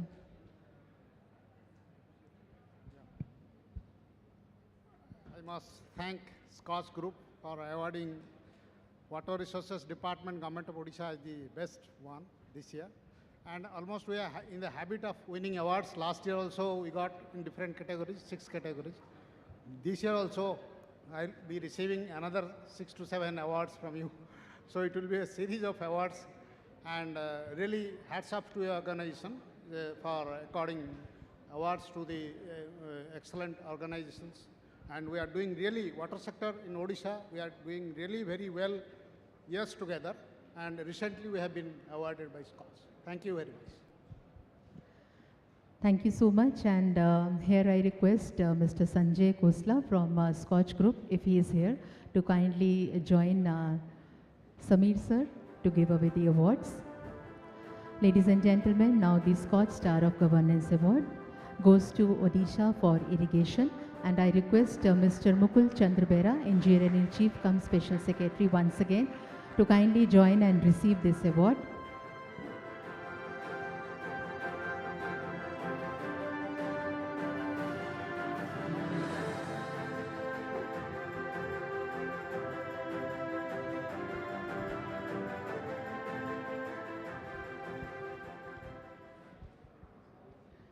Well, yeah. No, for this category, it's, yeah, so. So now I announce West Bengal for handloom and textile, and I request Mr. Rabindranath Roy, IAS retired Managing Director, Tantuja, West Bengal, to kindly be on the stage and receive this award. Ladies and gentlemen, SKOCH Star of Governance Award goes to West Bengal for handloom and textile. And here is Mr. Rabindranath Roy, IAS retired Managing Director, Tantuja, West Bengal.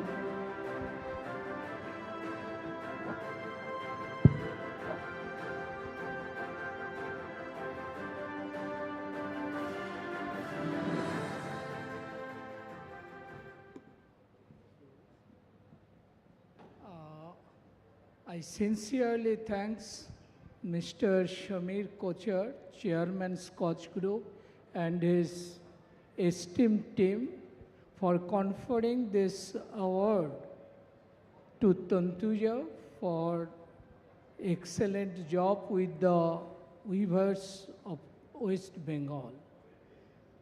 In earlier occasions, Tantuja received 2 SKOCH awards. One was SKOCH Platinum and second one was also SKOCH Award Platinum. And before that, we also received 2 national awards for handloom activities from the Ministry of Textile, Government of India. Thank you very much. Thank you again to Indeed, a proud moment, sir. Thank you so much. And now the SKOCH Star of Governance Award for Ease and Doing Business goes to West Bengal. And I invite Mr. Uday Kumar Swarup, Director, MSME, to kindly join and receive his award. Mr. Uday Kumar Swarup, Director, MSME. Ladies and gentlemen, for Women and Child Welfare, the award goes to West Bengal once again, and I request Mr. Debanjan Roy, Joint Secretary, Women and Child Development and Social Welfare, to kindly receive his award.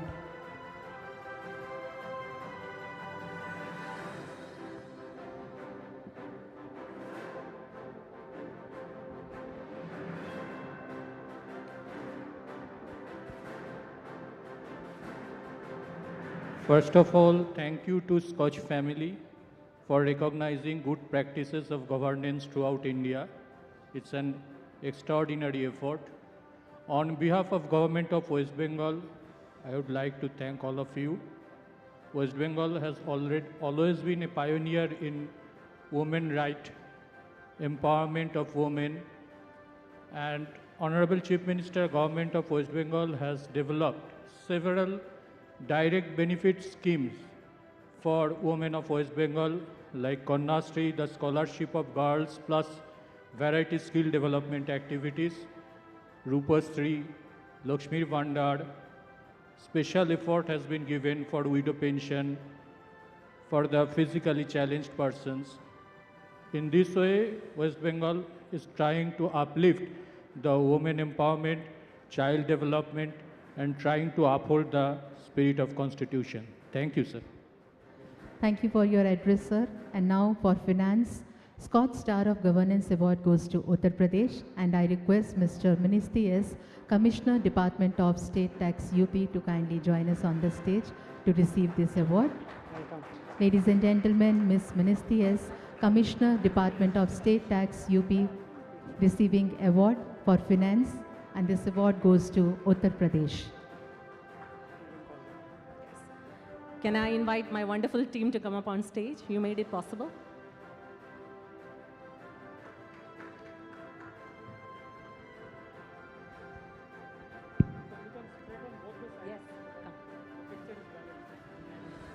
Ladies and gentlemen, let's have a round of ovation once again for this wonderful team. Sir, thank you for this wonderful opportunity. I think you need to hold. Yes. I'd like to thank my visionary Chief Minister, Manya Yogi Adityanath ji, for entrusting Mission Shakti for heading the Commercial Tax Department, which contributes 56% of the state's budget. He is also the Minister of State GST, and we won 2 Scotch Awards for implementing the Maniniya Mukhyamantri Durghadana Bhima Yojana, a seamless end-to-end electronic digital platform in which we could aid hundreds of GST dealers. 0 premium, but if the family suffered a loss, they get 10 lakhs hassle-free. And an end-to-end digital learning and training program, sir. We're very proud to say that UP has stepped into the artificial intelligence era. We have issued AI-based scrutiny notices and already picked up nearly 100 crore, absolutely seamlessly. So I would like to thank my CM and my great and inspirational additional Chief Secretary, who unfortunately could not be here today. It is because of Nitin Gogan sir's leadership that this young team you see here today representing the whole of UP. Thank you so much for this opportunity. Thank you so much, ma'am. And last but not the least, Scotch Star of Governance Award for Forest goes to West Bengal, and I invite Mr. Sandeep Sundaryal, Principal Chief Conservator of Forest, West Bengal, to receive this award. Ladies and gentlemen, let's put our hands together once again for this award getting received by Mr. Sandeep Sundaryal, Principal Chief Conservator of Forest, West Bengal, and the award goes to West Bengal for Forest.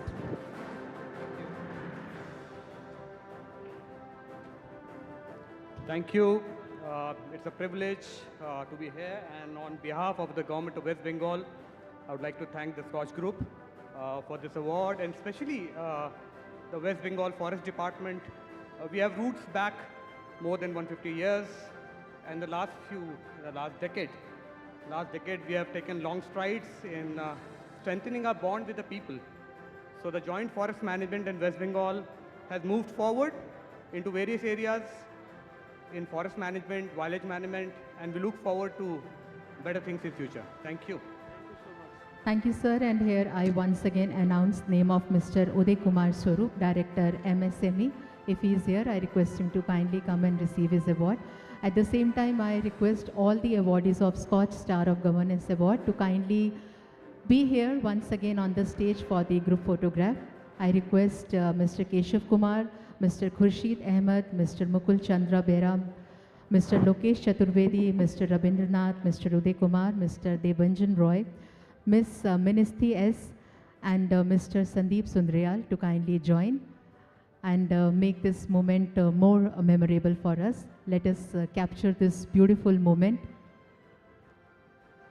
And as audience, we can once again join with our huge round of applauses. Ladies and gentlemen, come on, you have to do this. Thank you so much.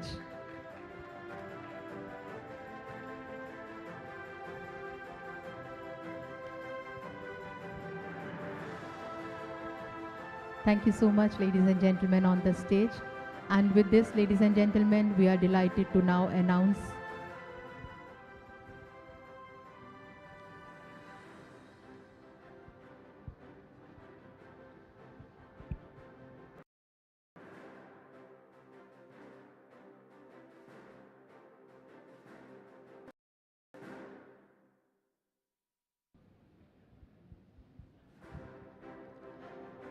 ladies and gentlemen, now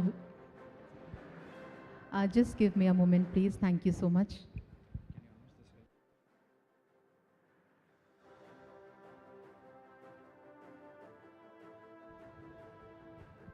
So, sir, there is one more Star of Governance Award, and it goes to Rajasthan for Health. And I request Mr. Lokesh Chaturvedi, State Program Manager, National Health Mission Rajasthan, to kindly join us on the stage. Sir, it's a great honor to have you on the stage, and congratulations for receiving this award. This award goes to Rajasthan for Health, and Mr. Lokesh Chaturvedi ji is here to receive this award.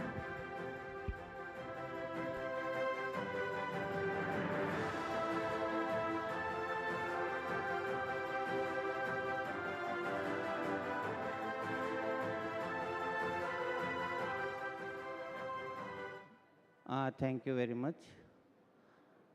Basically मैं इतना ही कहना चाहूँगा कि आज मैं हमारी पूरी team जो राजस्थान के 34 पिलर्स पर टिकी हुई है, हमारे 34 ज़िले, आपको बताते हुए हर्ष हो रहा है सर। आज का बीकानेर ज़िला भी आज आपके दूसरे हॉल में इनाम लेने के लिए, अवार्ड लेने के लिए प्रस्तुत है।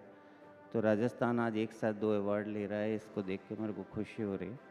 साथ में आपका आभार व्यक्त करता हूं कि आप लोगों ने हमारे काम को रिकग्नाइज किया। Thank you very much. Pleasure.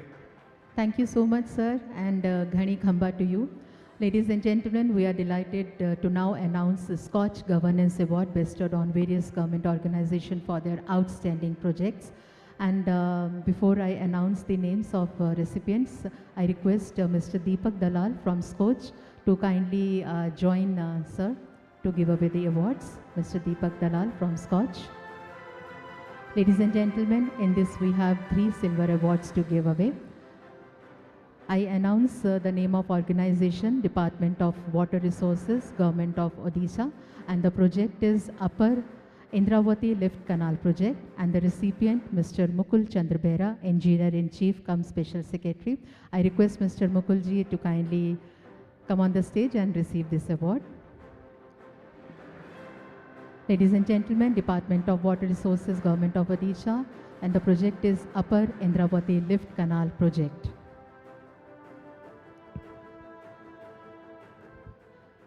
Ladies and gentlemen, the next organization is Department of Water Resources, Government of Odisha again, and the project is Mahanandi Chitrotpala Island Irrigation Project, and again Mr. Mukul Chandra Behra is receiving this award, Engineer-in-Chief cum Special Secretary.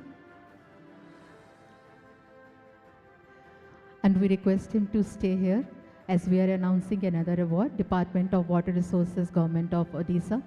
And the project is construction of check dams under the scheme METI 2.0. Mr. Mukul Chandra Behra is receiving this award without any applauses, ladies and gentlemen. This is not done. The 3 awards back to back, ladies and gentlemen. Thank you so much. Ladies and gentlemen, now we are moving to SKOCH Governance Award in Gold. And the organization is Behrampur Municipal Corporation. Project is Arogyam. And recipient, Mr. Lambodari Digal, City Program Manager. I request Mr. Lambodari Digal to kindly be on the stage and receive this award. Behrampur Municipal Corporation, and the project is Arogyam, receiving Gold SKOCH Governance Award.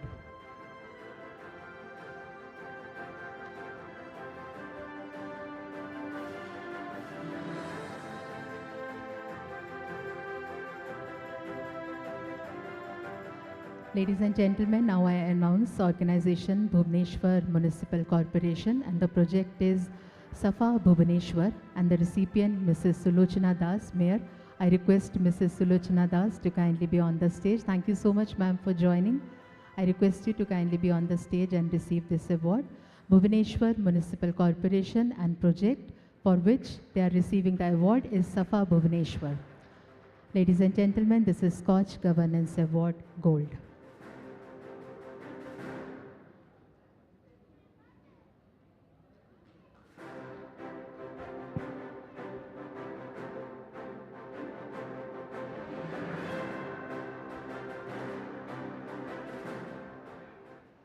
My team member is here, so I would like to invite all my team members to participate here. Yeah, please come. Good afternoon, ladies and gentlemen.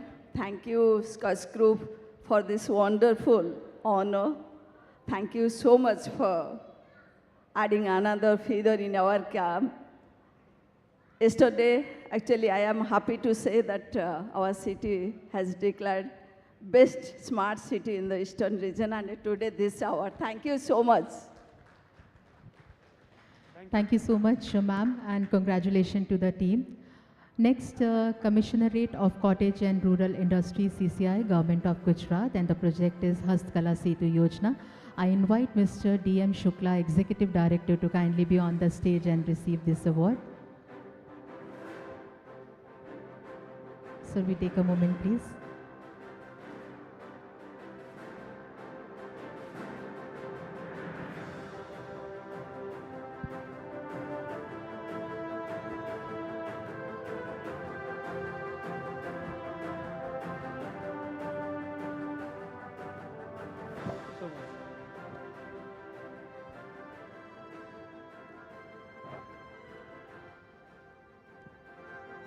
Ladies and gentlemen, Department of Animal Husbandry, Government of Uttar Pradesh, and the project is Control and Containment of Lumpy Skin Disease in Cattle.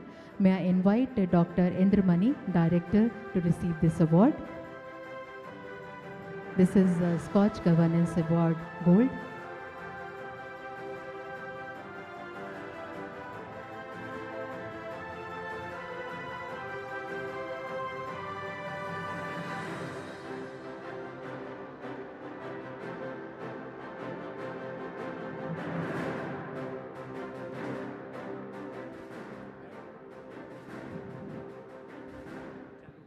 Hello. On behalf of my department, my minister, my ACS, Dr. Dubey, my special secretary, and my para-veterinary or veterinary staff, I lot of thanks to Dr. Kochar, Mr. Kochar. Not yet, doctor. Yes, Mr. Kochar and his team. मैं पुनः एक बार धन्यवाद इसलिए देना चाहूँगा कि 1,90,00,000 गायों की सुरक्षा कर करके हम लोगों ने उनकी सुरक्षा की थी। उस सुरक्षा को इन्होंने देखा और इन्होंने सोचा कि हाँ, यह टीम गोल्ड अवार्ड देने लायक है और इन्होंने दिया। इसके लिए उन गायों की तरफ से, उन पशुपालकों की तरफ से और विभाग की तरफ से पुनः एक बार हार्दिक धन्यवाद। Thank you sir. Thank you so much. Thank you sir. सबसे ज़्यादा अनपढ़ आदमी हूँ अवार्ड देने वाला। मैं तो फॉर्मल एजुकेशन मेरी सिर्फ 12th तक हुई थी, उसके बाद कॉरेस्पॉन्डेंस से बीकॉम में 3rd डिवीज़न आई थी। पढ़ाई लिखाई नहीं की तो अवार्ड देना शुरू कर दिया। Ladies and gentlemen, Mr. Sameer Kochar, Chairman SKOCH, a man who actually need no introduction. Commissionerate of Cottage and Rural Industry, CCI, Government of Gujarat. Project is Hastkala Setu Yojana, and the recipient Mr. D.M. Shukla, Executive Director. Sir, I welcome you on the stage and request you to kindly receive your award. This award is for SKOCH Governance in Gold.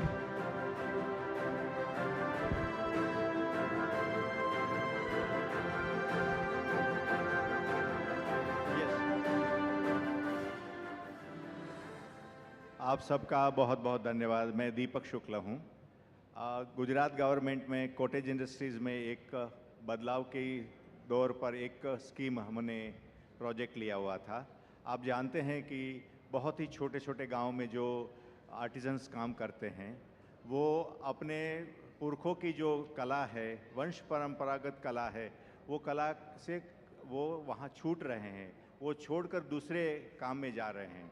उसको कैसे वहाँ लगाया जाए, उसको कैसे sustainable बनाया जाए और कैसे उसको वहाँ ही उसकी कला में और निखार आए, उसको डिज़ाइन का सपोर्ट मिले, उसको मार्केटिंग सपोर्ट मिले, उसको ऑनलाइन मार्केटिंग का भी सपोर्ट मिले। तो हस्तकला सेतु करके एक प्रोजेक्ट हमने लिया था और हमारे साथ जो पार्टनर्स थे वो EDII, entrepreneurship development institute of India, ये प्रोजेक्ट कर रही थी। डॉक्टर सत्यारंजन आचार्य भी यहाँ है। मैं आप सबको स्कॉच की टीम को बहुत बहुत धन्यवाद करता हूँ कि आपने हमारे इस प्रयास को सराहा है और उसको स्वीकृति दी है। कॉटेज इंडस्ट्रीज़ के हमारे माननीय मंत्री श्री, माननीय मुख्यमंत्री श्री, हमारे सेक्रेटरी श्री प्रवीण सोलंकी साहब, जिन्होंने ये प्रोजेक्ट आपके समक्ष प्रेजेंट किया था, और उनकी तरफ से मैं ये अवार्ड स्वीकार करता हूं और आपने हमें स्वीकृति दी, इसके लिए बहुत बहुत धन्यवाद। Thank you, sir. Ladies and gentlemen, now we have Department of Water Resources, Government of Odisha, and the project is dredging of river mouth. I request once again Mr. Mukul Chandrabera, Engineer-in-Chief, come Special Secretary, to kindly join us and receive this award. Ladies and gentlemen, of course, with your round of ovation, can we have a little of noise here? Thank you so much.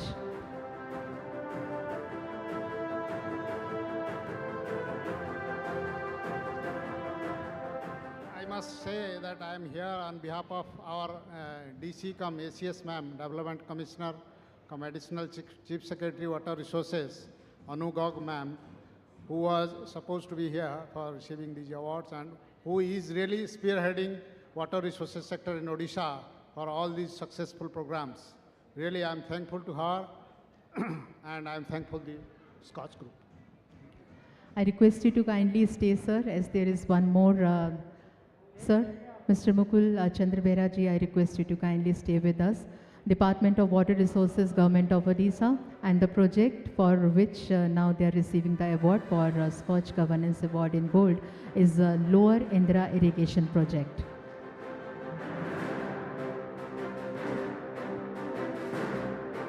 Thank you so much, Mr. Mukul Chandrabera. Ladies and gentlemen, the next is District Administration, Burhanpur, and the project is Eradication of Malnutrition in Children. And to receive this award, I request Mr. Suman Kumar Pillai, District Program Officer, to receive this award. Ladies and gentlemen, Mr. Suman Kumar Pillai, District Program Officer, receiving award for Eradication of Malnutrition in Children, District Administration, Burhanpur. On behalf of Ms. Bhavya Mittal, Collector and District Magistrate, Burhanpur, Madhya Pradesh, I would like to thank SKOCH Group and Mr. Sameer Kochar. Thanks a lot. Thank you, sir. The next is District Administration, Saraswati, and the project is Sustainable Livelihoods through SHGs. I request Ms. Kritika Sharma. Mr. Kshitij is here to receive the award. Ladies and gentlemen, Mr. Kshitij receiving SKOCH Governance Award Gold for Sustainable Livelihood through SHGs. This is the name of project.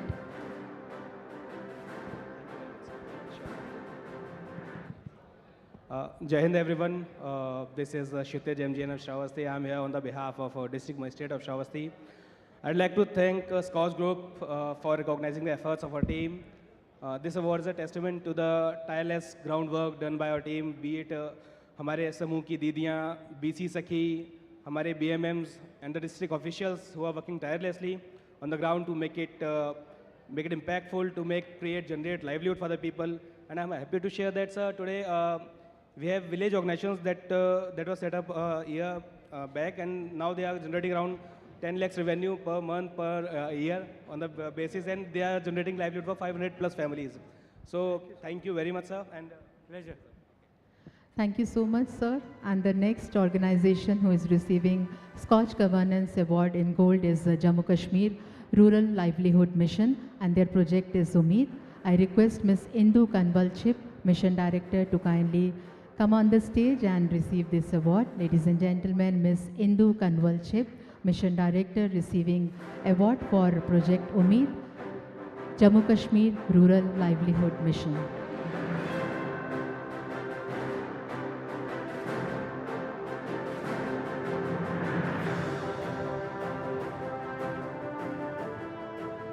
Jai Hind. This award, sir, 1 year back we never would have imagined. हमें 1 साल लग गया और honourable LG Manoj Sinha ji का मैं देख रही हूँ इस पूरे हॉल में बहुत सारे स्टेट्स बहुत ज़्यादा अवार्ड्स ले रहे हैं और जम्मू कश्मीर जो है वो उसका अकेला अवार्ड है, बट आई एम श्योर ये आने वाले सालों में बहुत ज़्यादा नंबर होगा. और I would like to thank every woman of my JKRLM team.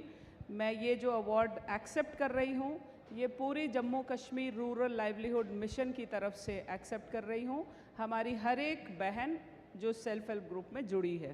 Thank you sir. Thank you, ma'am. Thank you so much. Jai Hind, ma'am, and Jai Istri Sashaktikaran.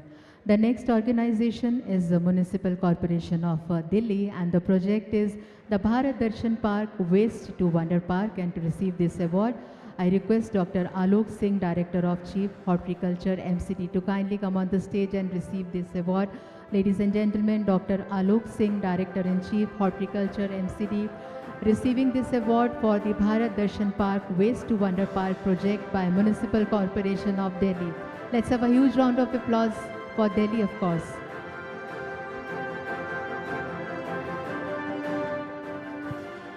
Ladies and gentlemen, last but not the least, for Scotch Governance Award in Gold, Odisha PVTG Empowerment and Livelihoods Improvement Program, and the project is Odisha PVTG Nutrition Improvement Program, OPNIP, and the recipient is Mr.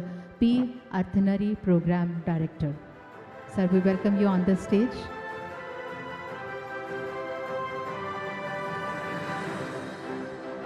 Ladies and gentlemen, this project is Odisha PVTG Nutrition Improvement Program, OPNIP, and the organization is Odisha PVTG Empowerment and Livelihoods Improvement Program. Ladies and gentlemen, such wonderful portrait on stage. Let's have a huge round of applause for once again. I thank wholeheartedly for SKOCH Group for recognizing this award. Our main purpose is like we are working for a last mile community, the primitive tribes, and this is the first time that Odisha has initiated such program for nutrition and health, and we hope that this visibility will enlarge, and all the 18 states and one union territory where PTGs are living, there such kind of programs will be escalated. Thanks a lot. We also inspired Government of India to launch a program called PM PVTG Mission. Thank you. Thanks a lot. Thank you so much, and now it's time to announce the Scotch Governance Platinum Award. Department of Water Resources, Government of Odisha, and the project is Poteru Irrigation Project Bali Mela, and the recipient is, yes, of course, none other than Mr. Mukul Chandra Behra, Engineer-in-Chief, cum Special Secretary, is receiving this award. Ladies and gentlemen, this is commendable.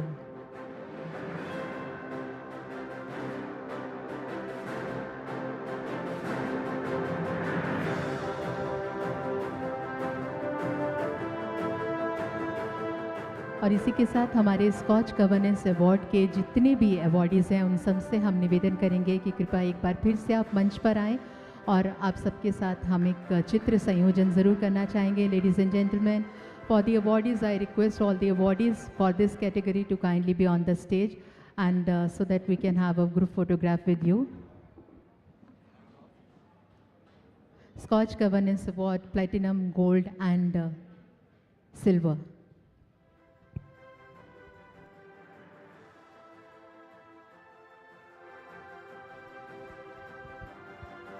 आप सबको बता दें कि आपके जो awards हैं उसको बहुत ही तरीके से, बहुत ही अच्छे से, बहुत ही सम्मान के साथ पैक किया जा रहा है और उसको आप गेट के सामने जो आप डेस्क देख रहे हैं वहाँ से आप कलेक्ट कर सकते हैं.